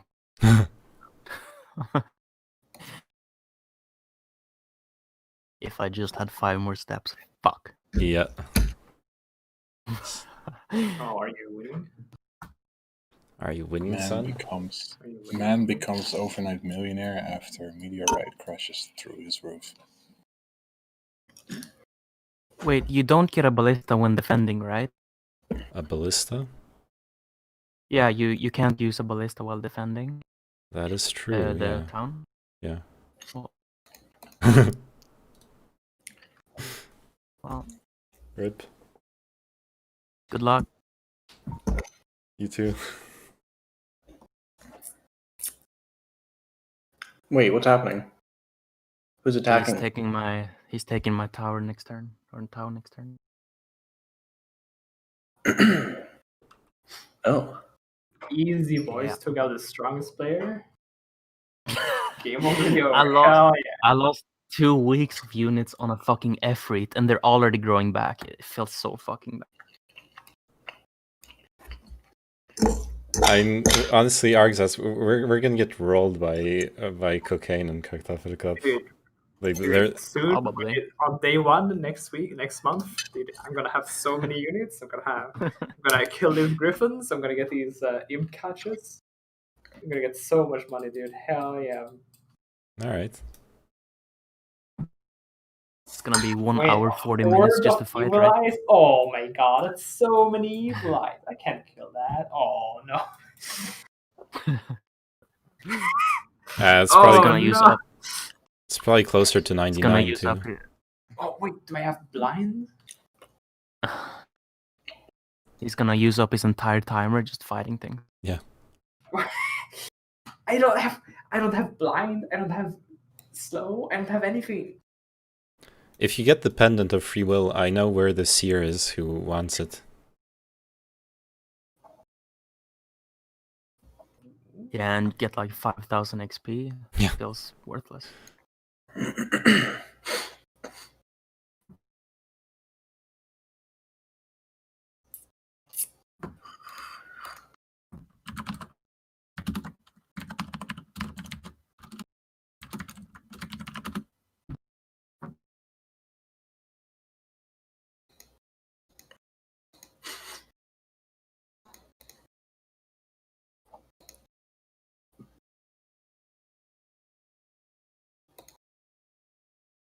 There's a quest reward that just replenishes your spell points. That's it.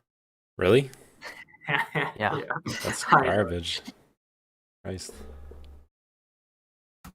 Imagine spending the entire game and just spell points. Just not. Yeah. Running around to accomplish it, and that's all you get.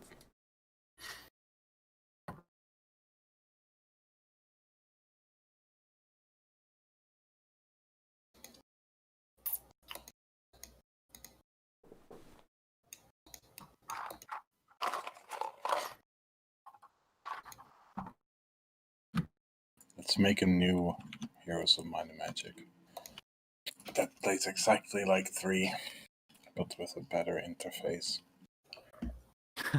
So like HoMM? Yeah, it already exists. And the only thing that you could improve, I would say, is it would be nice to be able to spectate your allies' fights. Yeah. Because otherwise you're just waiting. Yeah, but I mean, the interface of this is pretty bad. You have to do way too much with your mouse. It's annoying. Yeah, but that's not like worth making a new game over. Yeah, it is. I mean, seeing as they somehow made it even worse in later Might and Magic games. It's because they were arrogant. Like GUI developers are just like I don't think GUI developers are like actual human beings. Like they're garbage people. As a developer Do you have any GUI developers in here? I wouldn't call myself a GUI developer, but I've been working a lot on front end and having to do a lot of GUI. Oh no! And as someone who's had to do that, all I can say is I absolutely am garbage at it, and it's a horrible thing to be doing. I mean, it's also fascinating, like the problems and thinking about the user case and stuff. But infinite scrolling do you have in your UI? What? How much infinity scrolling do you have in your UI? And oh, I fucking hate the single page infinity scroll thing. It's horrible. We don't have any of it except I guess it's like a big web application. So there's like a dashboard that the user can add a bunch of widgets to, and if you choose to add enough widgets to make the page super long, like then it'll be super long. That's your problem. You're the one who's gonna have to deal with it. I deleted my Tumblr last year because they finally made it so you couldn't go back to. There was like a legacy option for pages instead of infinite scrolling, and like they finally got rid of it. Can you stop scraping your fucking? Can you? Why do you have? Why does this activate your voice? Oh my god. Fuck. Well, honestly, I'm not sure I win this. Well, it depends on what my tower aims at. If they aim at the Medusas, maybe I win. They'll probably aim towards the right place, I think. I know we're gonna see.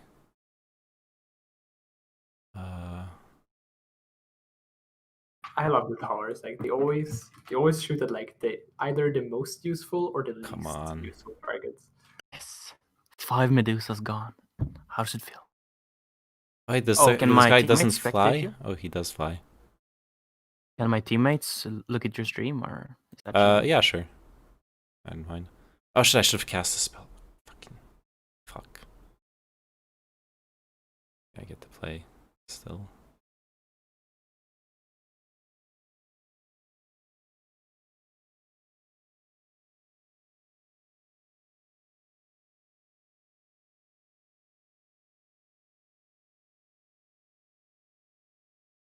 Nice.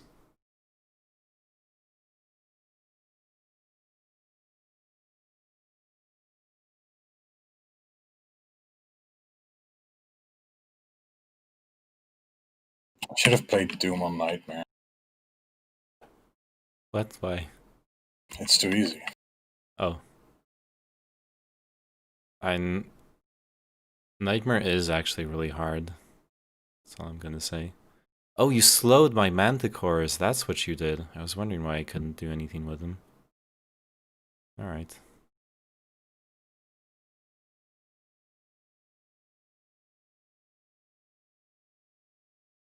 Mostly just so you can double move with them. Yeah. The pause. Oh shit, the towers are taking him out. The Manticores. Yeah, they sure are. 6 health. God damn it. 6 health.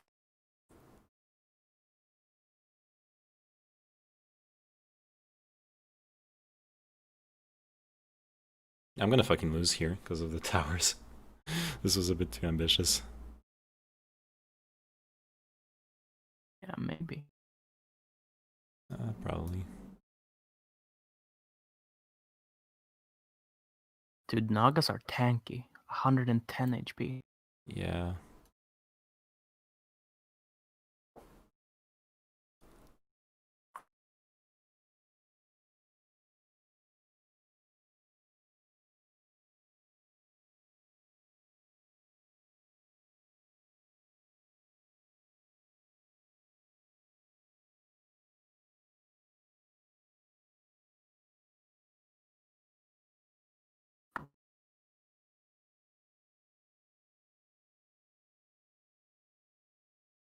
How's this? Overdrive. Overdrive? What are you talking about? Yeah, I got a secret and gave me overdrive. Oh, in Doom? Yeah. Fucking Doomer.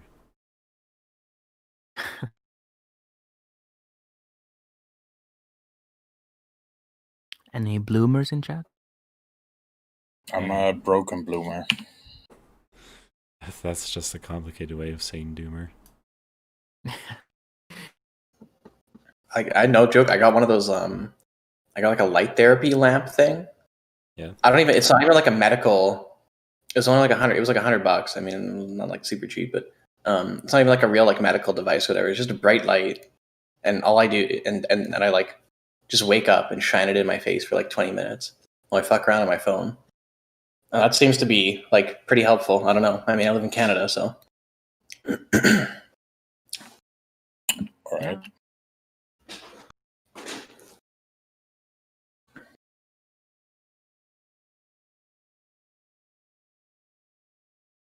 I think your ground units still have to walk over the mine to actually get through the wall there. Yep. Unless I actually break the gate. Mine? What's the mine? Gate, yeah.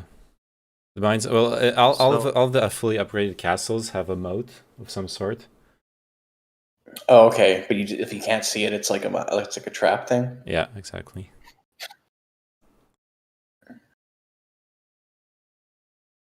Oh, great! I'm out of ammo now.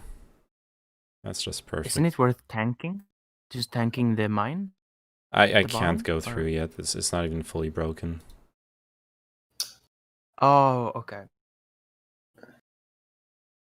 Now it is. Now though, yeah.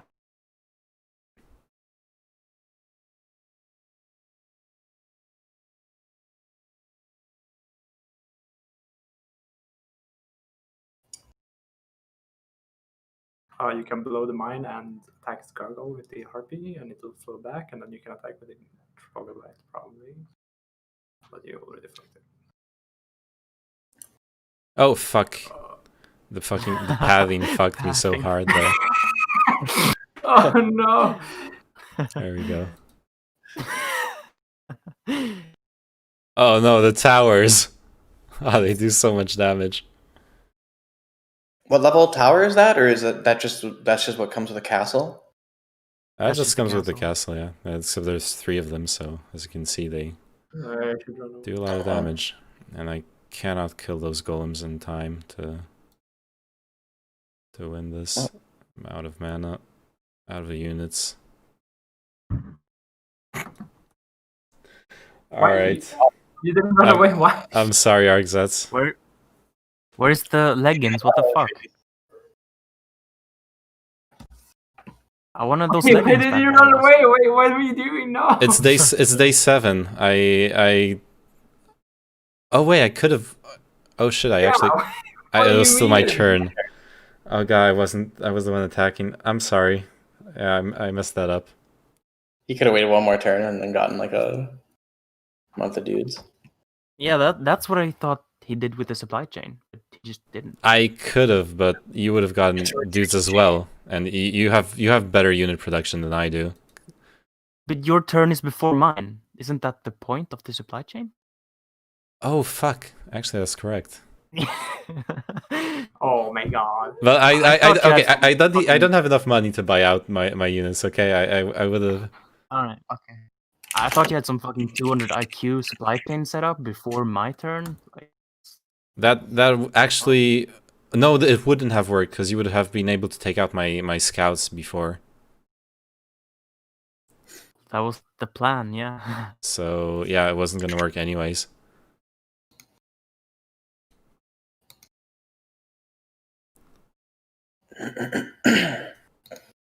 The main issue was that I lost all my army a while ago. I shouldn't have come to attack you. Okay. Well, looks like we're in a pretty good spot then. Yeah, I'm partial to surrendering at this point.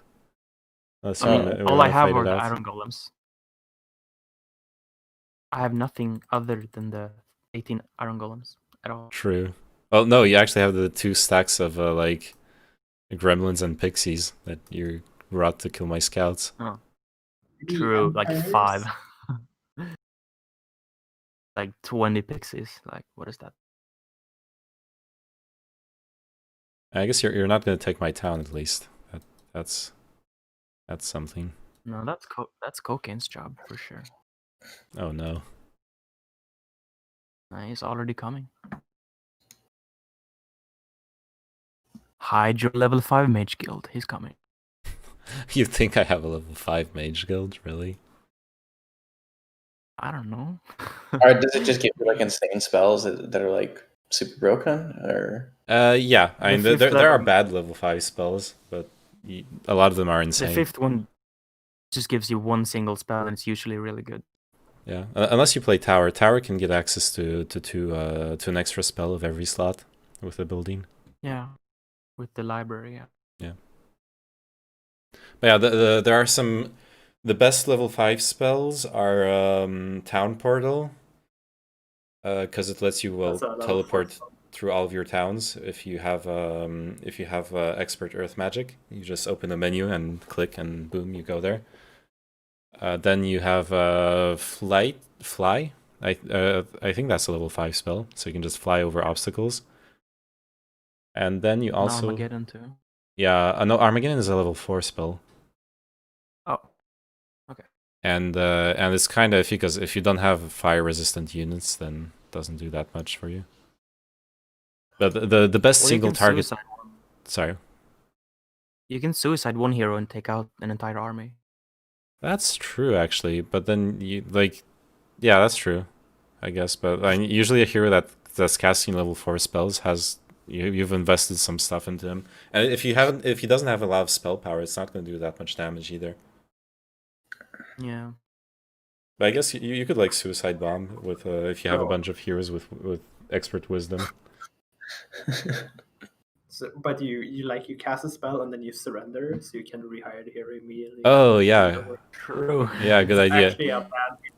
It's actually a banned strategy in tournaments because people were doing it too much.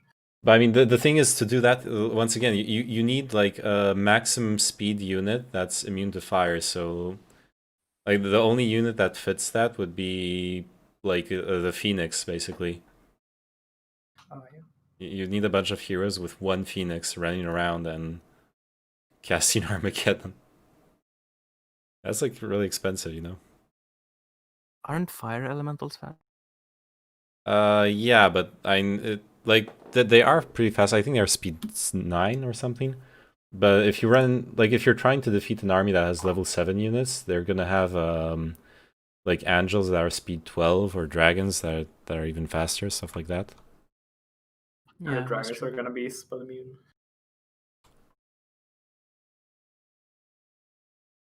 So the other meme is to just have like gold and black dragons in your army, and then you can Armageddon all you want because they don't take damage from level 4 spells. Yeah.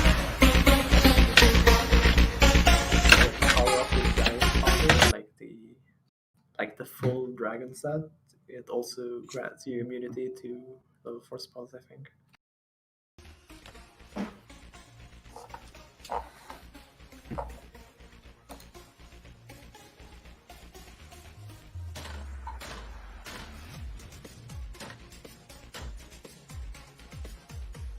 How many spell scrolls do you have?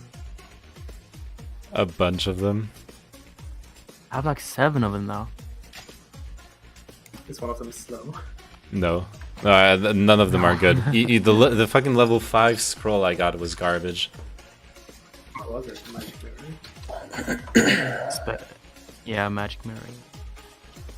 You have a blind? Can you need blind? No, I don't have blind.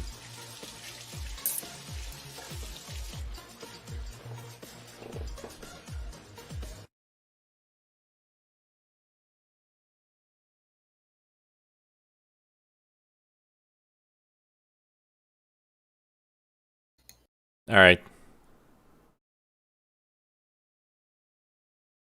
Know what I'm gonna do? I'm gonna open a second client and just practice. Because I've already lost. Well, we've already lost. I mean, we lost a while ago, dude. When they're talking about having 4 towns, like I'm joking, dude. Of course. Oh, you don't. Okay, you don't actually have 4 towns. Okay. Yeah. I don't even think there's 4 extra towns in the game. But you're joking. But I now see Cocaine's army, and it's coming for me. Oh, and we have 4. And 4 towns Kartoffel's total. army. Yeah, no, you guys are all set. At least as far as I'm concerned. RxS is going to be able to put up a fight, but If I ever get to play. yeah. But even then, like at the moment, I think that this is spooky. Maybe we can come back somehow, but I doubt it. I mean, I have nothing. Oh, actually, I have an idea. Gonna stop watching my stream. Gonna strategize.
Aw, man.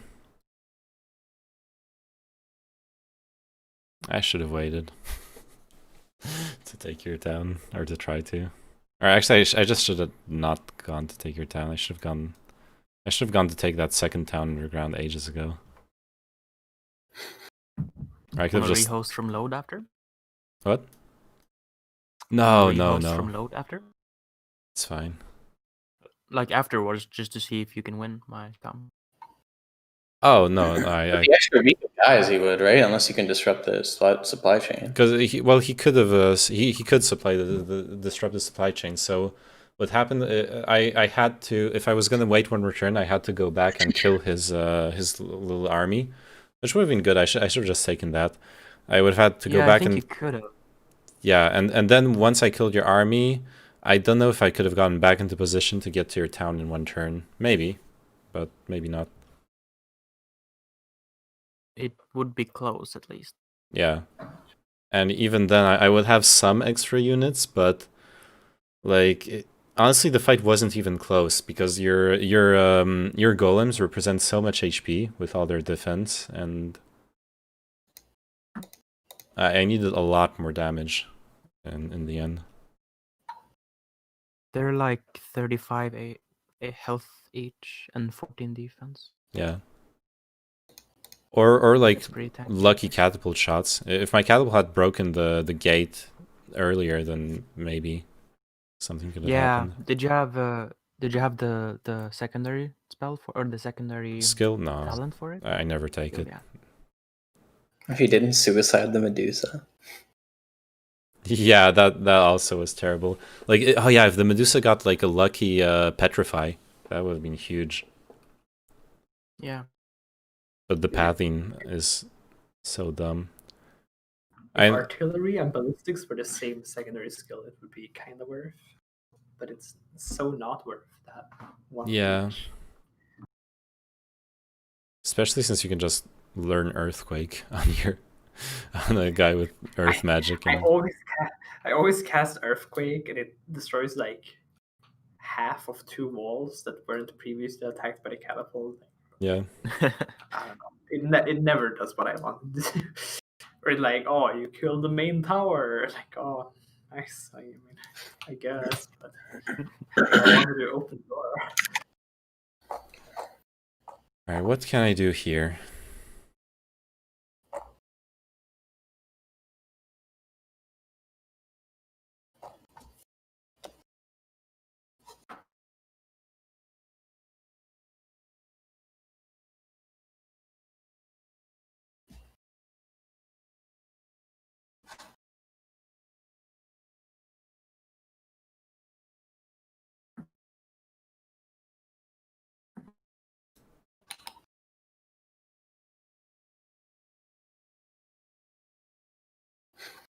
Oh man. What I really regret is actually on, what was it, on turn 6. I had 2 giants and 1 angel in the first week, and I threw them all. How?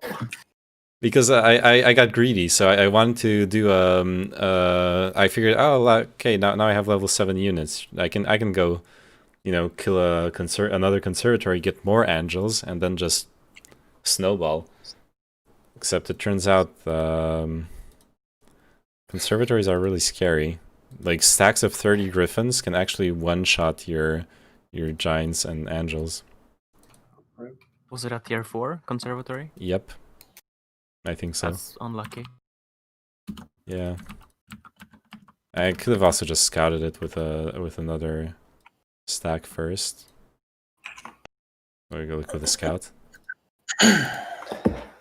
Oh well. You have like a Medusa you have to house actually... right outside your base. I do. That's so lucky.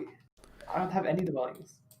I actually had a pretty decent... Yeah, I'm saying I had a really good start. I could have done so much. Oh well, actually, I have a null hut and a lizard man. Well, we all have some unit buildings, I think. I have a mage tower. Yeah.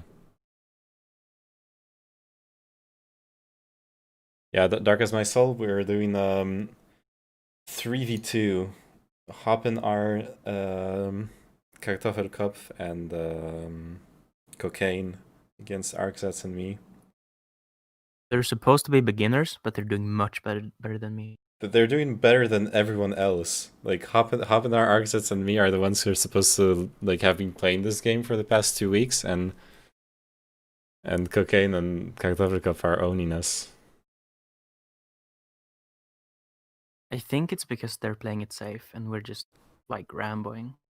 Yeah, yeah. I've never even played this game I was before. playing it super safe, but fucking I don't even super know what OP. playing it safe even mean.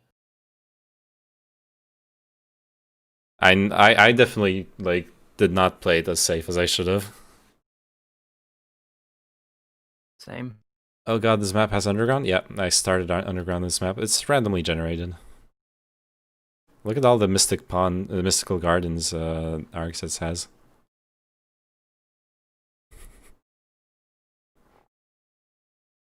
Like 5, 6. Yeah. I love how you just camped all your heroes on them, like, fuck it, I'm not even gonna bother moving them around. Some of them have like multiple, but dude, I got like 2 heroes with estates. One of them has the specialty that just gives him money. Oh, nice. So those are my camping heroes. It is providing me with free money every day.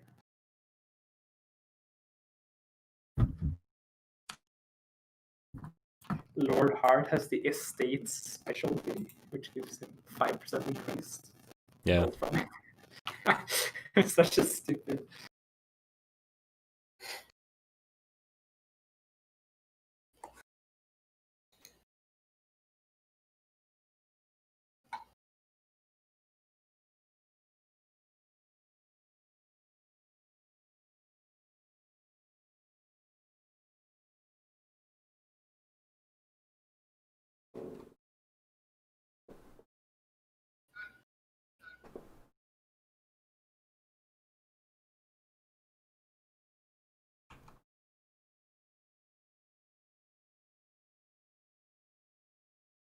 Hello. Hello. How are you doing on this fine day? Pretty good. It's almost my Looking turn. like a nice open town you have there. Yeah, it's all for you. Can't though. Oh, okay, I see. No, I'm like 5 steps away or something. How far away am I? I can go kill your one scout, I think, right? Oh shit, I should have just stayed on the fucking road. Aha. Yeah. Made. Well, fucking, I even went south. I could have been next to like north of Cocaine and about to go. Like I think I could have almost gotten there. Yeah, roads are pretty strong. Actually, I think my dude even has, what's he got? Oh, it's advanced pathfinding.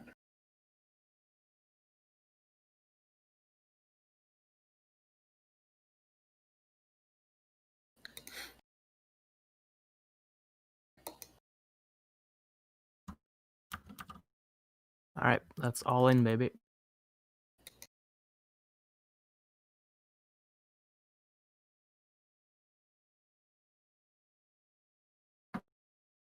Oh my god, it's my turn.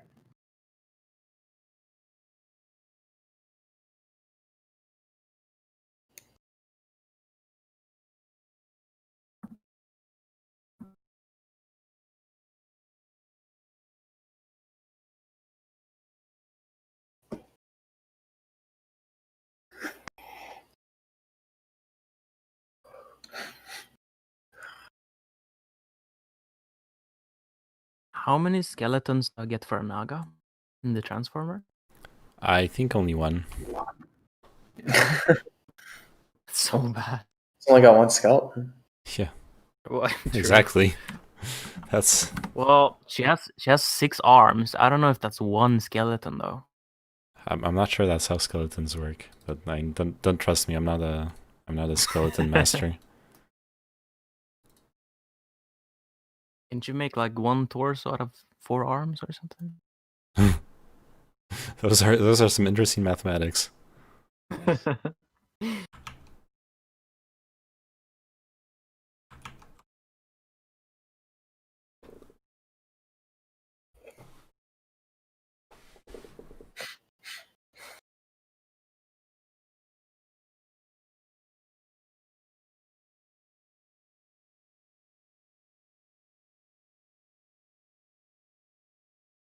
Where the fuck do I go?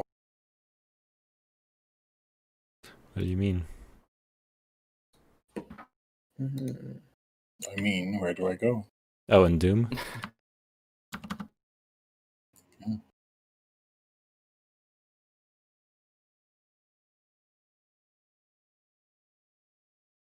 Where are you at? Here, I'm streaming in Discord.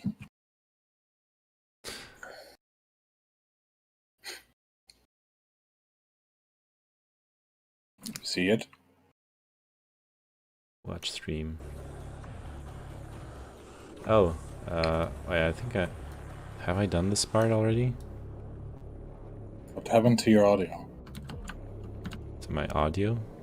Oh, now you're fine. But like Oh yeah, so, I remember this part. Yeah, you see those things, you can latch onto them. Yeah, I know, but so I get here and then what? And then well, then you jump somewhere. Not over there. Like under somewhere near it under. Also check your minimap.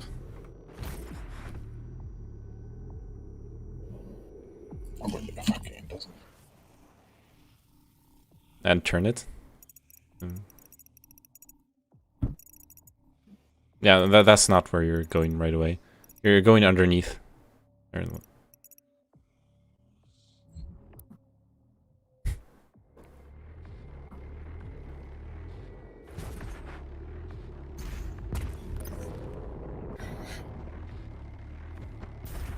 Yeah. You wasted your double jump. There's no way that can see it like this.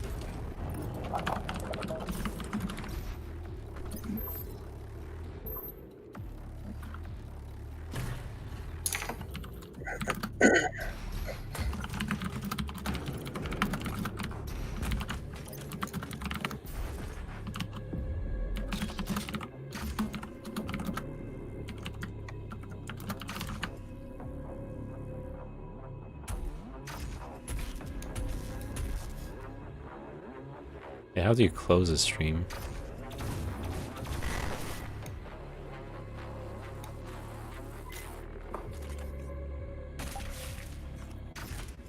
Oh, I remember this part. Oh, you're gonna have you're approaching that boss fight.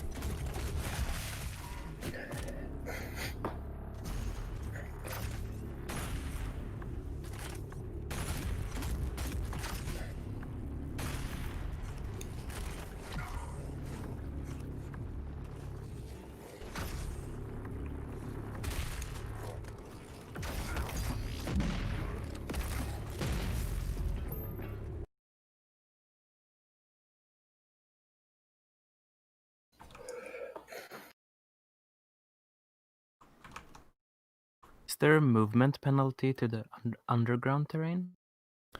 Yeah. There's a movement penalty to everything but their home terrain. Yeah, everything that's not roads.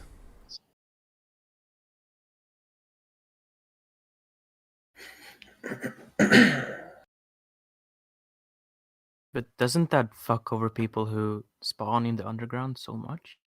Well, first off, there's roads, and then also the different factions have different like terrain affinities.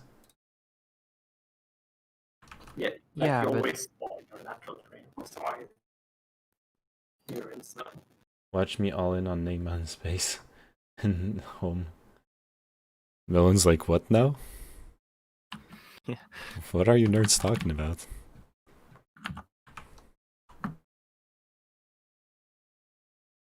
Villain ain't got no time for this.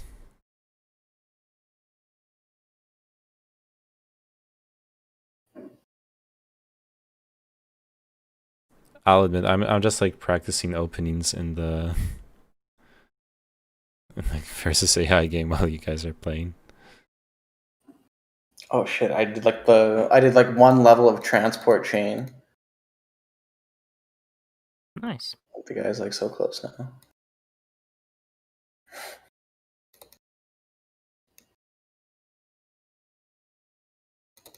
Apparently, the main threat is ArcSats. You should find it. No, Okay. no, you don't have to. ArcSats is not a threat. What? ArcSats is not a threat. Don't worry about it. Sure.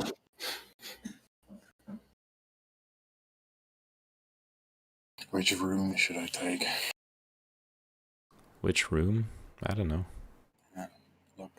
Oh crap, I keep forgetting to split my army into separate units. Yeah, same.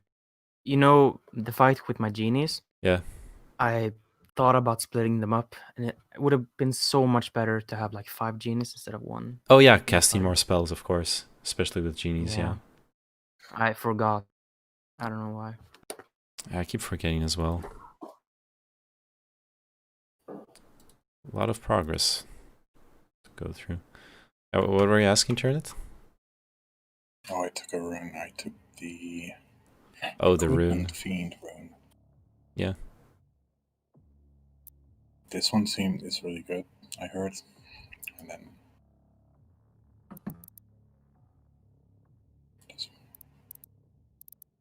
Yeah, I don't know.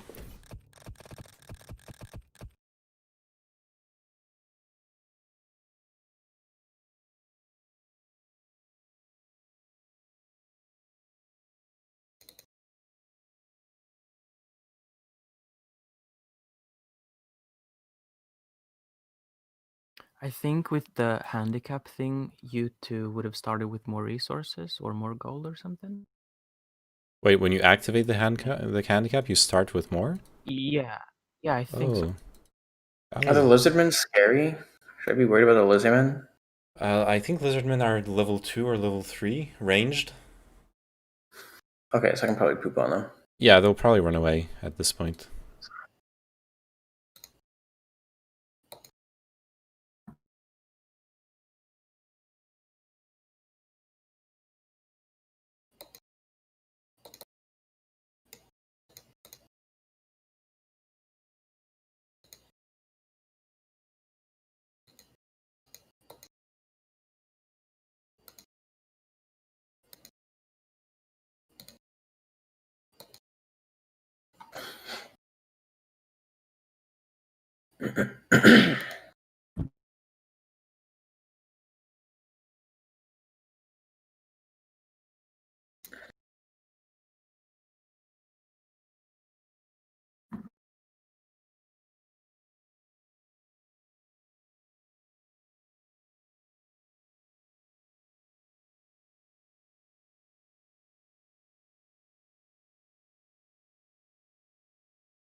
Huh. Oh, it's my turn. Finally. Go fight my army. It's right there. Yeah, you really think I'm gonna leave my town at this point? He wants to fight your scouts. Yeah. Yeah. Yeah, you can go. You can fight my scouts. That's all good. Have fun with him.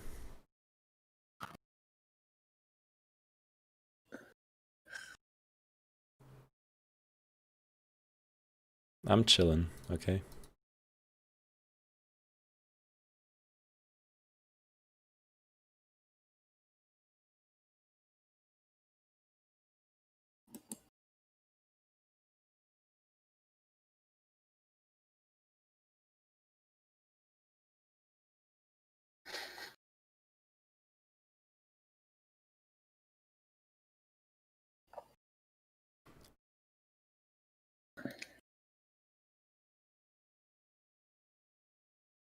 Oh yeah, I could sell this still.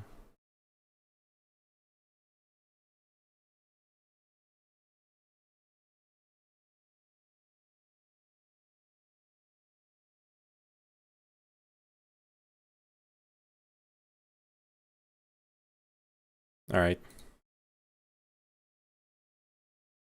This is it. I'm sorry, Argzats. I messed up this game. I hope you'll find it within yourself to forgive me.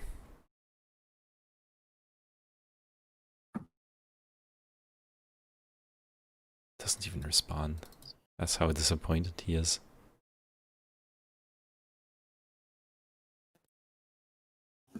Sounded like his mic was giving up too. I don't know. Yeah, it did sound like that.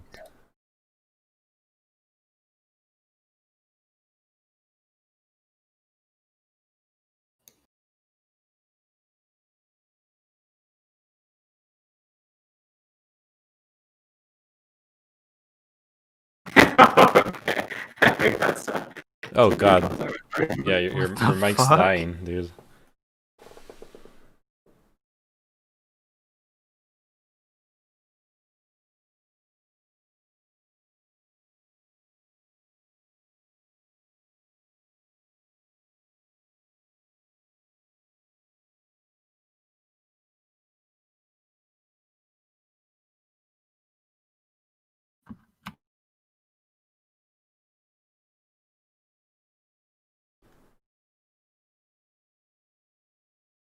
Nice. Oh, that was a good fight. Honorable PvP. It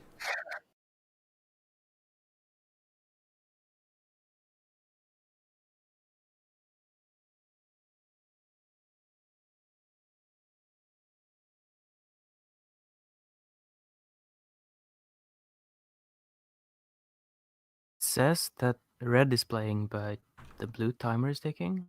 Am I bugged?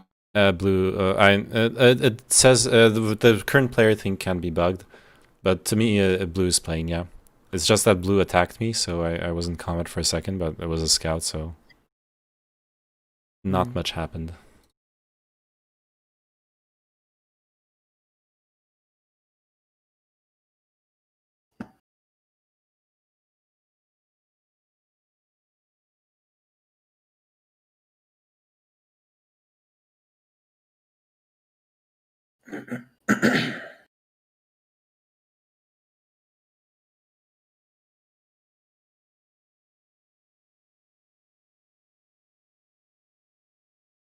Oh, you're blocking me.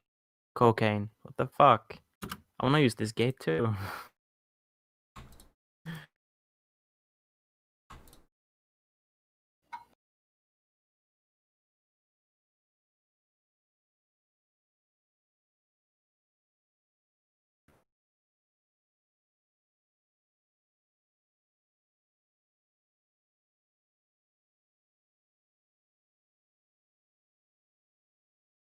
No, it's fine.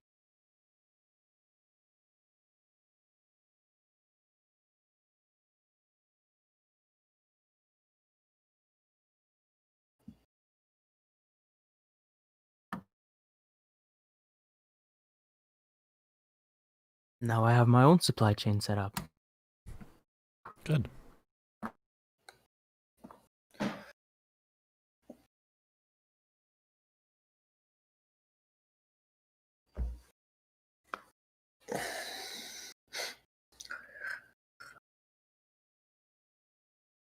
Is that why people pay gold in ranked games to get the red color? Because they can supply chain first day, or? Yeah. Red is an advantage. Because of the supply chain thing? or what? Well, in general, the fact you're playing first, like in any turn-by-turn game, playing first is usually an advantage, right? Yeah, I guess. Like in Don't the people pay? Yeah. People pay like thousands though for it, so it must be something. Well, the in the Alex the Magician video, he said it was worth like 500 to 1,000 gold, but also depending on the towns people had. Yeah. So it didn't seem like it was that big of a difference, I guess, but I don't know. I mean, 1,000 gold at the start's like a lot, though. Yeah, but like the other comparison he did was if you because one style of doing 1v1s apparently on Jebus Cross or other maps is to you have a button to draw 2 random towns, and in the meta, Necropolis is considered the best town, and Cove or Inferno are considered both the worst towns equally.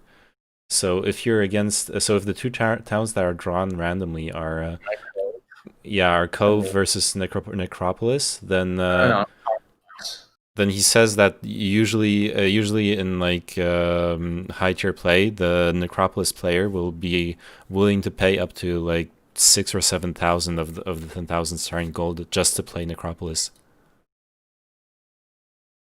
And so then you're starting without gold basically. I'm Conflict, so not Cove. Right? There's a difference. Yeah, Conflicts is is actually a good faction. Okay. Though, like, then there's good and good, right? Here we're talking about the meta of like the people who are like really good at this game and know all the tricks. Like that Alex guy, he has a bunch of videos showing how with specific Conflicts hero, if you choose your hero, you can do a bunch of really hard encounters with literally just one or 4 pixies and that specific hero. Yeah, the firewall thing, right? Yeah, the firewall thing. Basically, you can abuse the way the AI moves through firewalls. So, like, Griffin Conservatories, the thing that ruined my army. Those things are doubly important because if you defeat them, you get 1 to 4 angels. So he has videos where he shows how to defeat level 1 and 2, maybe even level 3 conservatories using just 4 pixies and firewalls. And with any other faction and heroes, you would have to have an actual army to do that. Yeah. Why didn't you do that then? Because first off, I haven't like watched the videos enough to like learn that thing by heart, and I feel like it would be kind of cheesy to like alt tab and watch the video step by step while doing it. As I will do that to learn it, I guess, at some point, but I'll just do it. And I want to do it against other players. That's like really cheesy, I feel like. Yeah, I guess. And the other thing is, well, it also just feels really cheesy even without that, because you are basically super abusing the AI. So I guess my thought was I would try. And I really like Dungeon, and I saw him do a video about like doing like similar starts with Dungeon, but you lose units. It's not as easy. But I wanted to try it out, you know. And it worked. I mean, I did clear a couple of those like high tier things. But it's also really an all-in strategy. Because I like spent all my money just on scouting, on getting scouts out. All-in all my money to get as big as of a week 1 army as I could to be able to do to do like the low-level conservatory and there was a machine shop, so that's how I got the 2 giants and 1 angel. And so I have no economy at that point, and I have to like continue snowballing and building up a blob of army. Or I could have stopped there and taken my second town. Like I could have played that much better in the end. I didn't have to all in like that. But I did. Do you know what a Warlock's lab is? I have no clue. I don't think I've ever interacted with it, actually. Let me know what it is. What it does. Allows players to transmute mercury, sulfur, crystals, and gems into the other. Oh. Nice. So it's like a Giga marketplace, I guess? Yeah, but with much better if you need to like transmute stuff, then it's much better than the marketplace, yeah.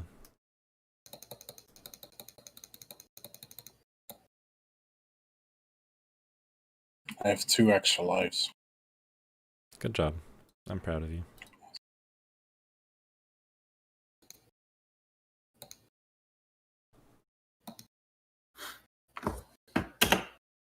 Yeah, in my nightmare run, I don't think I've had 2 extra lives since like the first half hour of the game.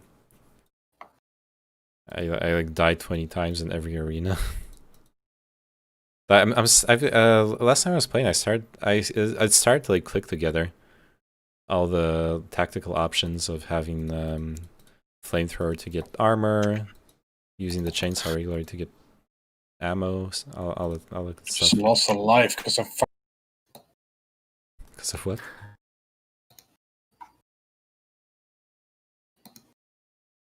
Because I'm touching. You're cutting off, which is really funny, but. Yeah, nice. I'm cutting off myself. Okay. I'm touching the fucking electricity. Now I lost my 2 extra lives. Nice. Okay, I picked up 4 more Medusas on my way over to your town center, so. Good.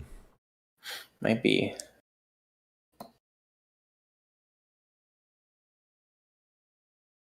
Oh, aren't the pickets really good too? The pickets? Yeah. What are those? I think they give you units. Like if you defeat wolf riders or something. Oh, yeah, the wolf pickets, the wolf rider picket. They give you Cyclops if you defeat them. Yeah. Yeah, there's 3 really good army buildings. So the Griffin Conservatories give you angels. The experimental workshops give you giants, and then the pickets give you Cyclops. Oh, and then the dragonfly hives give you wyverns. Those are the 4 big buildings to like. If you can like week 1 defeat a couple of them and build a big army, then you can defeat the harder ones. Like that's how you're supposed to snowball through them. Yeah. That's what I kind of tried to do and failed at miserably. Kartoffelkopf even found and defeated one of the ones that give wyverns. Yeah, I saw that he has wyverns in his army, yeah.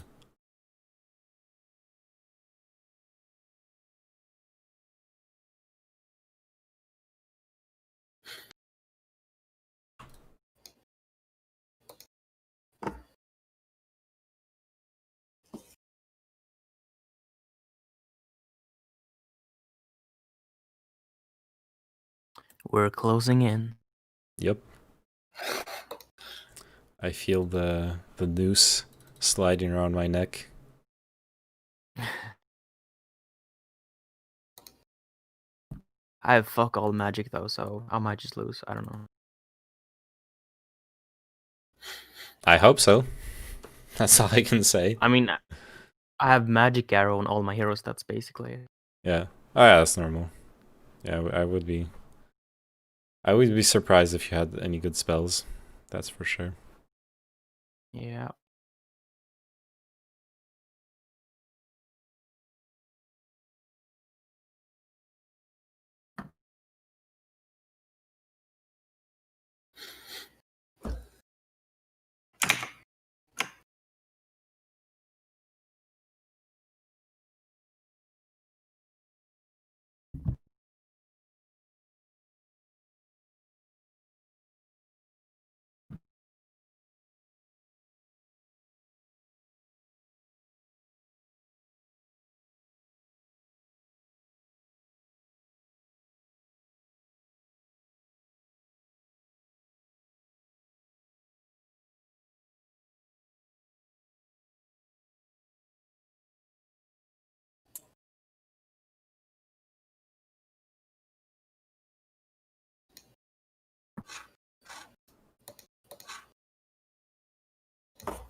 And in hindsight, I think my biggest mistake, apart from losing my army, was also just not taking the second town. I could have actually come back with it. Maybe. At least started working on having an actual income and stuff. Just gotta set up the spell scrolls and then we're fighting. Damn, there's some extreme clicking going on background. Yeah.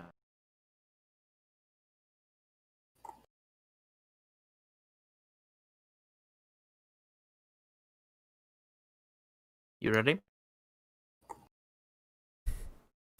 Oh shit, getting attacked. Time for you to throw your army at my castle. Yeah, true. Okay, as long as the catapult doesn't like blow down my gates in the first turns, I have a chance. Stand a chance. Protection from Earth. What the fuck? Nice. The worst spell possible. Yeah.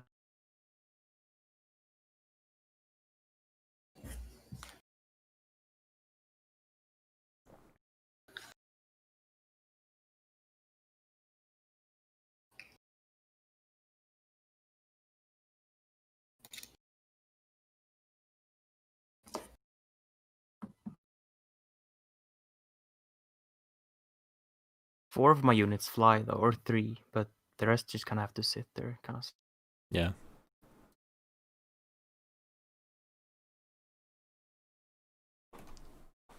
Yeah, we shall see.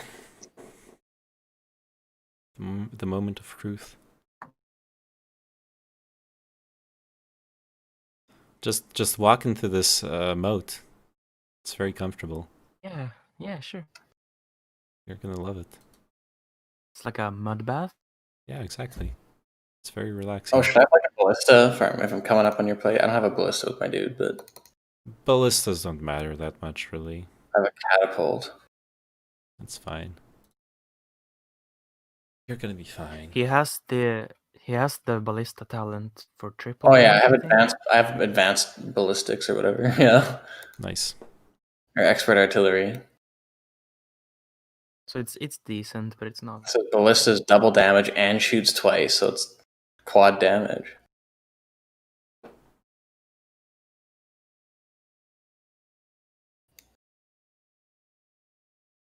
Like the worst part is even if you get the expert ballista, they only have like 1000 HP, so they can die still.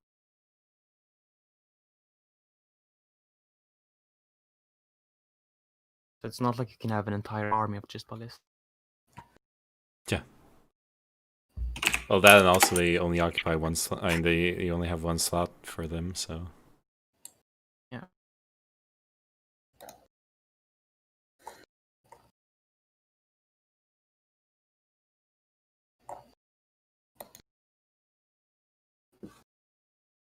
Oh man, the wall's already broken. Yeah, at least it's down there. Haha, they're coming.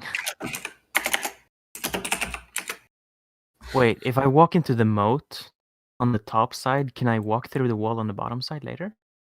Hello, can you guys post wagon strims real quick? Okay, bye, thank you. What? What? Who's? That was Melon. Oh, wag. Oh, wag. I misheard that completely.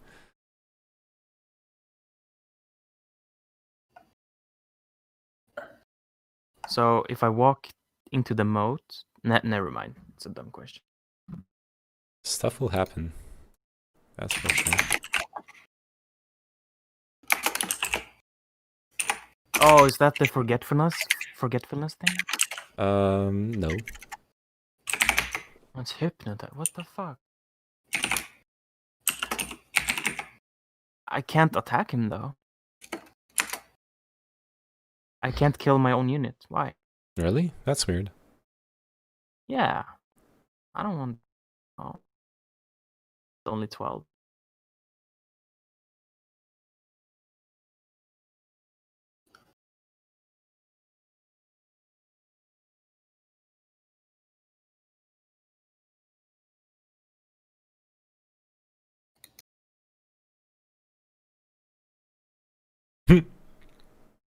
Hells yeah. 3 more damage.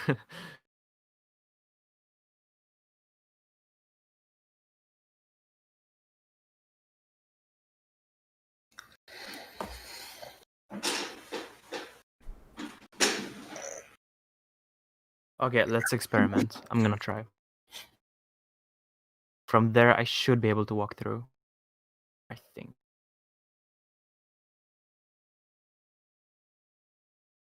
I mean, I'll be honest, I don't really want to help you.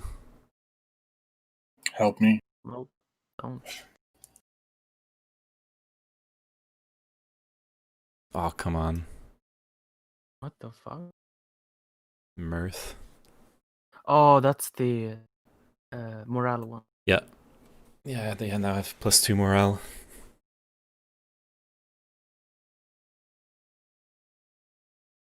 Oh yeah, I could do this. Haha! What the fuck? Force field, bitches. I've never seen that. Yeah, I've never used this spell before. Honestly.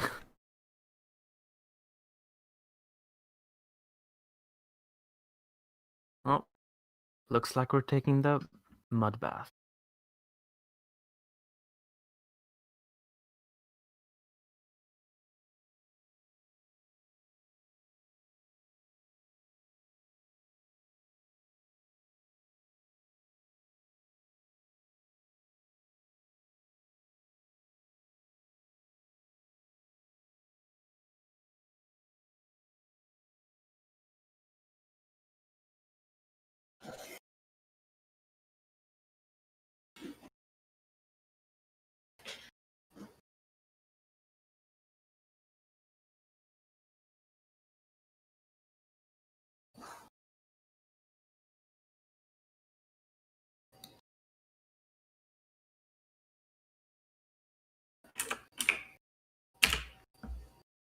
Why are you bullying Melon? What the fuck?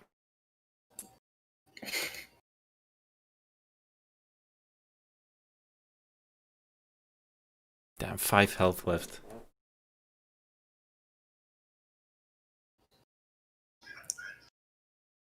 Honestly, the castle wall is the most bullshit thing ever. I know, right?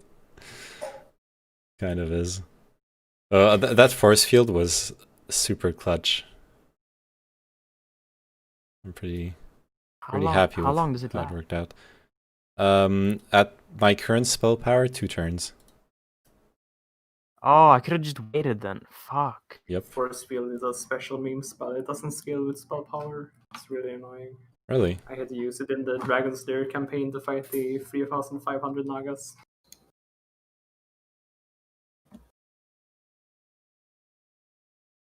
Oh, can I get there? Do you think I can get to your town?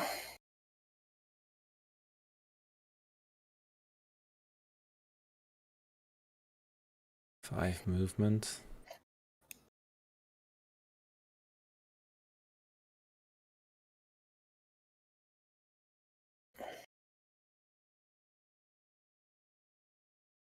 Oh, I can't. No, wait. Yeah, I can. I think.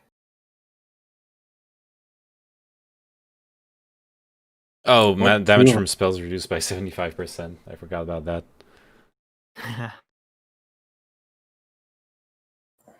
Hey, can you do me a favor and destroy my catapult? It's the worst fucking garbage piece of shit I've ever seen. I'm not touching that. Can Cocaine transfer me his ballista? No. It might be too late for that, but. No trading between allies, unfortunately. Oh, okay. Okay, well, I think I can just run at his base and get it. We'll see. Or do I have to fight your guy and then, like, I won't be able to get there? I don't know.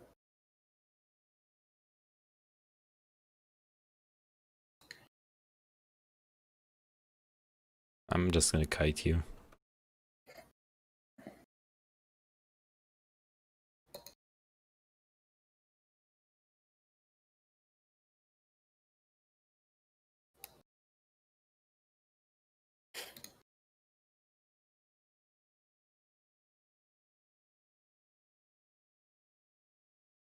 Well, it's basically 2v2 now. I have nothing left. Oh shit! I procced the petrify. Wait, that broke it. Oh, that's still pretty good. At least you didn't retaliate on the Medusas.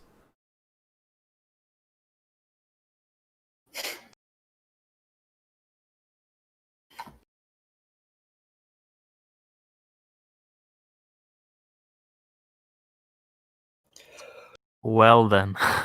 Hey, you brought all my artifacts back to me. That's nice. You're welcome. Thank you.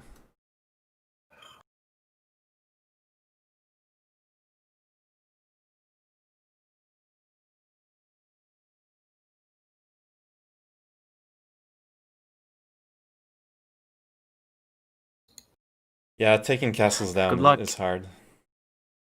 Yeah.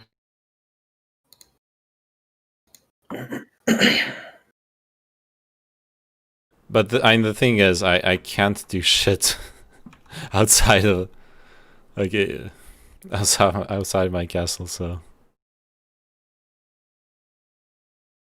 I don't know.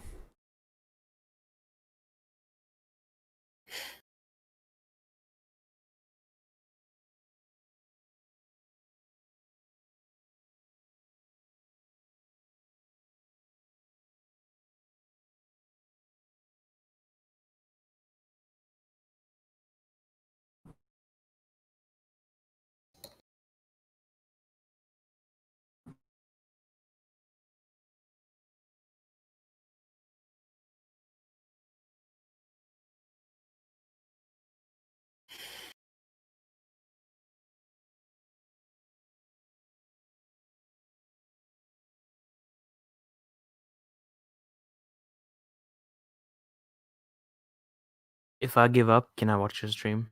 Of course. Alright. Well, Don't give up. The thing is, like honestly, I want to give up as well.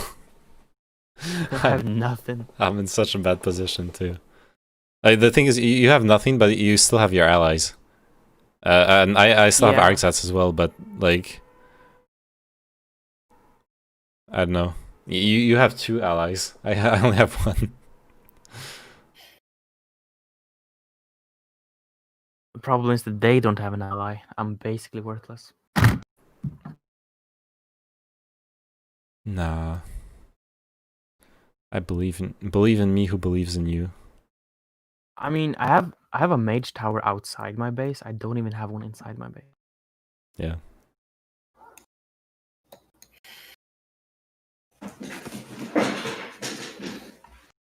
Those could have been upgraded Magi's by now. What the fuck?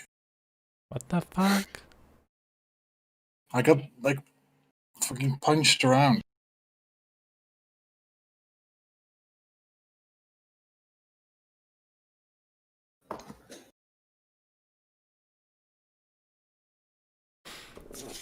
Shit, I need to stop forgetting to split units.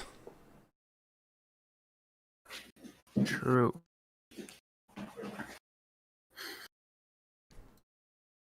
Okay, you think I can go invade the town with my army? Think it's good enough? Yes. Yes. Yes. Yeah. Okay. Come over. Let me do my other turns first, just in case.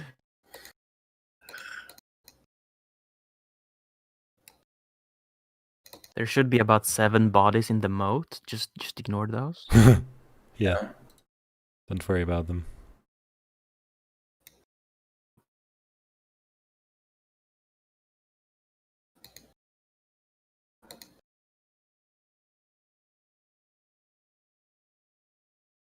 Okay, 1 second.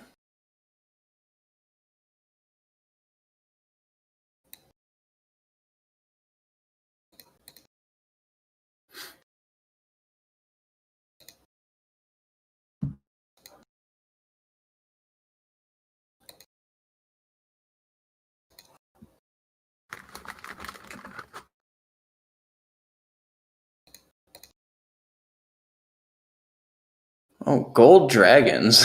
I don't know about that. Okay, I'm coming to attack you now. Do it. I'm ready. Oh crap. I said I'm ready, but I miscalculated one thing. So I don't have any spell points left. I can't do any of the cheesy stuff I did to defeat Hoppenar. Okay. It says like I can because of the tactics thing, I should just move all my army up as far as possible, right? Depends. But in this situation, definitely your flying units, you can move them forward so they can jump straight into my base. Usually ranged units would stay back unless you want to put them into range of like not having the distance penalty.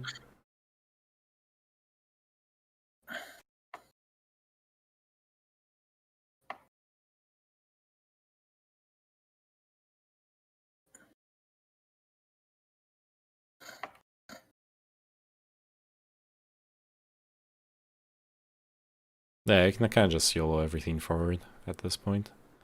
I don't have any ranged units in my army right now. Yeah. I mean, your army, I don't know, your army has a lot of HP, but it's, I don't have any ranged units, and I might maybe actually win this.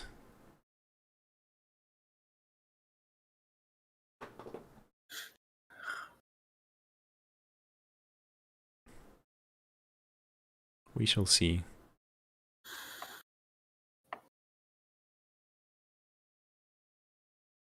The psychic elementals and the wyverns are really scary, but you might win this, but you'll lose the war. Oh, definitely. Like that's what I don't like about you know you lost so. So how do I bust down the gate? You can't. What am I? Okay, but so my air elementals can't go through yet, so they're just supposed to chill. That's why castles are strong. Like unless you have expert ballistics, then you can control the catapult and break down the gate, or like earthquake, then you can just quake it up. Yeah, serenade us. I'll serenade you. The one song. The one archer. I can't all attack the wyvern. It's fucked up. Yeah, well, that's normal because it's the one unit that's inside my base. Do they normally attack? So it's like a farthest ahead. They prioritize whatever is going to do damage to me. So if you had ranged units, like you had Medusas at the start, so the towers prioritized them, and now they prioritize the one unit that's inside my base. Fuck man, your wyvern had 1 HP. Yeah, we're also got dumped on by the towers, so. Yeah. I can't attack the walls, right? Nope, you can't. You can just wait until the catapult breaks down one of them. Which, if I'm lucky, can take a while.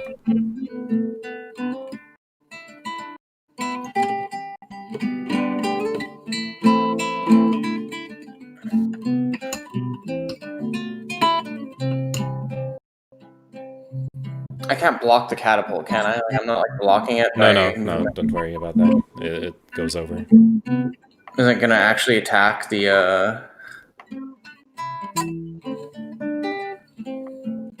Is it gonna attack the wall that I want it to attack? Seems like not yet. Okay, so I actually just have to like wait until it attacks the same wall twice. Yep. Okay, is there like a path? Hey, wait, how can I cast spell? If you had the earthquake spell, you could use that. Or if you had just damage spells, you could just nuke my army.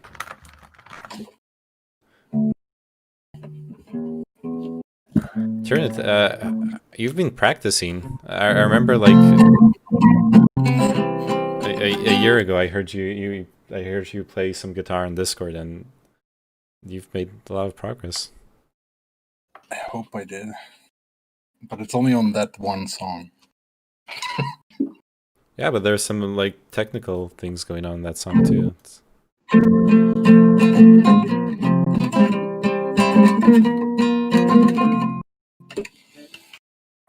Well, that one is just chords though. Yeah, but it's fun. Yeah. I really like the arpeggios and trills and stuff in the previous one. I mean, it sounded kind of like classical guitar stuff. Gone in the Wind. Oh, you can do defensive stance. Okay, that's sort of semi-helpful. Oh yeah, sorry, I forgot about to tell you about that. Yeah, increases this unit's defense value by sacrificing this move. Yep.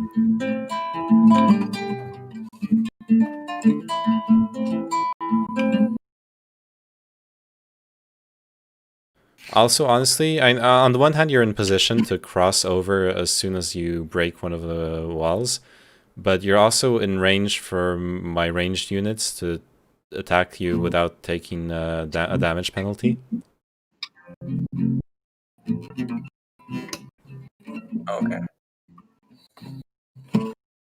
I mean, I'm just hoping my my catapults hit a thing. Yeah. It's like basically. I don't know. I mean, if okay, yeah, I don't know. Can you control the catapult with like the expert ballistics or something? Yeah, exactly. Yeah. With expert ballistics, you choose where it goes. Okay.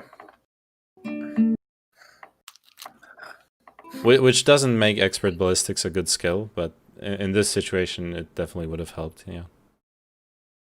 Well, or if I had like a ballista I could use that shoots twice. Or yeah, a ballista would have worked as well. That's true. That would have given you a ranged option. It's your guys' turn or something? Nope, it's your. Oh shit, it's mine. Sorry. My bad. It's my turn.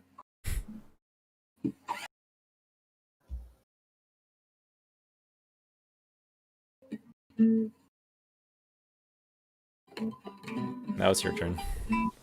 Yeah. Oh crap. Don't come in. There's nothing for you here. I can't come in yet. Can I wait? Why isn't it letting me move in yet?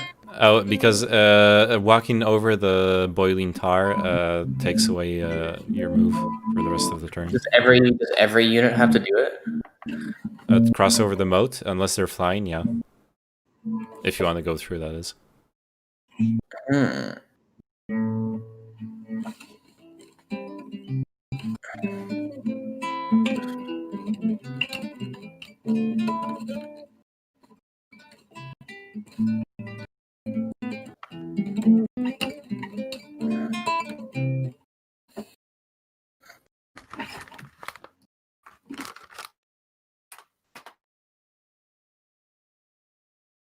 Oh wait, what the fuck? If I I don't know. I might be getting like mega fucked by the terrain here, and I don't know it. So we'll see. Oh yeah. Oh, does it also do damage?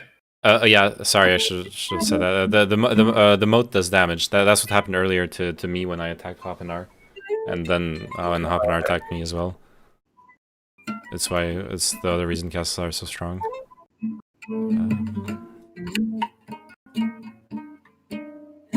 Okay. So there's like no way I can win this then, right? Yes, there is, because you still have a strong stack. I don't know how much you're gonna lose walking through the moat, honestly.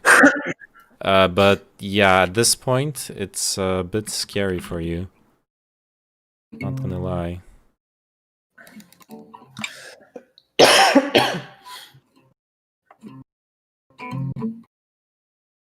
And sorry, that was a mistake, because now she's standing on the moat, but she's gonna the ice elemental stack. They're gonna have to go over the second hex of moat to walk through the wall. Yeah. Okay. So you have to like single file walk through the thing. Okay. Yep. Because like now that stack is gonna take damage twice from the moat to get through.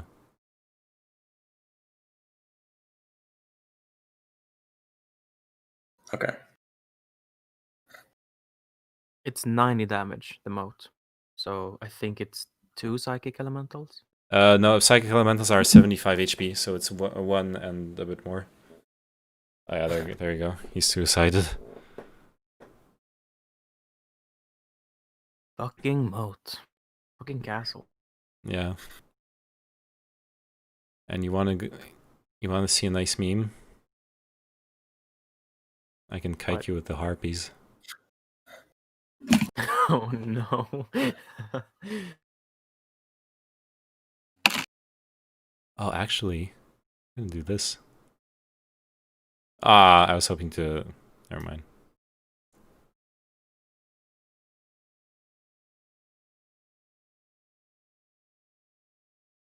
I was hoping the stone gaze would proc.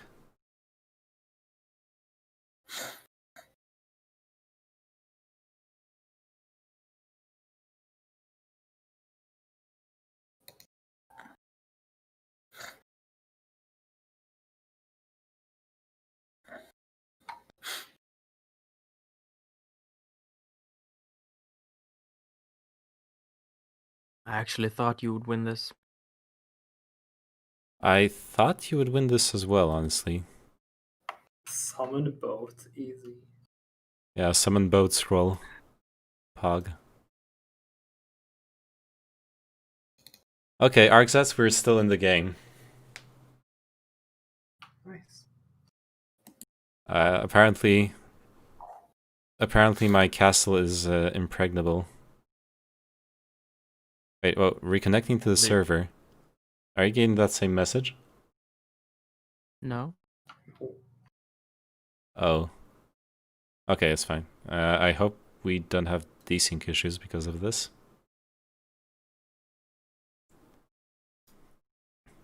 Okay, I'm saying that, but actually... Oh no, I actually haven't fought Cocaine's army yet.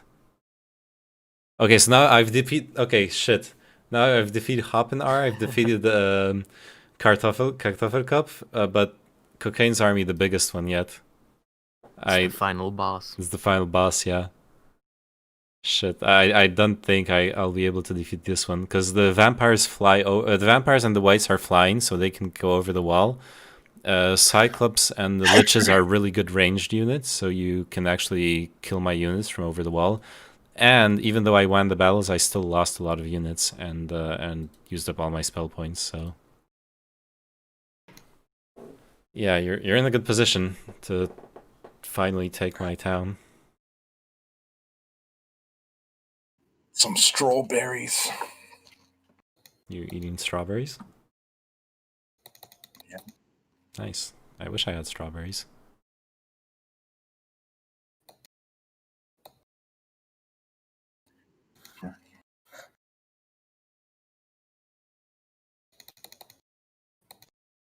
They're not great. Yeah, I don't know. Like, you bought them at the supermarket? Because I've often been really disappointed with those kinds of fruits at the supermarket. Like you buy this little plastic a tub of strawberries or raspberries or something like that, and they're like half of them are like bitter, aren't sweet enough, or they're like really watery. Move your guy on the portal. Oh, yeah. When it's gonna be my turn, I'll move him. Okay, wait. Let me think.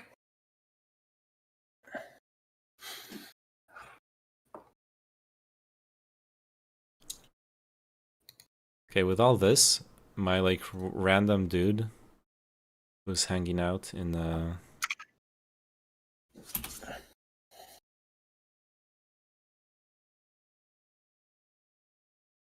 Okay, I'll do this like this.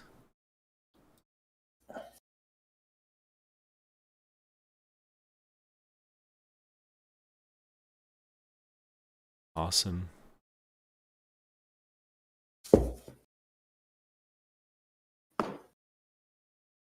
Oh, I could have sent you money too. Oh yeah, that would have been good because I haven't recruited everything yet. I could sell. No, it's not gonna make a difference. I'm gonna do it anyways. Sell all my wood and ore because I've already sold all my other resources to recruit. We're wearing him down, boys. Oh, I've been worn down for the past hour at this point. All right. For the past 10 years. Yeah, I've been worn down.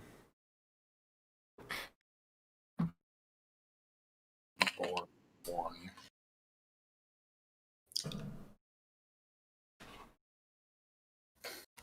I mean, I believe. Okay, I'm gonna go in about half an hour. I'm probably gonna do like 1, maybe 2 more turns. Okay. I'm thinking it's the cocaine battle, and then maybe whoever wins. Is he going in right now? Because if he is, then yeah, then we can just end it. I don't know if he can get. I don't know. He can get there. I think so. If it's not this turn, it's going to be next turn anyways. I think it was. Yeah. I was farther away, and I still got there. Yeah. Yeah, but he is not on the road though. That's the difference. Oh, I wasn't either. I like walked onto the road and then to the road, and then a bit. It was enough to get there. Okay.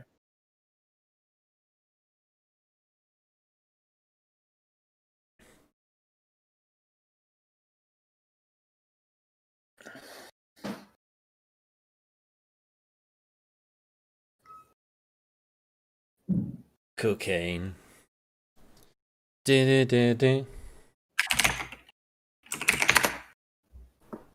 Cocaine.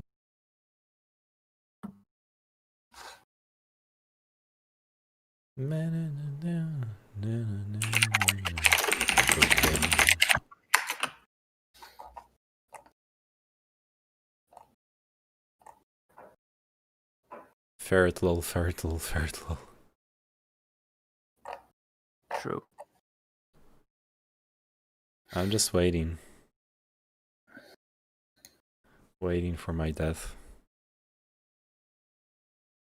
Trying to do as much damage as possible.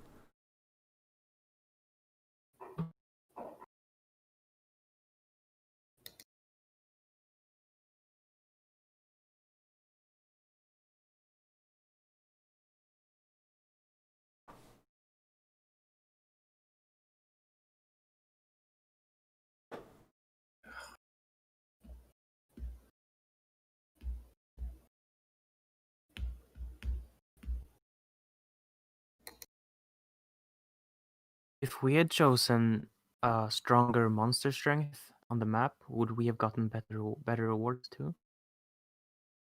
I don't think so. I don't actually know. Actually, I shouldn't say anything. I have no clue what that slider does. I don't know. I think these monsters were plenty strong. Yeah, but they weren't weaker than normally. I mean, like I usually start the map with the monsters on strong, and I didn't really see a difference. Right now it says rating 160%. So. But doesn't that only affect the AI, or does it affect neutrals as well? It says player difficulty, and then it says expert difficulty. Okay, player starts with a handicap and resources. The computer plays to the best of its ability. Yeah, I don't know. Oh shit, you've got the vamp. Okay, yeah, your vampire lords are upgraded. Oh, you only have 8 of them. Is he attacking?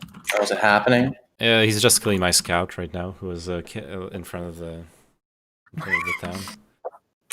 You so can just shoot at it.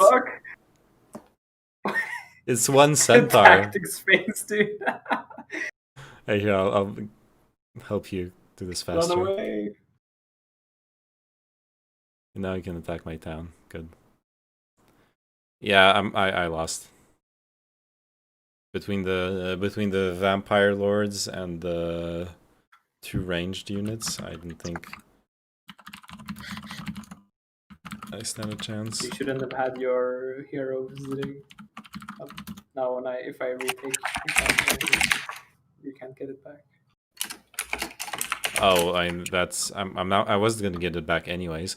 Oh shit! I forgot to cast a spell. I actually need to. I can do something maybe with it.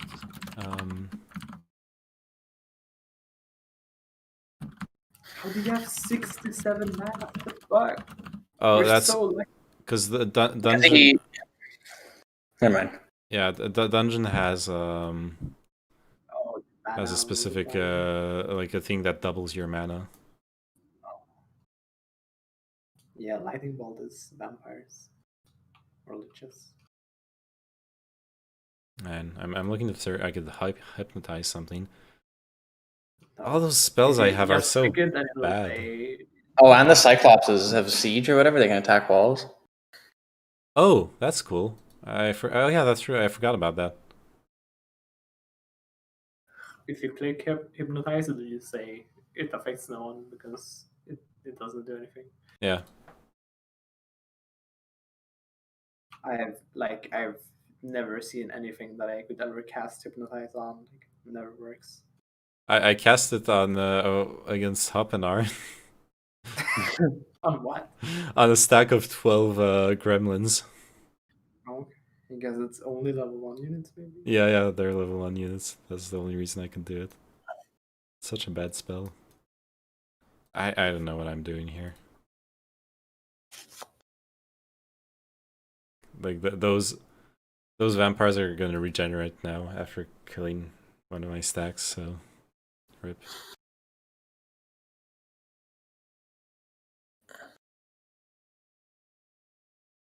How come half your units are upgraded and half aren't? That's the real question here.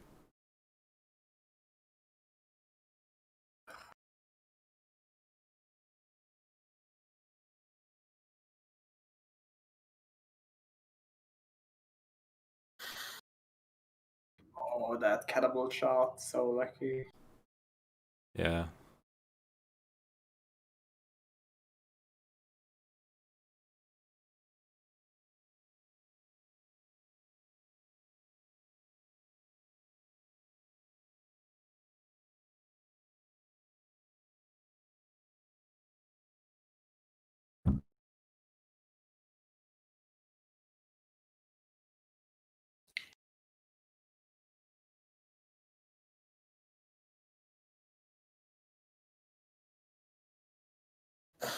I don't think it's gonna do it. Maybe. I don't think it's gonna do much either. Oh wait, it is gonna do something. You're not gonna be able to enter with the knights. Is what I'm counting on. Just trying to do as much damage as possible, really. Gonna go. Bye. Bye. Bye. Bye.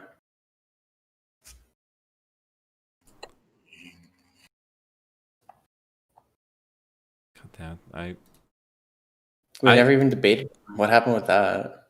What were you debating about? What were you? Because he sent me a podcast and I was listening to it and I disagreed with something and then we started talking and then Kartofikov wanted us to hop in here, but then we got sidetracked with the game. So is it even worth attacking? Oh shit, it is. Do they heal on the retaliate? Yes, they do. I turned them into stone, so that's good at least. Oh man.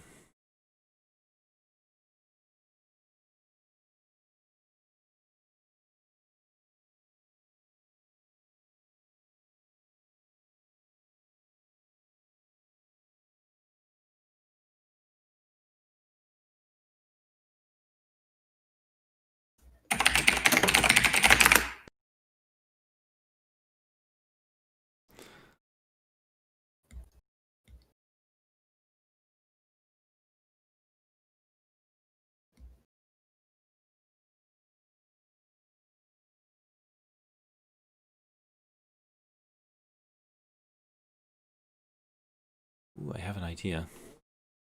So if I attack with those guys play. Yeah. You put all your units in the corner and then cast like 2 force fields so that no one can get through them? You still have ranged units, so It's not gonna do that much. Is this like the most upgraded your defenses can be, or is there like one more level? This is the highest level, yeah. Okay. Well, yeah, I mean, if you want, I can do this. Just for fun. You just hide behind a million force fields. Yeah. Once again, like I said, you have 2 ranged units, so it's really not gonna change that much.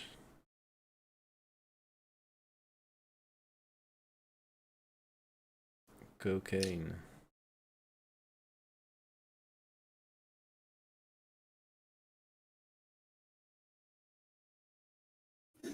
Okay, we did it.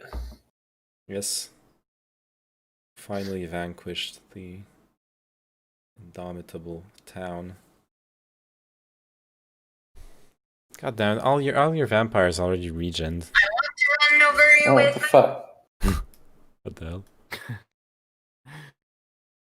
We never saw Arcsats though. Where's he at? Yeah, we just end the game before we ever see him. You never will see him. That's the trick. He's lurking in the shadows, ready to strike when you do not expect it. He's going to teleport behind you and say the famous Japanese sentence.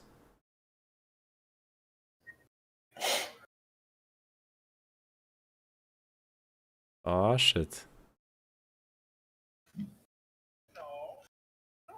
Okay, now I'm dead. GG.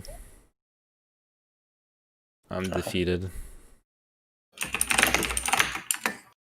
I've been eliminated from the game. Gonna come through with like the 1v3. Oh no, you're getting beheaded, dude. Yeah, I'm getting beheaded. Oh, damn. Yeah, you don't fuck with the people you defeat. Wait, is the game still running? Yeah. Okay, good. I was like afraid that you're not gonna. Oh yeah, so it transfers the host to someone else. That's good. Think I'm gonna leave though. Okay. Yeah, that is pretty much the end of the game, though. Okay, yeah, I'm exiting out as well. Good night. Good night. Thanks for the game. Yeah, alright, see ya. It was fun getting owned.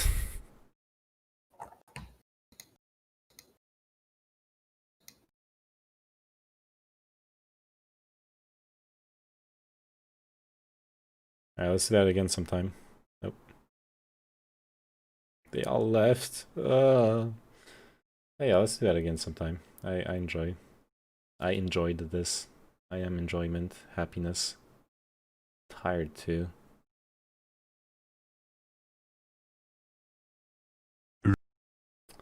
I think. Okay, one last try. I need to.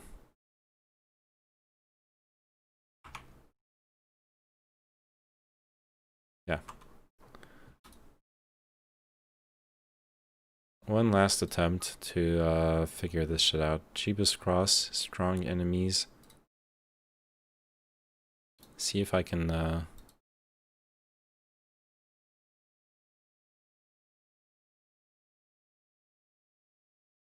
copy my senpai's techniques. So we stack all those. Alamar is good. It's not very interesting. Okay.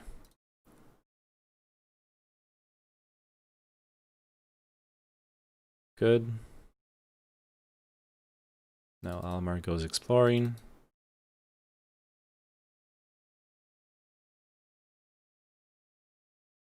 Ooh. Vision. Okay. Orbit the Firmament. Not ideal, but not bad.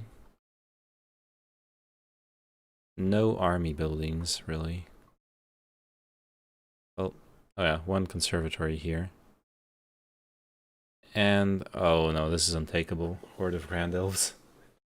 Jesus Christ. The Shackles of War are really good, but yeah. Okay. Second Scout, engage.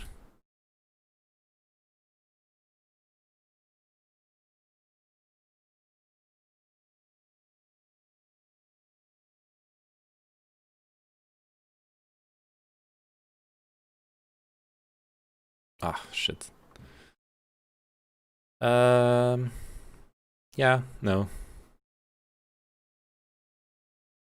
War unicorns. That's feasible, sort of. Dragonfly Hive. Okay, there's a second building there, but it's all the way to the bottom. I'm assuming this would probably be a reset.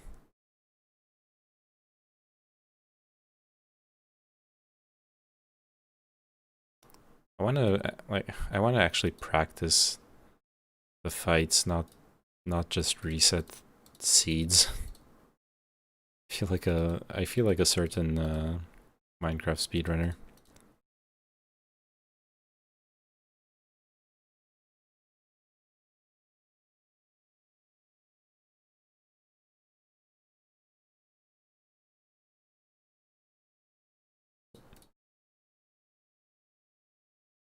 Oh, actually, this is... well, never mind. Too late.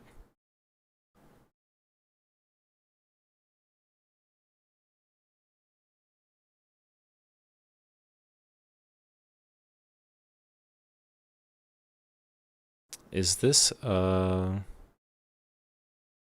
I think it is? An experimental factory? Oh, there's a conservatory right above. Do I even... how do you access it, actually? This is very confusing. Hey, I'm seeing a message. Hey man, wasn't the Alex Duder supposed to stream on the 19th? It is the 20th now. I don't know. I probably should follow him on Twitch. Just as you should follow me on Twitch if you haven't yet. Yeah, I think those gremlins are defending this conservatory, which means I'm gonna be able to take it. I assume. Okay, upgrade Warren. Upgrade those guys. Get a big stack here.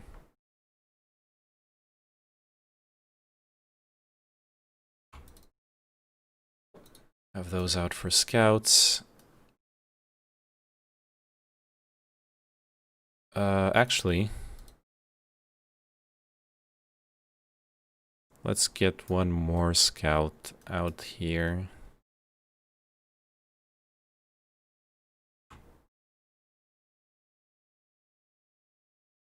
Gotta explore it in this direction.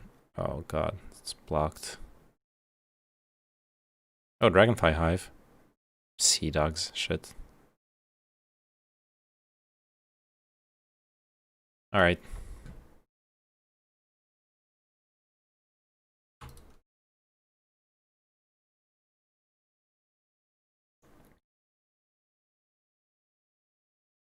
This...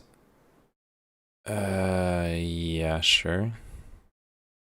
Oh, and it gives me access to the imp cache. It doesn't... okay, so this is 100 serpent flies, actually. This is a bad seed. Also messed up the start. Okay. One more try. And I just want to get into the... one of those starting fights that you have to win. I want to practice those.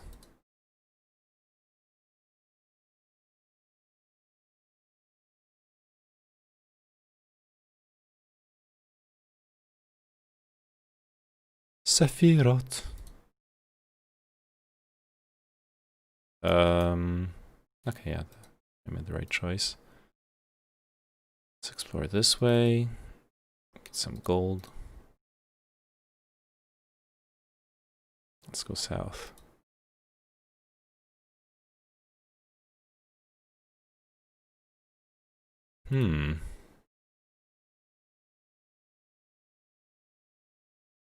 Dragonfly Hive, sharpshooters, shit. That's not good.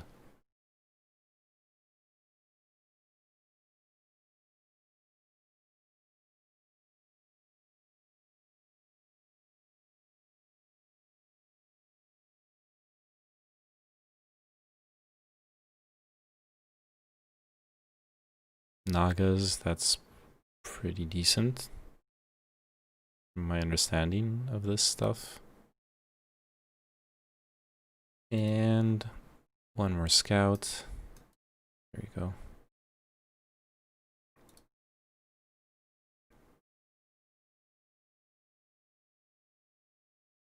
Oh. It is what it is. Oh wait, she has haste. That's actually not bad. Maybe I should have taken the XP on her. Got a prison. Blocked by boars.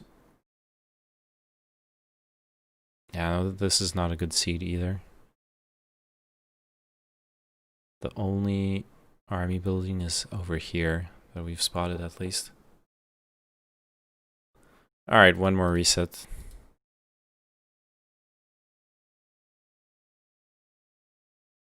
Random map.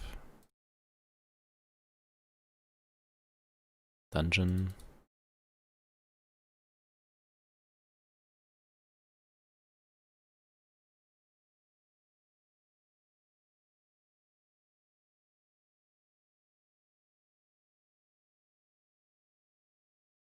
Oh, basic logistics. That's sweet.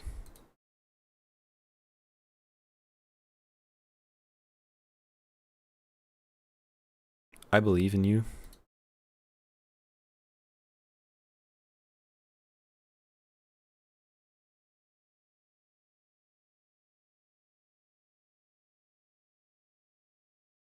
Wood Elves defending a Wolf Raider picket. It's not very good for me.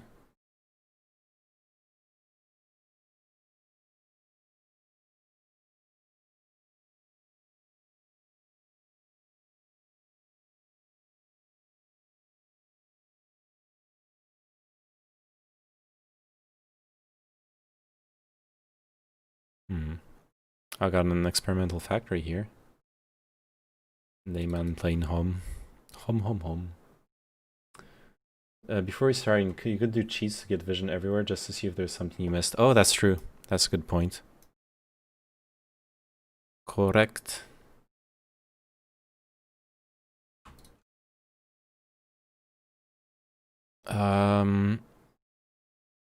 If I had spotted something I could reach in turn 1, then I would go for the Warren and bring back some troglodytes, making an even bigger stack, but at this point, yeah. How do I turn cheats on?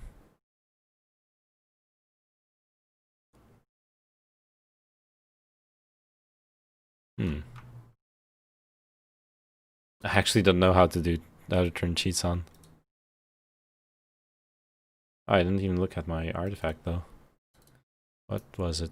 Increases health of all your units by 1. Oh, that's huge actually. With a stack of 100 troglodytes, that's 100 more HP. If I upgrade them, I've got some. Upgrade those first too. Need more money. Okay, you get me some money. Just want to look at this. Okay, so yeah, I forget that artifact. This is a 700 HP stack on turn 1. That's pretty good. Yeah. Do I put it? No, wait. How NWC the 1 full vision and movement? Do I just type it anywhere? Is there a console? I don't even know where I have to in the chat.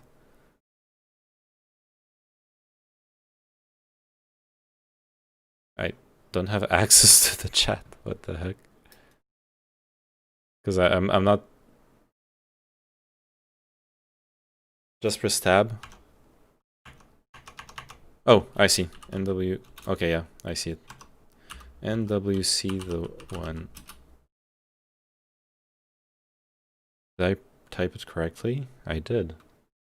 Isn't having multiple faction armies a bad thing, like bad morale? That is correct, except that, well, if I move this army out, I move him away, then it's only a 2-faction army. A 2-faction army doesn't have that much of a morale penalty, or rather, it has no morale penalty. So, and this is turn 1. The goal, this is a very specific strategy. Yeah, it's only starting with 3 factions, except for certain factions that hate each other. If you play what are they called? If you try to like put humans with demons, then they're gonna hate each other, and you're gonna or undead. Undead cause low morale with whoever you put them with, anyone else. So yeah, let me try again. NWC the one. Oh, this time it worked. I must have done wrong. Okay. Was there any... Okay, there was another Wolf Raider picket here. What else have we missed? Another Wolf Raider picket here. But they're all off-road. So like 2 turns to get them and stuff. 100 water elementals to get to the experimental shop. I don't know if that's doable week 1. Not by someone as bad as me in any case. Yeah, the only picket I spotted was this one, and it's defended by elves, which is a horrible fight. We can try fighting this one. Oh, and now I can fly. Interesting.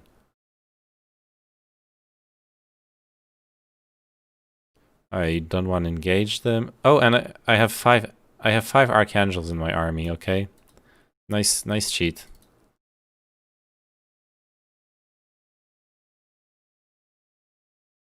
A throng. Oh god. This is a level 4 wolf picket. This is actually not winnable. Alright, what about this one? It's guarded by archers. And 50 to 99, that's really bad.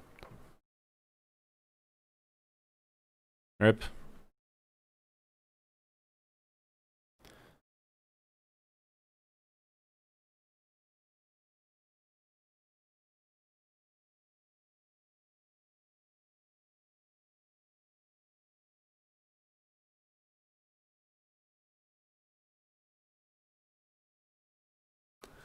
Alright, one more.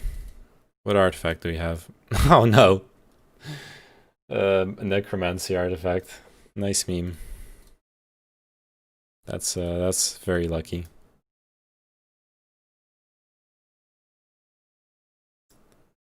Honestly, at this point, I would suggest maybe...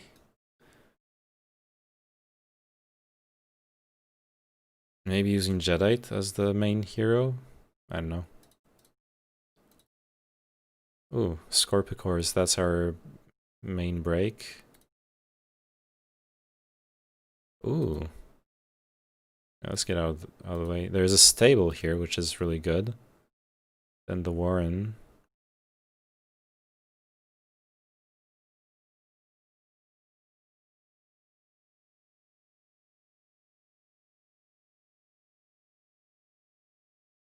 A wolf picket guarded by evil eyes, which sucks, but...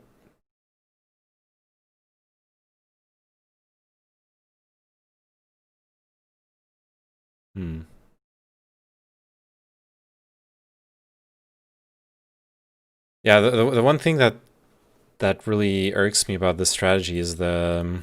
like, I'm so used to actually developing the town and winning on, like, some kind of macro game, that this last game when we played, like, I didn't really know where I was heading at with this.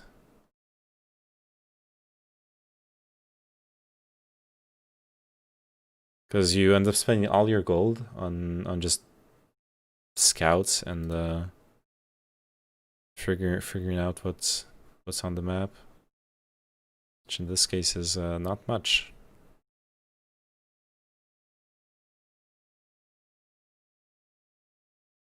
Let's try it. NWC the one. What did we miss? Another wolf picket here, guarded by Black Knights. At least not many of them. Well, another Warren, that's pretty good. Dragonfly Hive, 2049 Swordsman, that's actually a good fight, but it's far out off-road. And to resummon your hero after fleeing. Yeah, that's the most expensive part too. Where you like do You like do movement tricks? Oh, this is really good actually. The experimental shop guarded by 20 to 49 familiars. That's amazing. And then that conservatory's bad.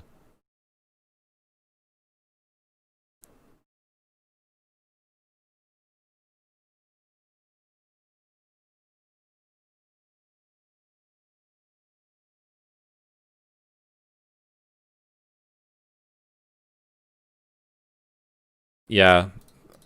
Yeah, that's actually something I wanted to do in the previous game. To do the whole like resummon your hero after fleeing thing. But it's just so... I was out of money. It was starting to be a huge gamble.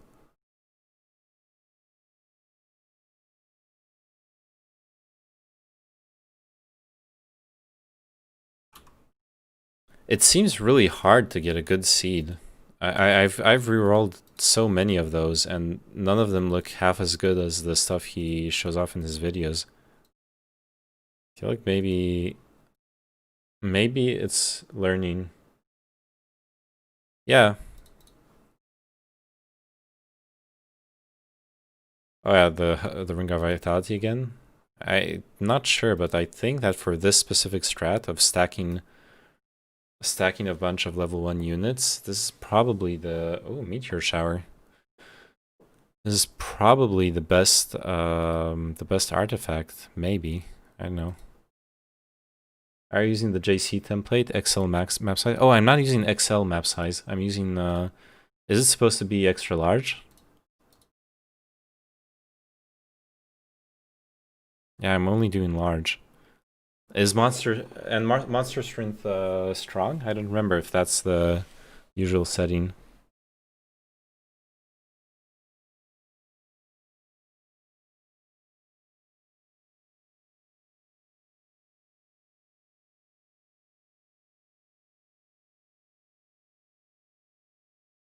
Yeah, I'd have to look that up again.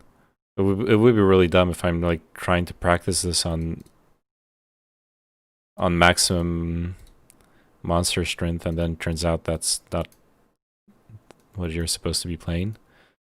Ooh. Better scouts. With the pixies. That's good. Ooh. Naked Conservatory. Manticore Lair. Guarded by Cerberus. Oh, that's probably more 50 Cerberus because they're defending Shackles of War. There's something up here. What is this? Loss of Wolf Riders. Seal of Sunset. Ooh, and a Warren. But it's off-road. I can't really reach it. Maybe with another scout I could reach it. It's just... Oh shit, the observatory. I cannot reach it. Crap. Okay.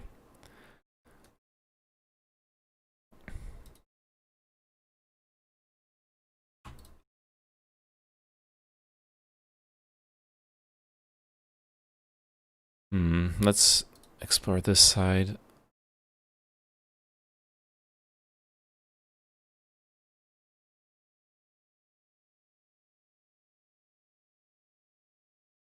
Gold here. There's something up here.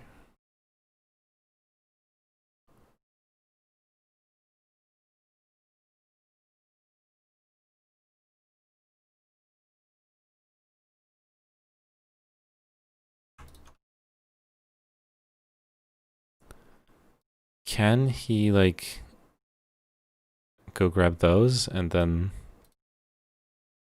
come back? Yeah. Shit, he's blocking the path now. I should have stopped him, like, somewhere else. That's fine. Alright. Upgrade Warren. Upgrade those. Buy those. Buy those. I'm not gonna have enough. I'm gonna be missing one thing here to finish upgrading. Ah, and my artifact's a Cape of Conjuring. That's not very interesting. And I'm blocked. I blocked myself. Now this is some sick gameplay.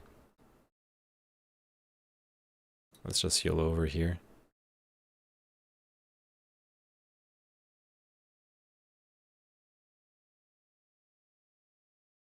Fuck it.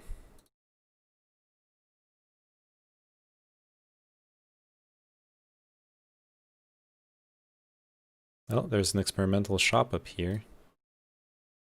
Alright, doesn't matter. I'm not gonna reset.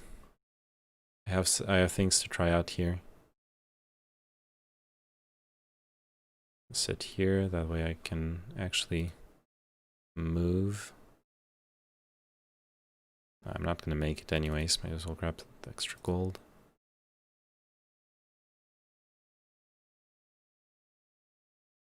You can go scout.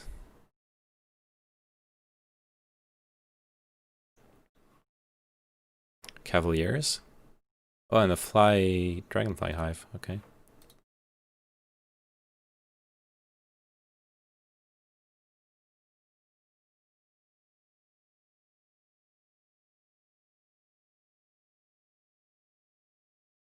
Yeah, this is not a good seed either. Doesn't matter.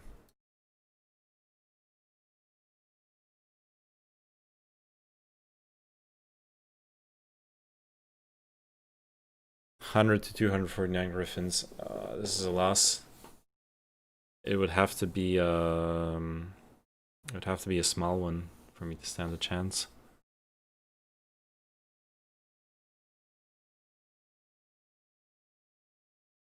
The odds are overwhelming. No shit.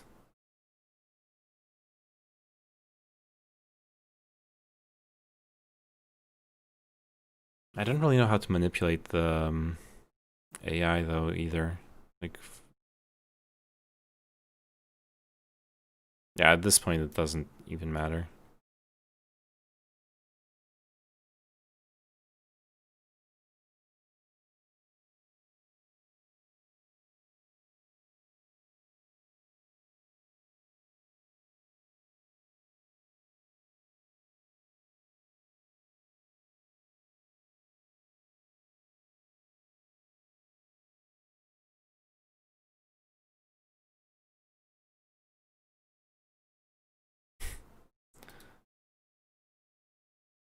Yeah, stacks of 40 griffins are pretty scary, turns out. I did better than the auto combat, at least. I think. Killed 30 of them.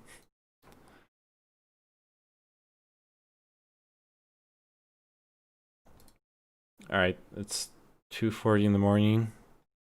Let's do one last try.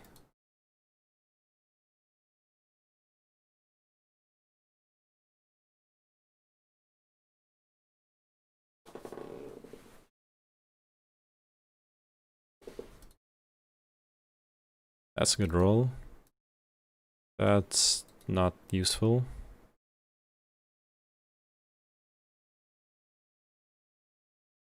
That's something.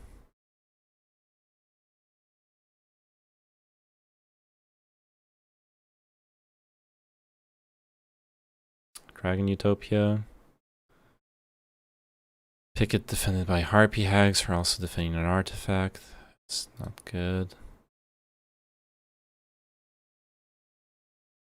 At least there's a split in the road. What does combat look like? Considering I'm trying to learn a specific strategy that also relies on rerolling seeds. It's a pretty weird thing. There hasn't been much combat in the past while.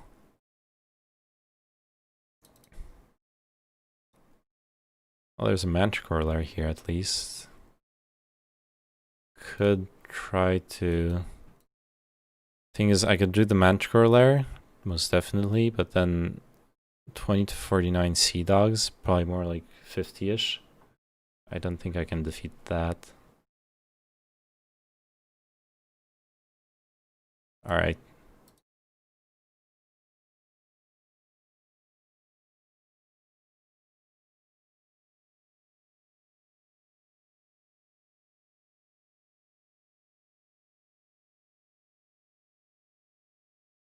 Pippi mods. Yeah. It's something all right.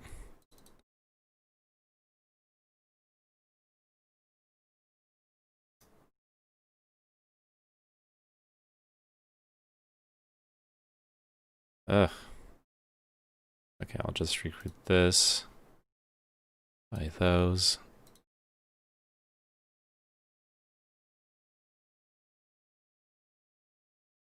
Oh, an observatory, that's good. Alright, what have we got? Liches defending a wolf picket. Acids, oof, that's tough. Dendroid guards on the wolf picket, that's feasible. Gold golems. I might try the gold golems. I think they're reachable on turn 1.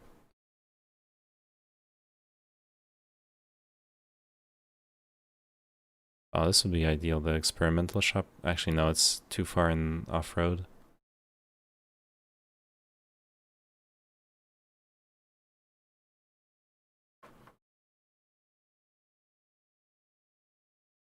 Let's get some more scouts.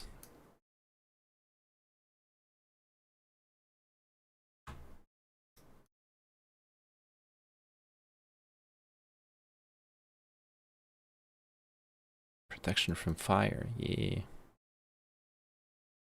Oh god, the pathing. Guess we're scouting. Oh, a dragonfly hive defended by ogres. Actually, I think that's where we start, right? If we do the dragonfly hive, we have a chance of okay, maybe the dragonfly hive and then the wolf picket.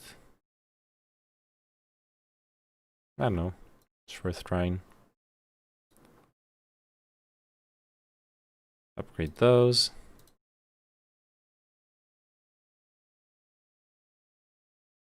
Probably would be a reset still, but for most people, but hey. Gotta do some fighting at some point. So auto combat gives me a loss of 32 troglodytes. Let's try to do better.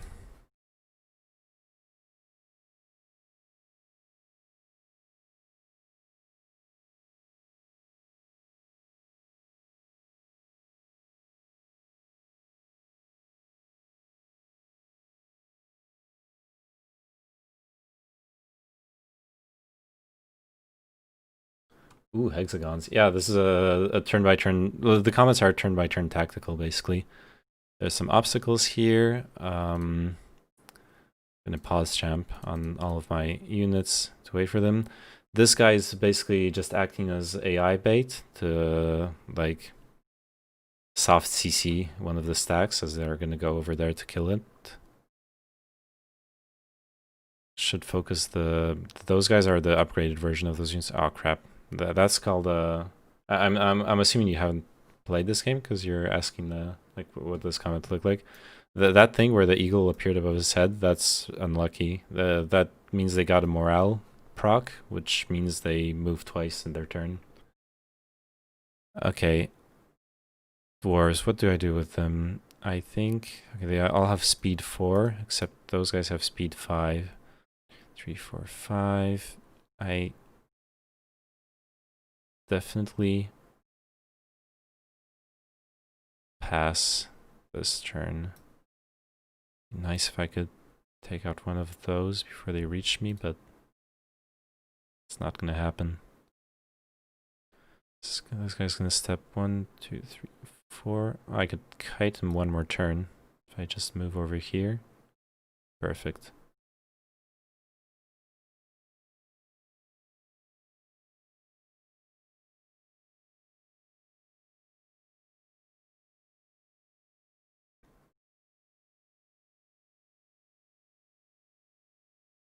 Alright. Time to start punching. That's huge. 1, 2, 3, 4, 5. Oh, he's gonna get to attack my troglodytes anyways. 1, 2, 3, 4. I don't really care that much about the dwarves. I'm gonna try block baiting him into attacking something else. Oh yeah, I can move the centaurs here now to protect the troglodytes. Good. Bait the others. Oh, I can attack. Got to move before him. That's really good, actually. And I can attack from an angle where the other stack doesn't attack me.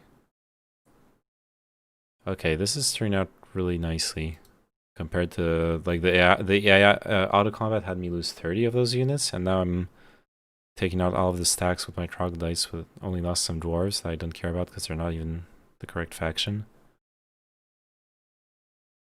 24 HP left. I'll do between 7 and 28.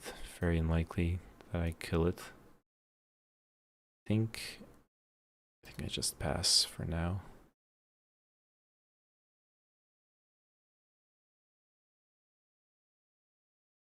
This guy's still alive. What the hell? Oh. He can attack my troglodytes. Let's protect them.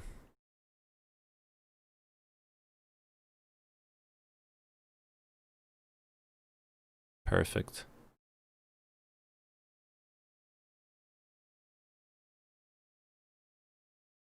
2 health left. Let's try survive.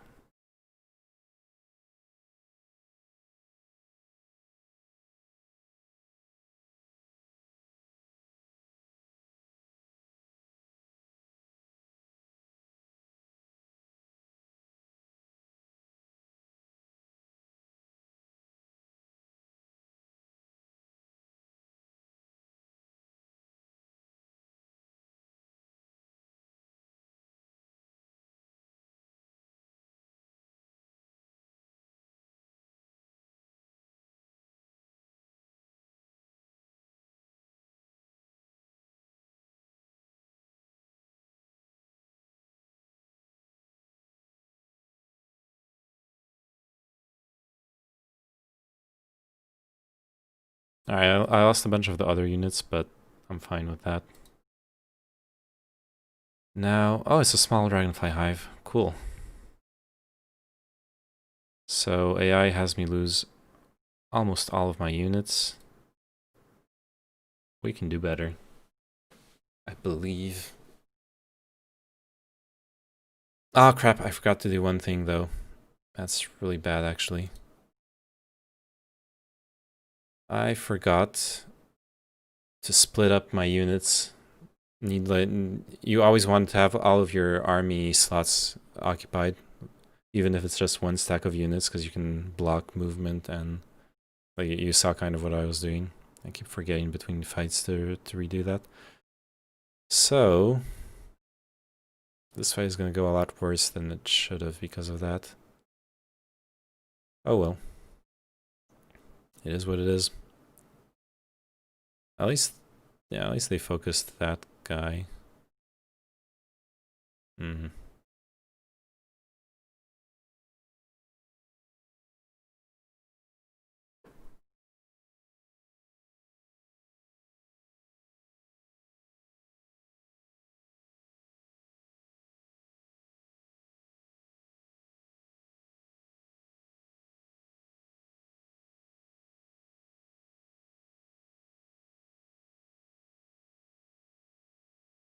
Okay, I end up losing only barely less than the prediction. That's okay. So my hero levels up. Grab some skills and get 8 wyverns. That's really good. This is actually playable start.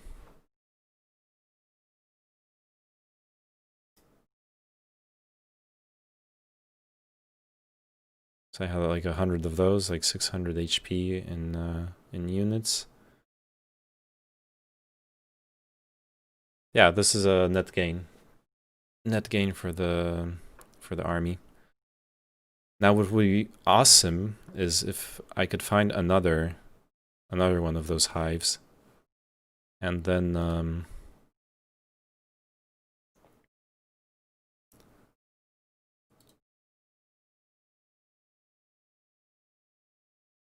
okay, Cyclops Kings. Ooh, yikes.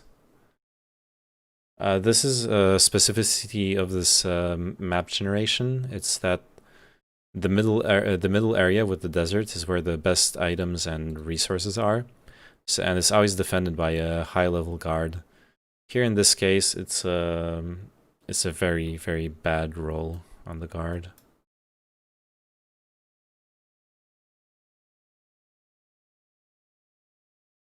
It really isn't something I want to fight. Ooh, Griffin Conservatory.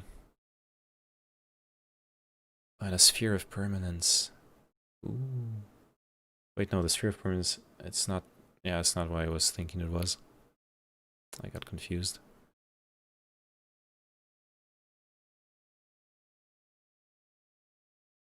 Alright, I think the next step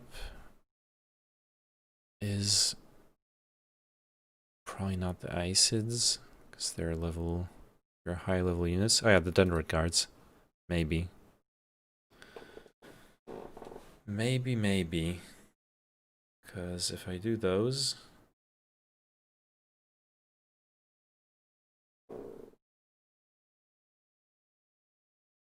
Let's see. What else can I get here? Build some stuff in my town to help me with what I'm currently doing.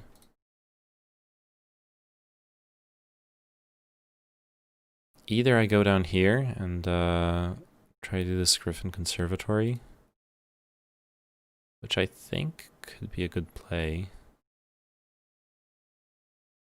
Or I go up here and do the Wolf Raider Picket, which could be very scary. Oh, definitely one thing before I forget. Set up the cannon fodder in the army. One thing I'm worried is I'm not even sure the path goes into the conservatory here. I'm gonna be pissed if let's just save to make sure. I don't mind saves coming, I'm just practicing anyways. This I'm okay with, just to save time. And yes, that conservatory is gonna be ours. Or maybe not, depends on how hard it is. Okay, a good building for this situation. I'm thinking a Mage Guild, actually. See what spells we got. Slow, perfect. Slow and Haste. Two best level 1 spells in the game.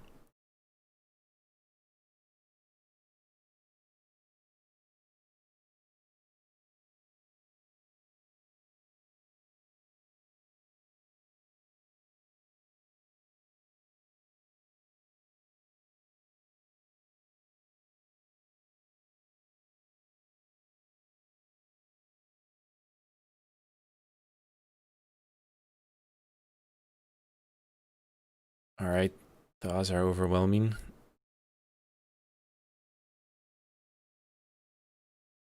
I believe.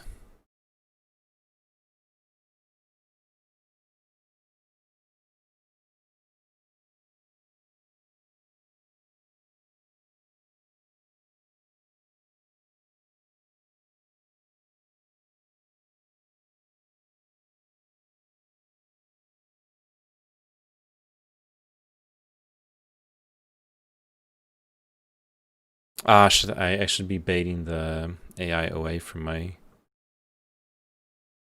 units, actually.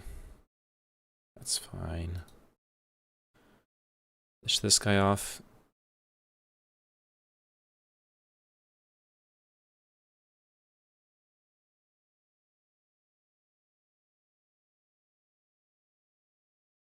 Yeah, this is not enough, actually, to beat this. Crap.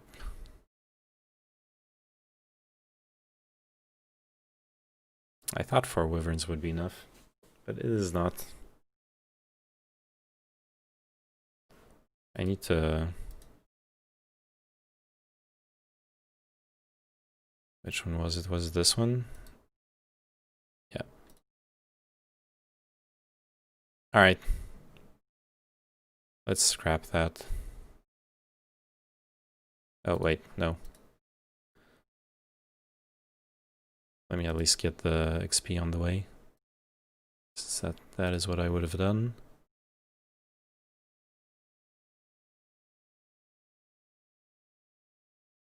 Ooh, basic earth magic, perfect.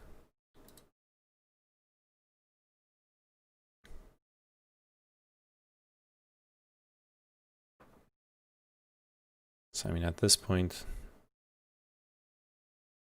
I definitely want the spell book.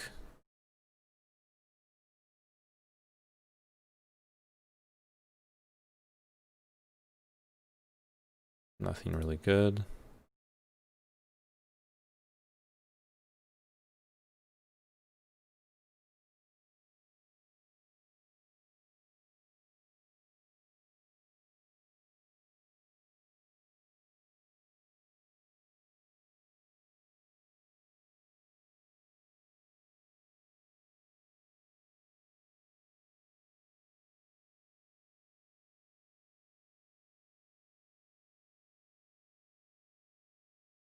Oops.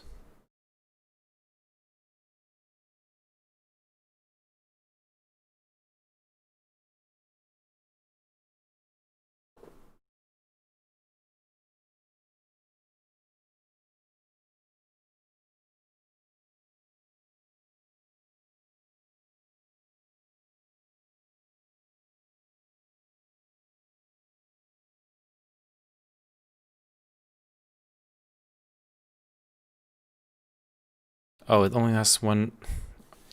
okay, yeah. Crap. Out of spell points already? Great.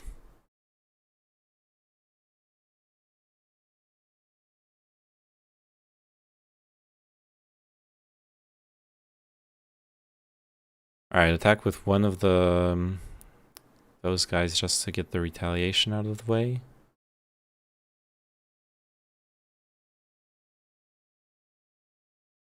And the rest of them...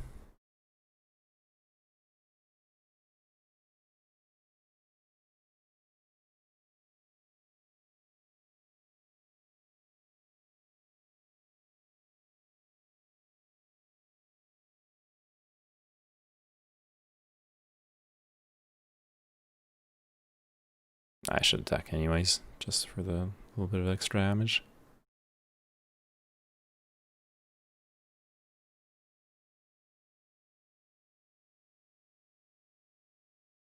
Perfect.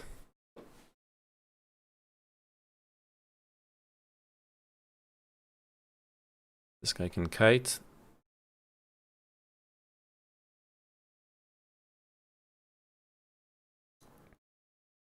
Alright, this guy takes the retaliation. And... I can attack.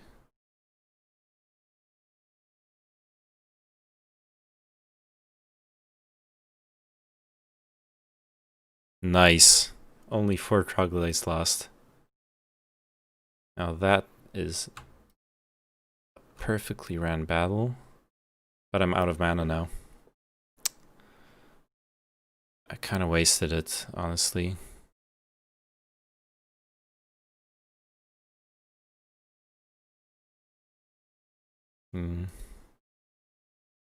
That's a lot of wolf raiders. I'm not confident I can take them on. I'll try.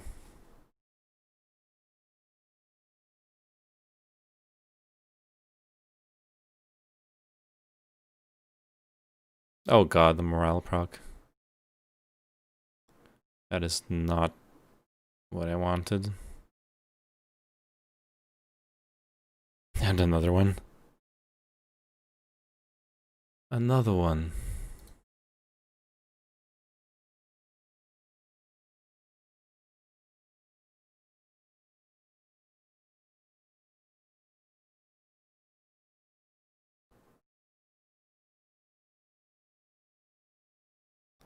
Okay, maybe the wyverns can hack this.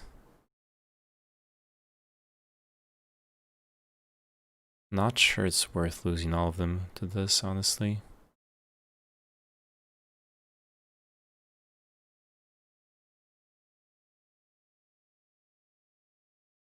And by not sure, I mean it isn't.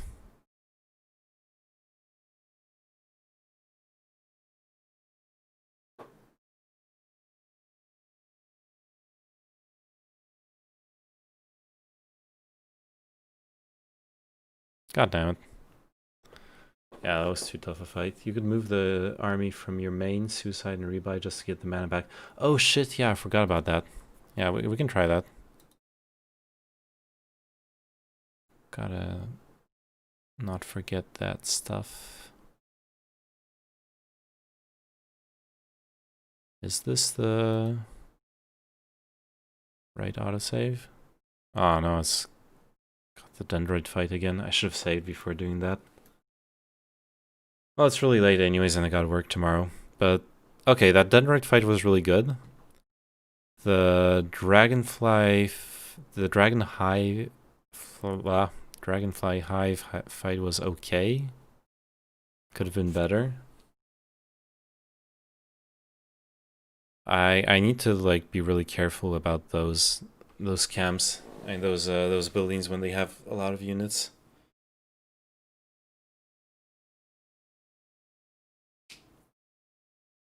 All right. Thanks for watching the ultra boring Heroes of Might and Magic experience.